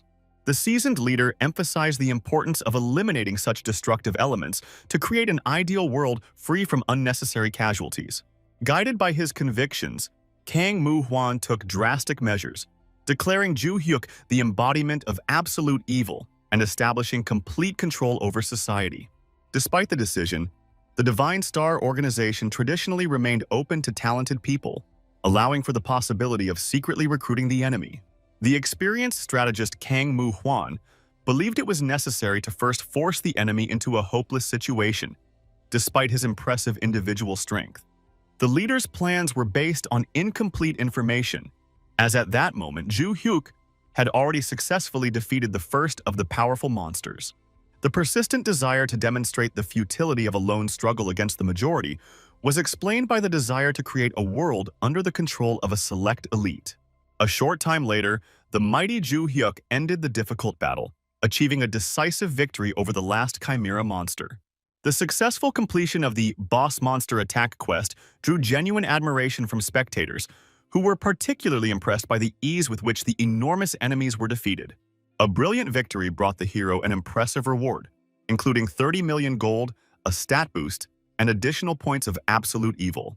An unexpected addition to the standard reward was the receipt of 3 extremely rare black stones, accompanied by a solemn system congratulations. A shocked Ju-hyuk experienced incredible emotions from receiving the legendary black stones, considered the highest treasure among all existing ones. The historical rarity of the objects obtained was confirmed by statistics. In the 200 years of Olympus's existence, black stones appeared only 3 times. The incredible rarity of black stones made it nearly impossible to accurately determine their true market value in the game economy. Reflecting on his achievement, Ju-hyuk recalled the path he had taken, the support of his loved ones, and the training of his teacher, realizing that all the trials he had endured had been worthwhile. The attentive elders noticed the Lord's extraordinary joy, which Zeta associated with the successful demonstration of his outstanding abilities. The insightful Johann, sensing other reasons for the ruler's joy, suddenly discovered the approach of new guests and decided to temporarily hide. The unexpected visitors turned out to be high-ranking representatives of large organizations, the director of the Great Union, Helen, and the president of the Union of Justice. The sudden appearance of the head of Sarmak behind the guests, holding a weapon to their necks, was an unpleasant surprise for the uninvited visitors. Faithful Johann respectfully turned to the Lord for instructions on how to proceed with the unexpected guests. Ju-hyuk's calm gaze caused the nervous visitors to quickly introduce themselves. The director of the Union, Elena Blueheart, and the captain of the Justice Union. Intrigued by the American origins of one of the guests, Ju-hyuk allowed them to stay, accompanied by a stern warning about the need to remain still. Showing a willingness to engage in dialogue, Ju-hyuk invited the unexpected visitors to explain the reasons for their appearance. Big Union representative Helen was the first to voice her organization's intention to attract the talented player to its ranks. The woman's offer included an impressive contract with a substantial initial deposit, a high annual salary, and additional privileges in the territories under her control. The determined captain immediately expressed his organization's similar intention to recruit the outstanding player into the ranks of the Justice Alliance. The American side's impressive offer included a substantial down payment, a hefty annual salary, and a valuable collection of rare items. An alarmed Korean representative tried to emphasize the importance of protecting the Greater Union for its survival and access to trade infrastructure. Unperturbed, Ju Hyuk calmly explained to his interlocutors that he had his own methods for obtaining and selling the necessary items. The proposed annual salary of 500 million won did not make the desired impression on the powerful player. Demonstrating his abilities, Ju Hyuk destroyed the approaching monsters with lightning speed, after which Rufendal immediately collected the dropped treasures.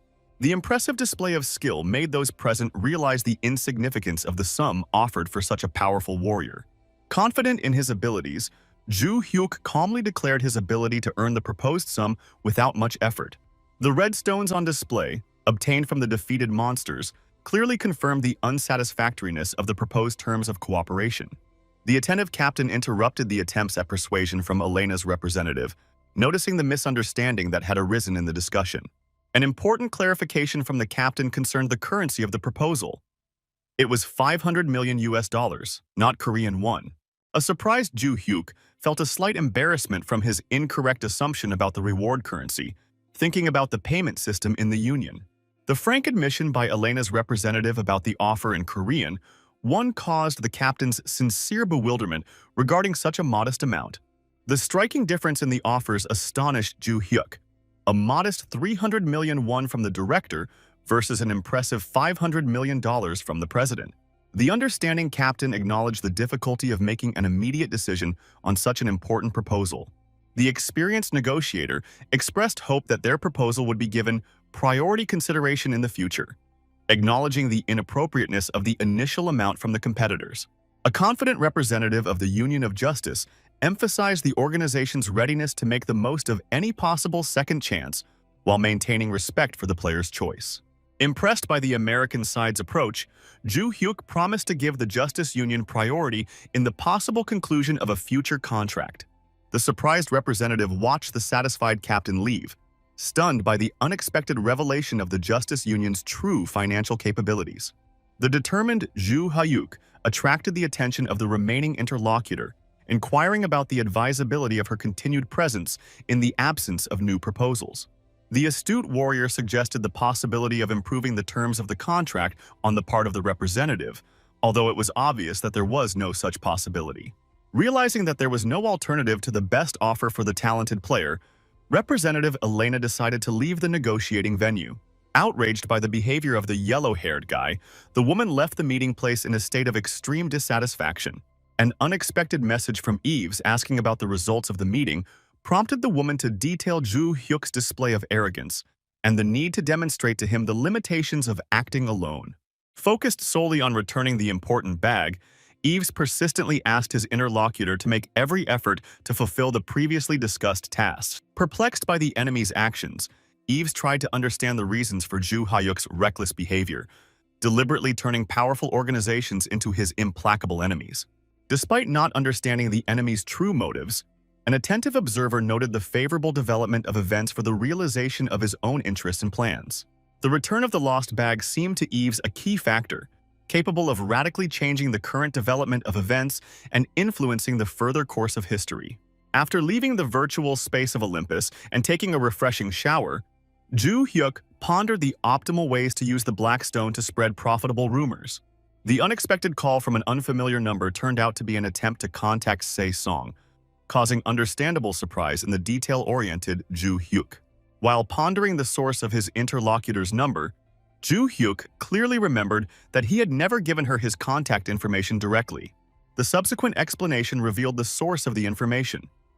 The phone number had been obtained from Seiya during a recent meeting, after which Se Song had decided to inquire about his availability. An additional argument for the meeting was Se Song's current location in the company of Ju Hyuk's sister, which created an excellent opportunity for spending time together. Ju Hyuk's appearance in the cozy cafe was accompanied by joyful, welcoming gestures from Seiya, who persistently invited her brother to join their small group at the table. An inspired Seiya shared her thoughts on the benefits of meeting together, explaining the reason for sharing contact information, while also noticing her brother's obvious displeasure. An irritated Ju Hyuk asked the girls present about their true intentions, assuming they were willing to listen to serious comments about their actions. Reiterating his initial stance on personal meetings, Ju Hyuk emphasized the extreme frivolity of such actions in the current situation. Expressing clear dissatisfaction with his forced presence, Ju Hyuk explained the need for a serious conversation about the consequences of his interlocutor's rash actions. Ju Hyuk's detailed explanation focused on the importance of controlling every spoken word and gesture, which could be the key to revealing closely guarded secrets. Particular attention was paid to the principles of maximum caution in communication, including a clear distinction between the names used and the manner of speech in the virtual and real worlds. Susong's personal recommendations included a categorical ban on mentioning her game name and character class in any real-life communication. After listening carefully to the serious warnings, the quiet Sae-song, under the watchful gaze of Ju Hyuk, was forced to give a firm promise to follow all the rules voiced. Observing the reaction of her frightened friend, a puzzled Seiya tried to understand the reasons for her brother's strict attitude towards a seemingly harmless meeting of close people. Warning about the upcoming serious conversation at home, Ju Hyuk emphasized the inadmissibility of disseminating his personal information without prior consent. Seiya's attempts to justify his actions by citing partnerships were met with a stark reminder about the need to carefully manage his statements outside the gaming world. Concluding the unpleasant conversation, Ju Hyuk strongly advised the girls to exercise extreme caution and refrain from discussing the events of Olympus in public places. Ju Hyuk's hasty departure, explained by the presence of urgent domestic matters, left a frustrated Seiya to reflect on her older brother's unpleasant character traits. In an attempt to explain the situation to Sae-song, Seiya shared an observation about her brother's unusual focus on precautions in everyday interactions. The attentive Sae-song, based on her memories of their first meeting, noted the initially comfortable atmosphere of communication with her mysterious partner in virtual adventures. Gratitude for the care shown during critical moments was the main reason Sae-song wanted to arrange a personal meeting with an attentive gaming companion. The outcome of the meeting was the opposite of the girls' expectations. Instead of the admiration for Sae-song's appearance that Seiya had predicted, they received a serious reprimand for their reckless behavior. Ju Hyuk's return to the virtual space of Olympus was met by the diligent Rufendal, who prepared a detailed report on the valuable items he had recently acquired. The carefully crafted document included current market prices and detailed recommendations for the safe disposal of items without risking the owner's identity. Acknowledging the high quality of the work done, Ju Hyuk limited himself to a short gesture of approval, expressed in a light pat on the head of his diligent assistant. The insightful Ju Hyuk attributed Rufendal's extraordinary diligence to his knowledge of the rare black stones, preferring not to reveal his understanding of hidden motives. A careful examination of the contents of the received bag led to the unexpected discovery of Yves's recording stone, which had caused such great concern to its owner. A review of the stored records revealed a pattern of illegal activity by Yves involving the monopolization of teleports and the trading of access rights to hunting grounds. The realization of the lost bag's true value came to Ju Hyuk, along with the memory of the generous ransom offer of 1 billion won. The formation of a new strategic plan began with the summoning of the skilled Johan, who remained undetected nearby thanks to his outstanding camouflage skills. The detailed description of the situation included information about the existence of a private teleport in the northern mountainous area, operated by the Helen Union. The assumption about the current activities of the head of the teleport control group, who was probably engaged in collecting illegal payments, formed the basis for the further plan of action. Ju Hyuk voiced a strict decision about the need to eliminate the operation leader immediately after he leaves the protected safe area. Johan's curiosity about the reasons for such a radical decision received a simple answer from Ju Hyuk, based solely on personal hostility towards the intended goal. An additional factor in the decision was the desire to use the obtained recordings as a tool of pressure on the influential Great Union. Having left the virtual capsule of Olympus and immersed himself in everyday affairs, a puzzled Yves tried to understand the reasons for the rapid change in public opinion. Eva's dismissive attitude towards Ju Hyuk was based on the conviction of the complete helplessness and insignificance of his unexpected opponent. Yves's contemptuous remarks about the typical behavior of members of the lower classes who suddenly gained power reflected his deep contempt for social upstarts. Analyzing the situation, Yves assessed the enemy's actions as a banal attempt to gain popularity among the general masses of the gaming community. The sudden appearance of news reports about the recognition of the chaosite Ju Hyuk as the embodiment of absolute evil forced Eva to reconsider his assessment of what was happening. The forced recognition of Zhu Hyuk's exceptional abilities as an independent player was accompanied by the understanding that he belonged to an entirely different level of skill. The current development of events has led to the formation of a global confrontation between the single player and the entire virtual gaming community. Iva was perplexed by his opponent's inexplicable decision to confront the powerful Kangmu Seok in a situation of complete isolation due to the mark of absolute evil. The release of the official statement from the Great Helen Union, expressing its full support for the Divine Star's position, confirmed the high probability of Zhu Hyuk's connection to the forces of absolute evil. The hostile stance of the country's two largest unions was bound to provoke a similar reaction from other organizations, creating a large-scale confrontation. When considering the limits of destructive power, experienced players understood the critical importance of access to teleporters for successful travel between continents. Strategically blocking the teleportation system could be a fatal blow to the player's mobility, dooming them to inevitable defeat. Further restriction of the ability of large unions to sell in-game items threatened complete economic isolation and the cessation of gaming activities.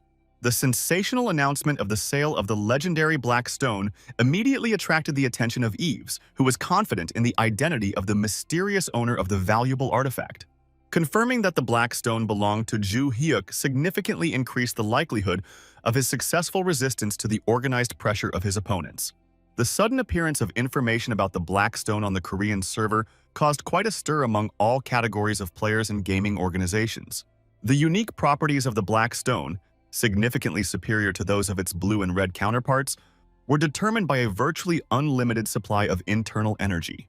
Serious American research has confirmed the exceptional properties of the Black Stone, including the potential ability to control natural disasters. The first appearance of the legendary Black Stone in 30 years has caused an unprecedented stir throughout the international gaming community. The information about the mysterious owner's categorical refusal to sell the Black Stone to the Divine Star organization caused Kang Moo-hwan great concern.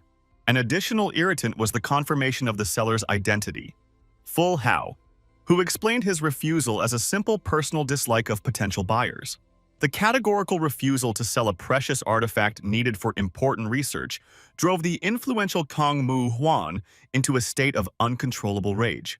The numerous negative news stories about her brother caused great indignation in Seiya, who was absolutely certain that the information being published was completely unreliable. Watching his sister's desperate attempts to express her anger, Zhu Hyuk listened to her determined intention to initiate legal proceedings against the unscrupulous journalists. Concerned about his sister's behavior, Zhu Hyuk recalled a recent conversation, emphasizing the inadmissibility of publicly displaying their family ties. Of particular concern was the sister's official position on the Holy See, which required the utmost caution in publicly displaying family ties. The girl's sincere indignation was caused by the incredible audacity of the authors of the articles, who dared to publish such unreliable materials. The observant Se-song, who was well aware of Zhu Hyuk's true character, was deeply indignant at the unfair accusations and malicious publications.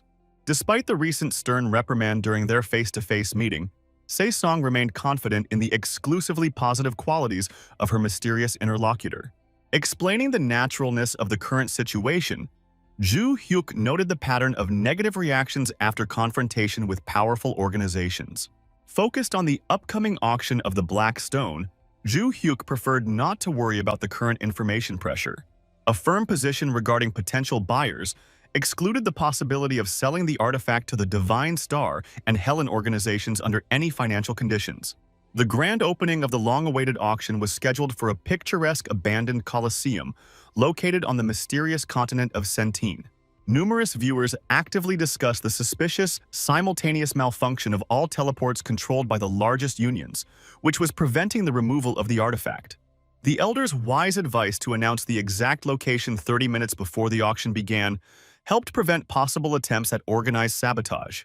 Having acknowledged the rationality of the proposed strategy, Zhu Hyuk gave orders to prepare for the unique auction event.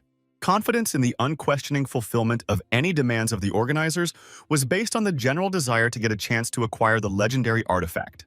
A fundamental safety requirement was the categorical prohibition of wearing any protective equipment within the auction area. A carefully thought-out security system included the placement of experienced elders and professional Sarmak assassins throughout the perimeter of the protected area. The organizers have established strict security rules, which include the immediate elimination of any participant caught attempting to use a weapon or commit murder.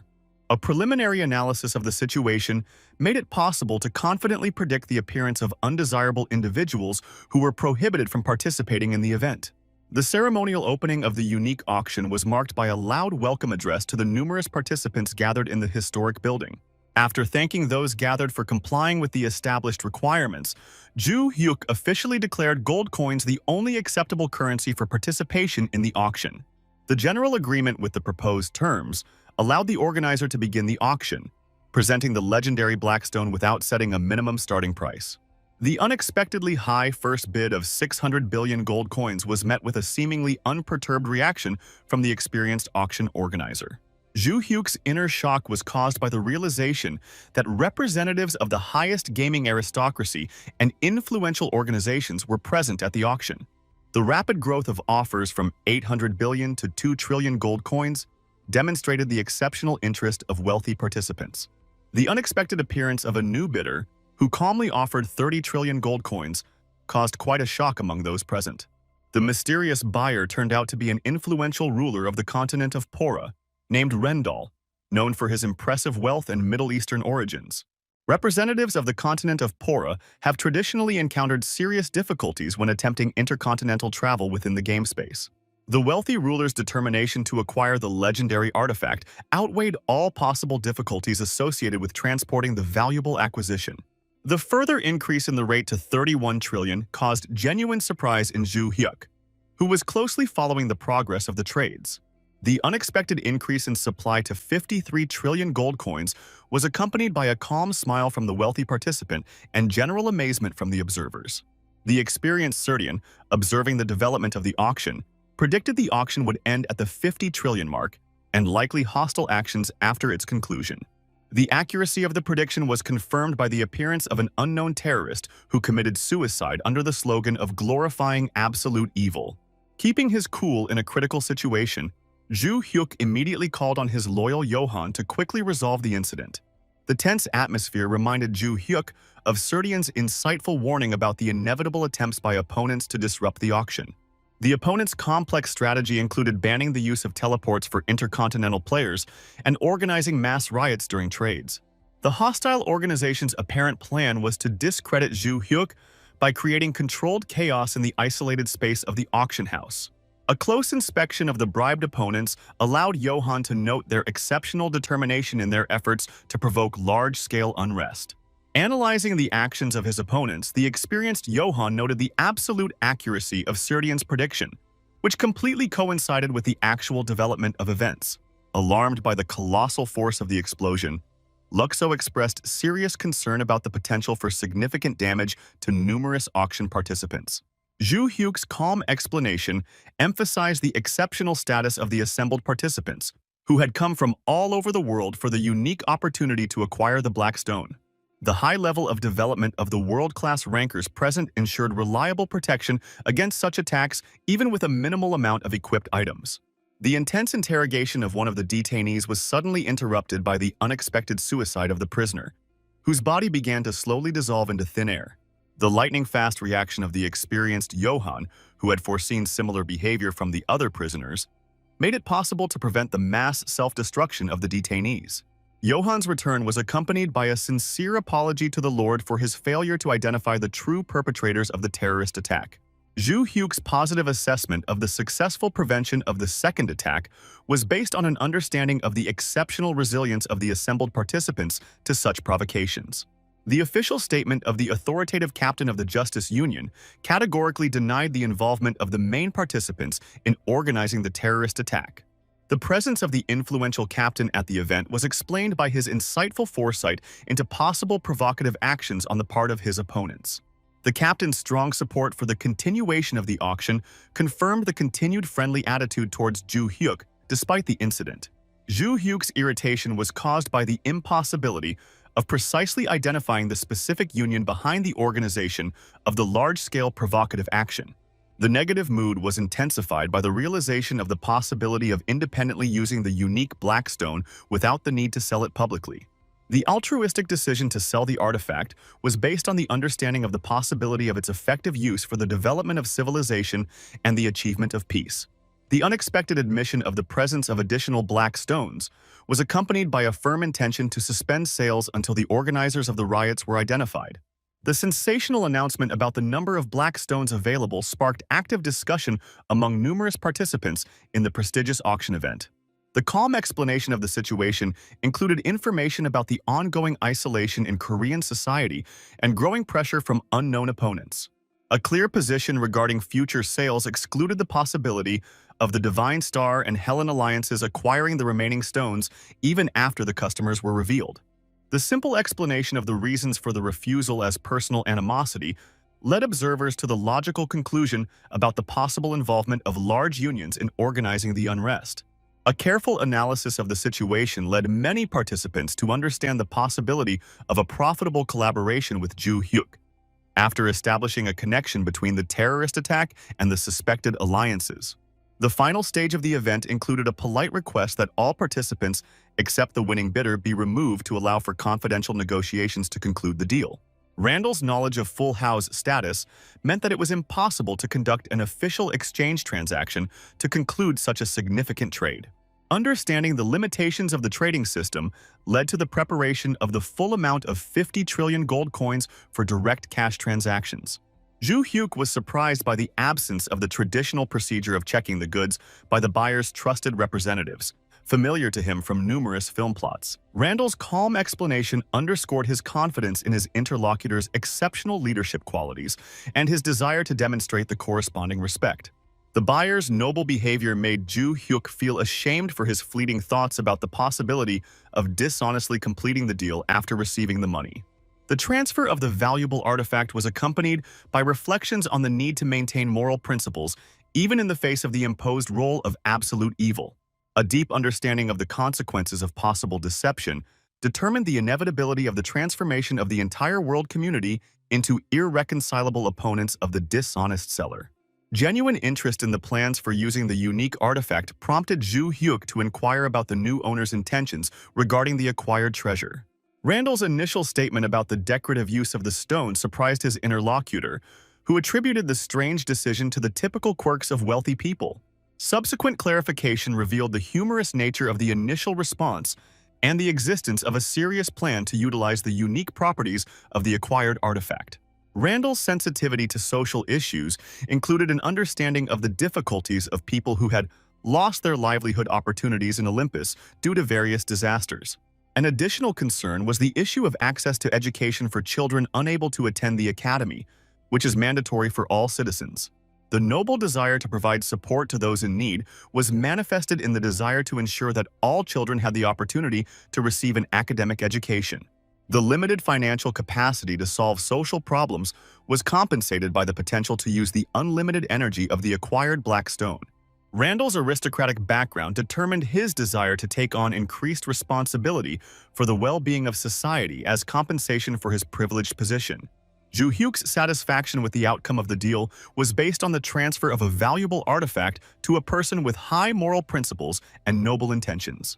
The information Kang Moo-hwan received about the successful sale of the Blackstone was supplemented by shocking information about the seller's possession of two more similar artifacts. The leader's heightened interest in the fate of the dispatched organizers of the riots reflected his concern about the possible consequences of the provocative operation. Of particular importance was the careful concealment of all traces of involvement in the organization of the incident, which was successfully carried out by the executors of the special operation. The assistant's confident statement about the impossibility of establishing contact with the guild, even after the most thorough investigation, calmed the worried leader. Kang Moo-hwan's curiosity about the source of the unique artifacts was heightened by the possibility of additional black stones. The consideration of the possibility of overturning the death sentence was confronted with the need to preserve the family's reputation and maintain the authority of the influential union. Fears about the consequences of violating one's own decision were intensified by a negative attitude towards the enemy, who was recognized as the embodiment of absolute evil. The strategic importance of the black stones was determined by their potential use in creating portals to monsters of considerable value. The difficulty of making the optimal decision was determined by the scale of possible consequences for all parties involved in the conflict situation. The conclusion of the main events was followed by a meeting of Ju Hyuk's team to discuss the results and plan further actions. The satisfaction of successfully completing the deal was reflected in the joyful examination of the 50 trillion gold coins received, which opened up wide possibilities. Serdian's unexpected appearance was accompanied by a high assessment of the Lord's negotiating skills and a proposal for an immediate discussion of important strategic issues. Ju Hyuk's polite refusal to discuss it immediately was accompanied by an explanation of urgent matters and a promise of a detailed conversation later. The unexpected appearance of the quest, Return of the Absolute, was accompanied by information about the existence of the last rebellious elder among those who had previously rejected the hero's authority. The sudden appearance of mysterious lightning bolts erupting from the ground caused an immediate, wary reaction from the elders, who tried to determine the source of the possible threat. Rexor's dramatic appearance from the rooftop was accompanied by a formal address to the heir to the legendary mind technology that conquers the skies. The third elder and head of the Black Flower House made a strong statement, categorically refusing to acknowledge Ju Hyuk's authority without first proving his strength. A timely update to the system quest has made it clearer that the trust of the last rebellious elder, Rexor, must be gained. The detailed description of the quest revealed the recognition by the four elders of Ju Hyuk's exceptional qualities and the need for a demonstration of strength for the final test. The harsh test conditions included a significant weakening of all stats, restrictions on combat skills, and a critical reduction in the effectiveness of mind techniques. Rexor's mocking behavior was accompanied by a story about the three elders secretly observing the auction, and the subsequent recognition of Ju Hyuk's authority by two of them. The solemn explanation revealed the sacred duty of the elders to evaluate the deep essence of a candidate for the title of True Lord. A detailed explanation of the evaluation criteria included four main qualities: charisma, wisdom, ambition, and determination, with Rexor specializing in testing strength. While acknowledging Ju Hyuk's display of outstanding personal qualities in front of the other elders, Rexor noted that his physical strength was insufficient to merit recognition. An indignant Johann sharply pointed out the inadmissibility of such a brazen appeal to the legitimate absolute ruler on the part of the disobedient elder. Logical reasoning highlighted the contradiction between the claimed observation of the Lord's actions and the disrespectful attitude towards his obvious power. The calm disregard of the elder's objections was followed by an appeal to Johann, reminding him of his own request for patience in waiting. Rexor's provocative proposal included the possibility of Ju Hyuk being replaced in the upcoming fight by Johann himself, showing a clear disregard for the challenger's abilities. Ju Hyuk's decisive intervention prevented the brewing conflict between the supporters, calling on everyone present to think clearly about the situation. The confident declaration of the unity of the titles of the successor of the technique of reason and the absolute heavenly devil was accompanied by a categorical ban on conflicts between the elders. Ju Hyuk's firm stance on the need to overcome the test on his own ruled out any possibility of his supporters interfering in the upcoming fight. The address to Rexor contained an admission of preliminary conjectures about his identity, accompanied by surprise at the unexpectedly dramatic manner of the elder's appearance. Confirmation of Ju Hyuk's assumptions was accompanied by Rexor's mocking explanation of his reluctance to wait any longer for the potential ruler to grow stronger. His resolute acceptance of the terms of the duel demonstrated Ju Hyuk's willingness to prove his superiority by force, as required by the rebellious elder. Zeta's concern about the Overlord's chances was expressed in his appeal to Johann, who possessed a similar specialization in the art of assassination to Rexor. The sudden weakening of the Overlord's powerful energy aura after Rexor's appearance raised serious doubts in the experienced observer Johann. The current situation left the loyal Johann with only one option: to have unconditional faith in the Lord's abilities, following the received order of non-interference. A careful analysis of the situation allowed Ju Hyuk to understand the difficulty of confronting a first-class assassin under the automatic weakening effect. The memory of Edar and Johann joining naturally after their demonstration of personal growth strengthened their confidence in the validity of the current test. Logical reasoning about the principles of the game system led to the conclusion that there was a real possibility of winning the upcoming difficult test. Zhu Hyuk's serious attitude towards the upcoming fight was expressed by his adoption of an appropriate fighting stance, demonstrating his complete readiness for battle. Rexor's hope for a worthy confrontation was met with a calm remark about being too talkative for a professional killer and a hint about the limited time.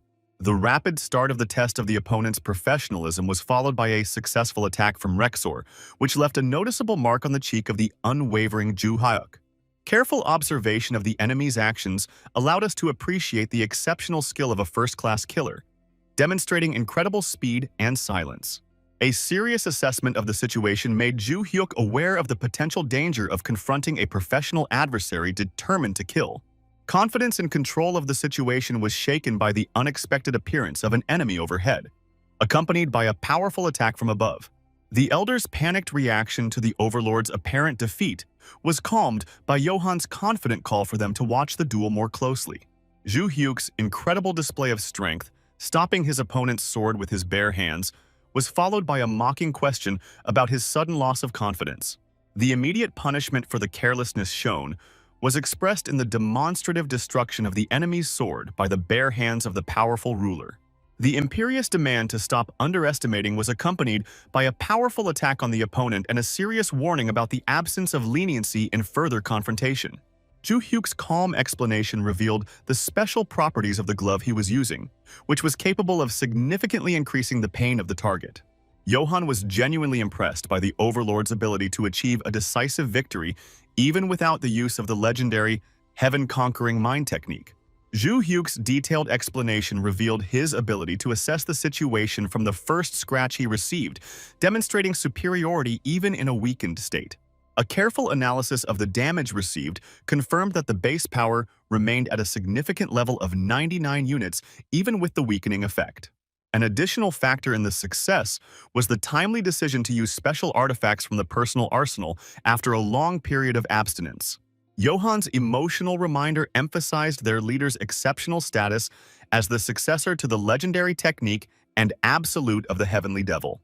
The defeated Rexor's determined attempt to rise to his feet demonstrated the seasoned warrior's unyielding character even after a crushing defeat. The winner's calm question about possible objections was accompanied by confidence in the fulfillment of all the conditions set for recognition of superiority. The respectful acknowledgement of defeat was accompanied by admiration for the perfectly calculated counterattack and gratitude for sparing the life of the defeated enemy. Rexor's sincere repentance was expressed in the recognition of unforgivable arrogance before the legitimate heir and a readiness to accept any punishment for the disloyalty shown. Johan's understanding of Rexor's true motives was combined with concern about the smiling Overlord's possible harsh reaction to his disobedience.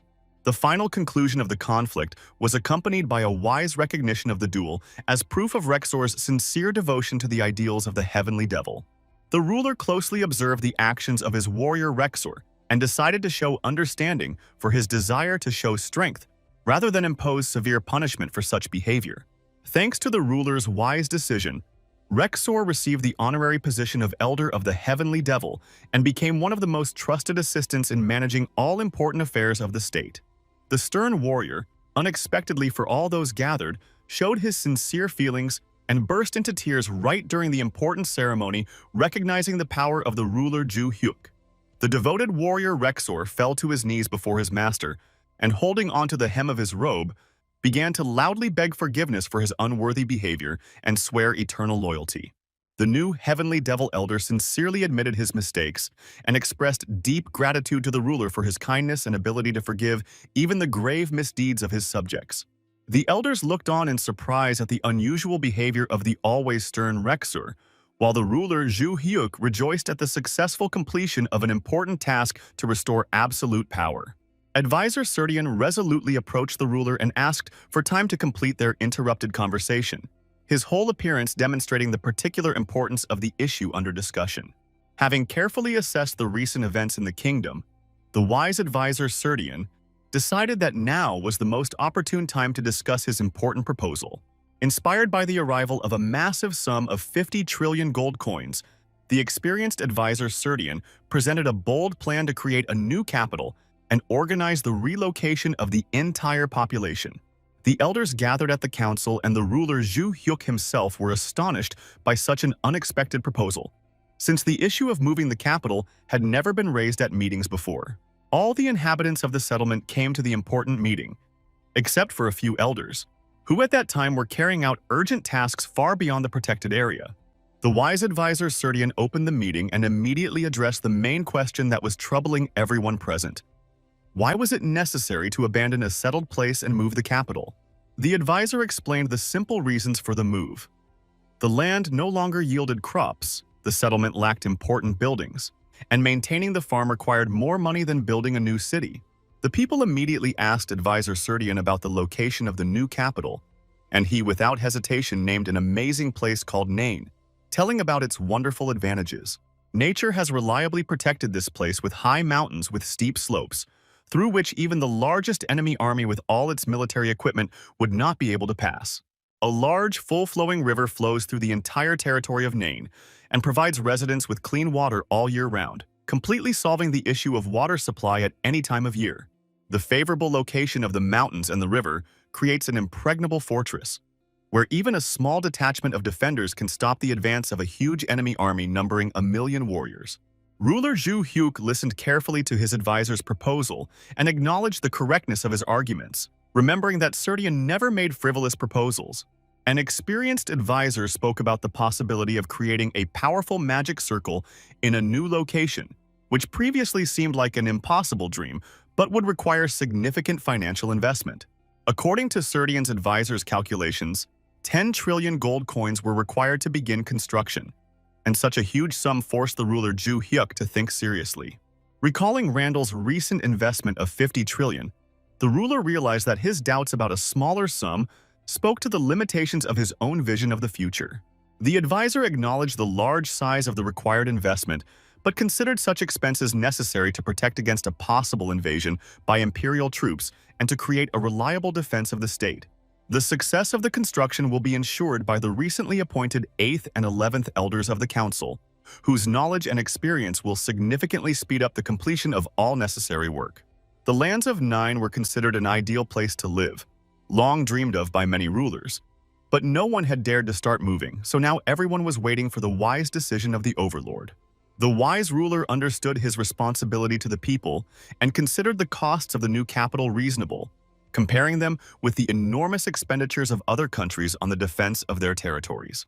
The ruler approved advisor Serdian's proposal, fully trusting the abilities of the 8th and 11th elders to successfully complete the important project and create the foundation for future prosperity. Following the announcement of the ruler's decision, all elders expressed their support, and the magic system reported the successful start of the capital's transfer and the growth of trust between the council members. Zhu Hyuk understood the importance of the construction project, but parting with 10 trillion gold coins was the largest monetary expenditure of his entire life. Sometime after the construction work in Nain began, the ruler Zhu Hyuk personally went to check the implementation of all the planned works and the quality of the work done. Advisor Serdian joyfully reported on the successful implementation of all plans and emphasized the special importance of this first major step on the path to the great achievements of the ruler. The ruler thanked his loyal advisor for the detailed report and expressed complete confidence in his ability to properly organize work on the complex construction project. Having complete confidence in Serdian's experience in managing the construction, the ruler decided to focus on his own important affairs and not interfere with the process until the work was fully completed. The ruler's main goal was to receive a well-deserved reward for the successful completion of an important task called Return of the Absolute, which was fully completed. Having opened the magic system window, the ruler saw a message about the completion of the calculation of the reward due to him, which consisted of 2 different parts with special conditions. After a difficult battle with Rexer, the ruler hoped to receive a worthy reward for completing a high-class quest, perhaps even including a rare black magic stone. The first part of the reward gave the ability to freely move the sacred altar, which at first did not seem very important, but turned out to be very useful for moving to a new location. The second part of the reward required an additional condition to be met: to sacrifice a valuable black stone, which would disappear immediately after it was used to receive the reward. The ruler was deeply upset by having to hand over the precious black stone, worth several trillion gold coins, just to receive the reward he was entitled to. Despite his obvious dissatisfaction with the terms, the ruler understood the need to complete the main scenario and decided to agree to the requirements in order to receive the reward he deserved. After receiving the reward, the ruler was determined to find the one who had come up with such an unfair condition and tried to harm him by taking away the valuable magical item. Immediately after receiving the award, the ruler's profession was forced to change, and his new class received the unusual name Absolute Evil, with special abilities. The ruler pondered this unusual phenomenon for a long time and tried to recall cases of class demotions, but he could not find a single similar example in his memory. The elders around the ruler felt an incomprehensible fear from the dark demonic energy emanating from him, but Ju Hyuk himself felt completely calm. Along with the new class, the ruler received an amazing specialization and many special benefits that were given only to the chosen bearers of this rare title. The ruler realized that the loss of one black stone was fully justified by receiving the title of Absolute Evil, which brought him one step closer to fulfilling the main scenario. Among the benefits he received, the ruler discovered 2 new combat skills, which he immediately wanted to test in a real battle to assess their strength and capabilities. Noticing 2 worried elders nearby, the ruler was delighted by the opportunity and asked them to help him test the new abilities of his unusual class. Returning home after training, the ruler saw important news from Olympus about the completion of the formation of all 7 holy seas with the selection of worthy rulers. The majestic imperial castle, located on the ancient continent of Sentine, was designated the main residence for all the elected rulers of the holy seas. The ruler realized the connection between the emergence of the absolute evil from the continent of Sentine and the concentration of the main scenario around these mysterious lands with a deep history. After a long absence from an important meeting, the ruler's sister finally returned, and he decided to ask her about the past events and her impressions. Among the 7 elected rulers, 5 were from Korea, making the use of an automatic translator unnecessary during important negotiations and discussions. The sister told her brother with surprise about an incredibly strong man of the 130 level among the chosen rulers, who asked to keep information about his strength a secret.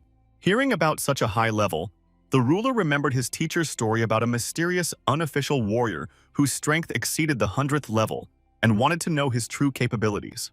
After telling the story of the powerful rulers, the sister reminded her brother of an old enemy named Kong Mu Seok, with whom he had a serious fight. According to the sister, this dangerous enemy harbored a strong grudge against the ruler and was now preparing some kind of insidious plan to carry out his revenge. The ruler took this news calmly, realizing that his longtime adversary was simply angry because of a serious defeat in their previous brutal battle. Continuing with the news, the sister reported that all the rulers of the Holy Seas had received a common important task that they must carry out together. The ruler was delighted with this news, believing that completing a difficult task together would help the rulers get to know each other better and build strong friendships. Given the current situation, the ruler advised his sister to use the time spent working with other rulers to gain useful experience and new knowledge. The ruler noted an important advantage of working together: the opportunity to learn the characteristics and weaknesses of each ruler of the Holy See while being close to them. The ruler's sister happily accepted her new role as a secret observer, considering such an important task a fun and interesting adventure in her life.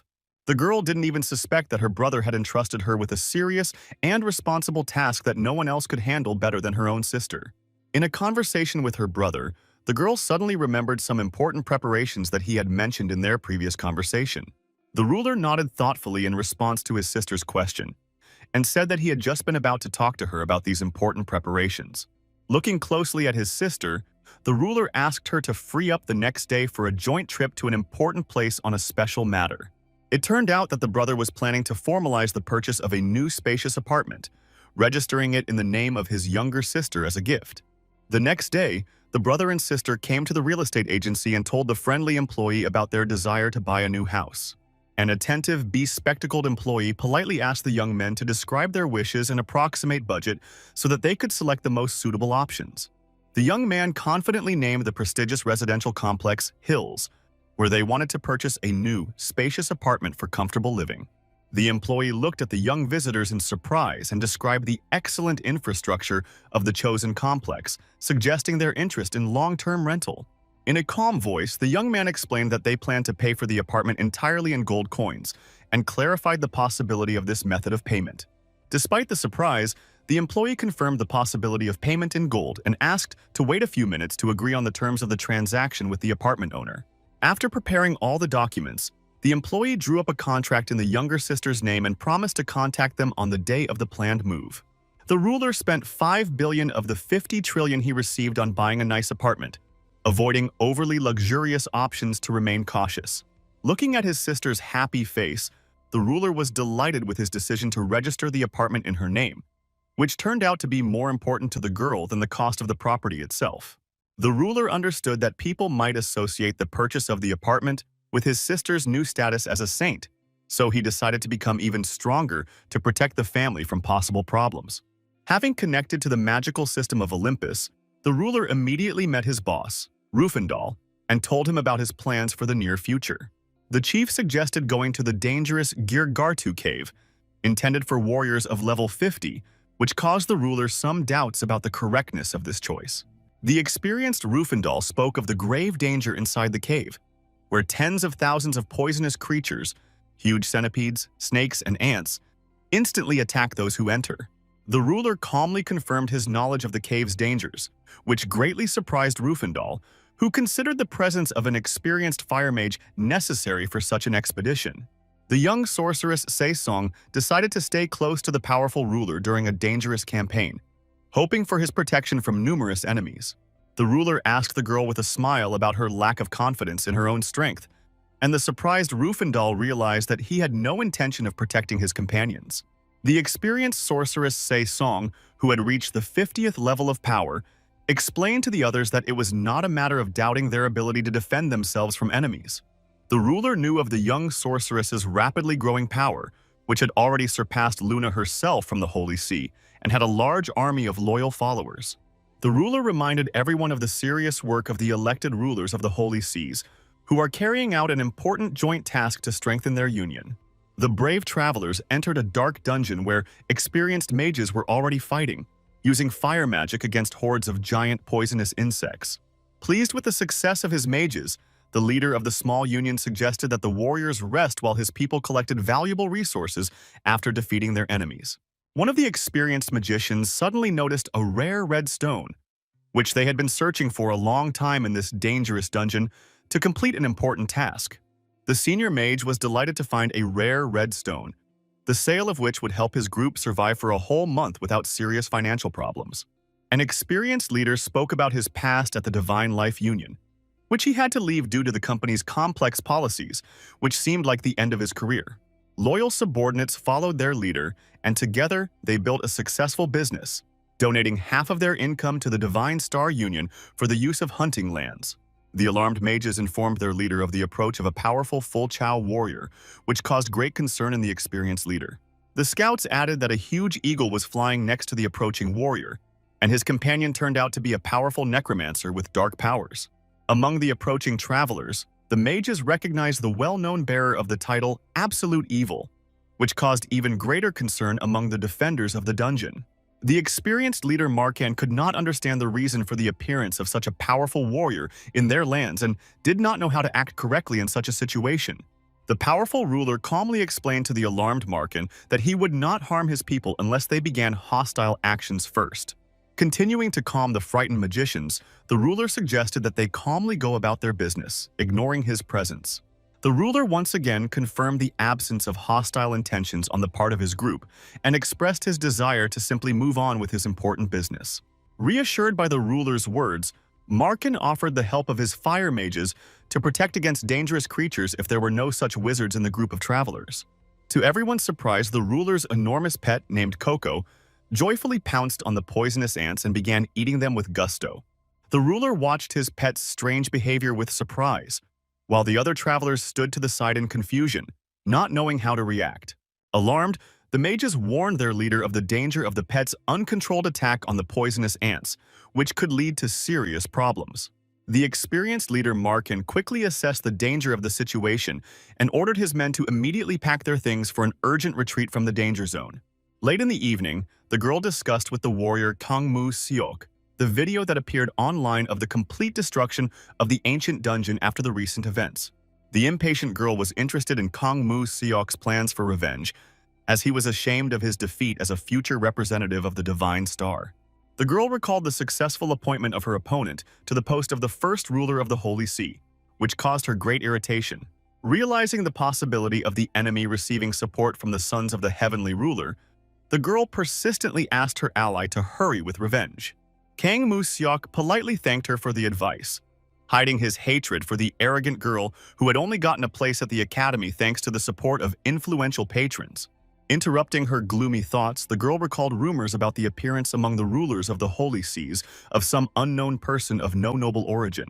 The experienced warrior Kang Moo-seok immediately guessed that the conversation was about the mysterious owner of the seventh throne among the rulers of the sacred lands. The angry girl considered the appointment of a commoner, Luna, to the high post of ruler of the Holy See unacceptable and intended to correct this injustice. Kang Moo-seok advised waiting until the important scenario was completed and gathering more information, understanding the impossibility of open conflict between allies in the fight against absolute evil. Rising resolutely from her seat, the girl firmly declared her refusal to silently observe the illegal possession of her rightful place. The girl added a cruel remark that the accidental death of an unknown impostor was unlikely to attract the attention of important people. The experienced leader Markin tried to warn the travelers about the dangers of the pet's uncontrolled hunting, which could disrupt the natural cycle of rebirth of creatures. Shocked observers watched as Coco's enormous pet not only killed poisonous ants, but also ate them, after which it let out a mighty royal roar. The astonished people witnessed an unusual sight. The frightened ants began to quickly scatter in different directions from the formidable predator. Puzzled mages discussed the strange ability to repel ants and the cruelty of the owner nicknamed Absolute Evil towards his own pet. Markin watched in horror as his pet was punished, unaware of the use of minimal force, while the sorceress Sei Song scolded the bird for missing the opportunity to join the army of the dead. After the punishment, the saddened pet Coco pointed his owner in the direction of the depths of the cave, where he sensed the presence of something unusual. The ruler was surprised at the possibility of missing something important during a thorough examination of the underground premises. Cautiously approaching the travelers, the experienced guide Markin politely asked permission to share important information about this place. Markin, who had been closely observing the group's actions, told them about a dead end in the western part of the cave, where the unusual pet had pointed. An experienced guide explained to the travelers the existence of different zones in the dungeon and suggested that the indicated dead end could be an entrance to another area. The ruler looked at Markin with respect, understanding his deep knowledge of all the features of the dungeon as an experienced leader of the local union. Having appreciated the guide's experience, the ruler invited Markin to join their group as a knowledgeable advisor, promising to give him half of the reward he received. The humble leader declined the generous offer, wanting to earn his reward honestly and delighted at the opportunity to join a powerful group distracting dangerous enemies. The united group of travelers began moving towards the indicated dead end, while the experienced guide Markin confidently reported on the approach to an important place. Markin explained the need to block the constantly respawning monsters immediately upon entering a new zone, advising the ruler to prepare for battle in advance. The impatient ruler, without listening to the important explanations, entered the dungeon and received a dire warning from the system about the death penalty for invading sacred lands. The strict system added that the only way to leave the forbidden place would be to sacrifice the life of the violator of the sacred rules. A shocked Markin watched in horror as the huge swarm of poisonous ants gathered, realizing that they had not fled but had deliberately gathered in one place. Alarmed assistants reported that all exits were surrounded by dense rows of poisonous ants, posing a serious threat to the group. Unexpectedly for everyone, Coco's huge pet bravely rushed into the thick of the enemies, loudly indignant at the disrespect of simple insects for the true king. Observing his pet's actions, the ruler realized that Coco was once again displaying her indomitable fighting spirit. In the midst of battle, the mighty pet gained a new amazing ability called All-Encompassing Beak to fight enemies. The acquired ability allowed the pet to deliver incredibly fast and accurate strikes on selected targets among a multitude of poisonous ants. After defeating all enemies, the hungry pet received a new skill, Feast Table, to collect magic stones and restore its strength. Joyfully flapping his wings, Coco did not have time to enjoy the spoils of red stones, which the dexterous Rufendal quickly collected and handed over to the ruler. The pleased ruler praised his diligent assistant, who promised to collect all the valuable red stones during their dangerous journey. The ruler turned around and noticed the displeased look of his pet, who clearly considered Rufendal's actions to be a real theft of well-deserved booty. Confident in his superiority, Rufendal explained his actions by his status as the first pet, who had the right to hand over the Mind Stones directly to the master. An indignant Coco loudly expressed his disagreement with his rival's statement, considering himself worthy of the title of the ruler's first pet. The amazed Marcon could not believe the incredible luck of the travelers, who had collected more rare red stones in one go than his group had found in a whole month. After a complete victory over the enemies, the travelers discovered a previously invisible passage, hidden from ordinary explorers of the dungeon. Fulfilling the special condition of destroying all the ants with Coco's pet, opened the way for the travelers to access a secret part of the ancient dungeon. The magical system warned the travelers of the grave danger of the new passage and offered them a choice between risky exploration and a safe return without reward. The experienced leader Markin suggested that his people immediately leave the dangerous place, despite the loss of a possible reward for the research. The alarmed guide feared a new attack by even more deadly creatures from the depths of the dungeon. Approaching the ruler, the wise Marcon explained the necessity of their groups separating due to complete ignorance of the further dangers of the unknown territory. The ruler calmly accepted the experienced guide Marcon's decision to part ways, sincerely thanked him for his assistance, after which the groups said goodbye and left the dungeon. Pleased with the successful work, Marcon praised all his assistants for their excellent results and announced the end of the working day. The experienced leader strictly warned his people about the need to keep secret all the unusual events that occurred in the dungeon. The surprised Marcon suddenly noticed the appearance of one of the powerful rulers of the Holy See behind him. The arriving ruler noted with suspicion Marcon's unusual joy, as if he had seen something special in the depths of the dungeon. The caring sorceress Se Song approached the ruler, concerned about the condition of her pet Coco, who for the first time seemed unable to cope with the huge number of enemies. The attentive ruler reassured the sorceress, explaining that there was no real danger due to the strange behavior of the creatures surrounding the pet.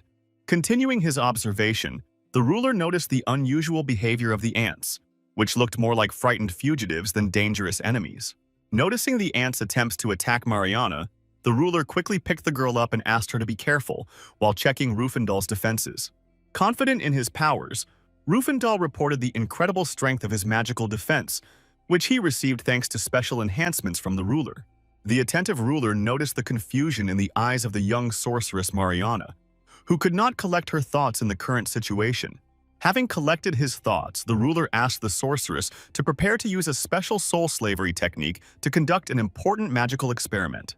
After activating the powerful skill, the magic system loudly announced to everyone present the appearance of a mysterious evil space. Surprised by the sudden appearance of dark energy around him, a confused Rufendal turned to the ruler for an explanation of the changes taking place. Pleased with the effect produced, the ruler explained the peculiarity of the evil space skill, which allows one to fully unleash the powerful forces of absolute evil. The ruler added information about the temporary nature of the skill, which provides various improvements to nearby followers. Previous tests conducted with the elders showed a significant increase not only in Rexor's combat abilities, but also in the managerial talents of the wise Sirdian. The ruler understood the importance of this skill in the upcoming battle against the Holy Seas, but decided to first test its interaction with the powers of the Absolute Necromancer. The magic system reported that Mariana's abilities belonged to the forces of evil space and began distributing special abilities among the participants. The young sorceress received a significant increase of 20 points in all stats and an additional random effect of increasing the rank of any summoned undead. Realizing the need to test her new abilities, the sorceress Se Song received the ruler's permission to use her necromantic power. The first creature summoned was a mighty aquatic chimera, very different from its previous form as an insect-like behemoth. The unusual changes in the appearance and size of the summoned undead occurred due to Mariana's special abilities and the increase in the creature's rank. The surprised sorceress discovered a new ability to choose combat skills for her undead after receiving a request from a monster to destroy enemies. Having chosen the powerful spell Acid Volcano, even the ruler, confident in his abilities, was amazed by the incredible attack power of the summoned creature. Pleased with the result, the sorceress joyfully watched the successful application of the chosen skill, which exceeded all the expectations of those present. The ruler noted the impressive characteristics of the attack: a huge area of effect, high accuracy, excellent rate of fire, and strong penetrating effect. After praising the diligent Mariana, the ruler discovered an additional benefit of the skill: the distribution of acquired experience between the absolute evil and the team members. Pleased with the discovered capabilities, the ruler decided to enhance the ability's effect by adding a special evil incentive for his followers. After applying the enhancement, a special mark of absolute evil appeared on the sorceress, giving everyone in the evil space the powers of darkness and undead. Having received the recognition of an ally of absolute evil and new powers, the sorceress activated the enhanced skill Regional Slavery, an improved version of Soul Slavery. Thanks to the improvement, the sorceress gained the ability to control almost 10,000 creatures, with the small insects taking up half the usual space. The joyful sorceress informed the ruler of an amazing feature of the skill, which allowed her to control twice as many small creatures. The astonished ruler realized the incredible growth of the sorceress's power, now able to control an army of 20,000 undead creatures. The delighted sorceress immediately used her new abilities to summon a huge number of unusual creatures. Determined to live up to the majestic title of Absolute Necromancer, the sorceress sent her vast army of undead to sow fear among her enemies. The sorceress's cheerful nature prevented her from creating a suitably gloomy atmosphere, which was noticed by the ruler and Rufendal, who were observing her. After the evil space disappeared and the rewards ceased to work, the upset sorceress asked the ruler about the nature of these amazing abilities. The ruler explained the limited duration of the acquired skill and the possibility of significantly strengthening it with the right approach to use. While the ruler and the sorceress discussed the rapid growth of her power, the attentive Rufendal silently watched their animated conversation. A frustrated Rufendal was worried about losing the title of first pet to the mischievous Coco and the loss of the opportunity to be the cutest creature next to the ruler. Seeking to maintain the ruler's favor, the resourceful Rufendal offered to explore the mysterious passage, attempting to strengthen his position as a loyal servant. After a short preparation, the brave travelers entered a mysterious hidden part of the dungeon, simply called the New Passage Dan. The secret passage's appearance was made possible by the mighty roar of Coco's pet, which caused all the insects to scatter in fear. The ruler noticed the rapid return of the frightened insects and assumed that there was something more dangerous than a huge army of enemies deep within the passage. The thoughtful ruler turned down the frightened sorceress Sei Song's request to hold her hand as they walked forward. In a trembling voice, the sorceress spoke of the unpleasant sensations she felt in this place, the piercing cold, and the constant feeling of being watched. The angry ruler suddenly ordered Rufendal to take the trembling sorceress by the hand to calm her down while she moved. The surprised assistant met the sorceress's displeased gaze, clearly expecting a different decision from her respected ruler. The proud sorceress calmly refused the offered help, declaring her ability to continue on her own. The attentive ruler noticed the sorceress's obvious displeasure, but decided to focus on continuing the important study of the mysterious passage. Finding himself in complete darkness, the ruler created a bright ball of light to illuminate the narrow underground corridor ahead of the travelers. A worried Rufendal understood the enormous power of even simple spells in the hands of a powerful ruler due to his incredibly high magical abilities. The ball of light created by the ruler turned out to be so bright that for a moment it blinded all the nearby travelers with its incredible radiance. Immediately after the bright flash, the alarmed ruler suddenly pushed the surprised Rufendal against the wall, ordering him to hide immediately. The confused assistant did not understand the reasons for the ruler's behavior until he felt the presence of some creature right above his head. The slow-moving Rufendal failed to react to the danger and found himself under the influence of a petrification spell from a huge snake named Kirk's Double. The ruler, who had successfully defended Mariana, reflected on the strange appearance of the ancient master of the dungeon, who had not come out to people for 80 years. The surprised ruler tried to understand the reasons for his unexpected meeting with the double of a powerful creature and the location of his dangerous original. Watching the battle closely, the ruler was surprised by the snake's complete disregard for the level 70 attacks from its powerful pet Coco. The ruler's enraged pet realized that he was being completely ignored by the huge snake, which was paying no attention to his presence. Insulted by the enemy's inattention, the pet furiously rushed at the huge snake, loudly demanding the immediate start of a worthy duel. Responding to the pet's challenge, the huge snake attempted to attack the brave Coco, but the enraged ruler rushed to defend his faithful friend. Having reacted deftly to the ruler's approach, the huge snake opened its terrible mouth wide and completely swallowed the brave warrior. The assistant's horror quickly turned to surprise when a bright light burst from the snake's mouth, and then its entire head was shattered by the ruler's powerful blow. Calmly assessing the strength of the defeated enemy, the ruler noted the enemy's sufficient power, although one blow with a special skill was enough for victory. Freed from the spell, Rufendal was once again amazed by the incredible strength of his master, feeling his faith in his abilities grow even stronger. After successfully completing the hunt for Kirk's double, the diligent Rufendal immediately rushed to collect the special scales of the defeated enemy that had fallen as a reward. The seasoned sorceress realized the fallen creature's true nature when she was unable to summon him as a new warrior for her undead army. The sorceress, dreaming of becoming stronger, thanked the ruler for saving her from the monster's attack, hiding her tender feelings from the stern ruler. After completing the dungeon clearing, the ruler received a system message about the appearance of a hidden quest upon revisiting the location within the next 36 hours. Having carefully examined the obtained scales, the ruler assumed that they would play an important role in the passage to the next gate and a meeting with the true master of the dungeon. Having assessed the importance of the upcoming task, the ruler suggested that his tired companions take a necessary rest before continuing the dangerous adventure. When he went out to the kitchen to have a snack, the ruler unexpectedly met his surprised sister, who did not expect him to appear in the real world. Having explained to his sister his desire to rest, the attentive brother immediately noticed her eyes reddened from tears, despite her attempts to hide her condition. The ruler demanded to know the reasons for the tears, suspecting a connection between the incident and the recent meeting of the Guardians of the Holy Seas.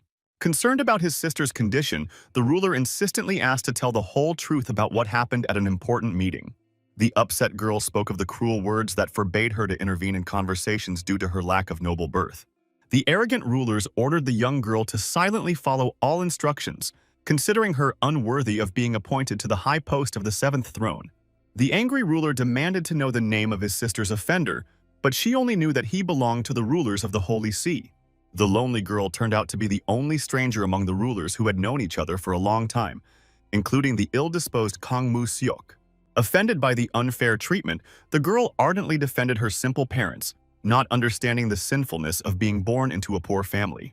The indignant ruler realized that the offenders belonged to the new aristocracy of the Divine Star, who had illegally appropriated the right to humiliate people without wealth. Concealing his anger, the caring brother calmed his upset sister, explaining that only the cruel offenders were to blame for the unpleasant situation that had arisen. The ruler promised his sister to punish all offenders, mentally planning the complete destruction of arrogant enemies in the future. Returning to the virtual world, the attentive ruler first checked on the well-being of his faithful assistants Mariana and Rufendal. Alarmed aides reported the search for the ruler to a familiar leader of the Union, Markin, who claimed there were no urgent matters.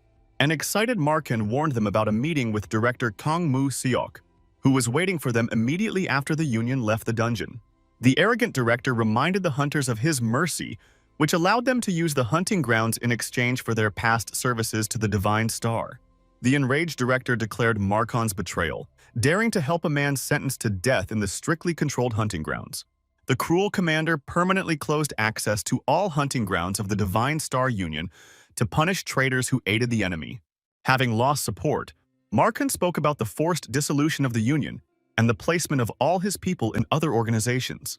The brave leader planned to start over, understanding the difficulty of the situation without the support of other unions and access to hunting grounds. The sympathetic ruler was surprised by the Divine Star's cruelty, suspecting the presence of a spy among the members of the disbanded Hunters Union. Outraged by the new aristocracy's arbitrary appropriation of royal power, the ruler did not understand the accusations of treason against the Divine Star. The ruler assumed the personal initiative of the arrogant Kang Mu-seok, demonstrating to everyone his belonging to the new aristocracy. The unpleasant behavior of the famous gladiator, who treated ordinary people like animals, caused the ruler to doubt the necessity of the upcoming battle. Realizing the inevitability of the situation, the ruler offered Markin his assistance in the hunt, asking him to carefully take care of his own safety. The ruler understood the desperate situation of the experienced leader, who decided to ask for help in such a difficult situation. A frustrated father spoke about the need to pay for his daughter's education after spending all his savings on creating and developing his unsuccessful union. The embarrassed manager spoke about the urgent matters that had accumulated and asked for at least one precious red or blue stone to solve the urgent problems. The kind ruler calmly agreed to the simple request, considering one red stone a small price to pay for the assistance provided by an experienced guide. In agreeing to help, the cautious ruler warned Markin about the possible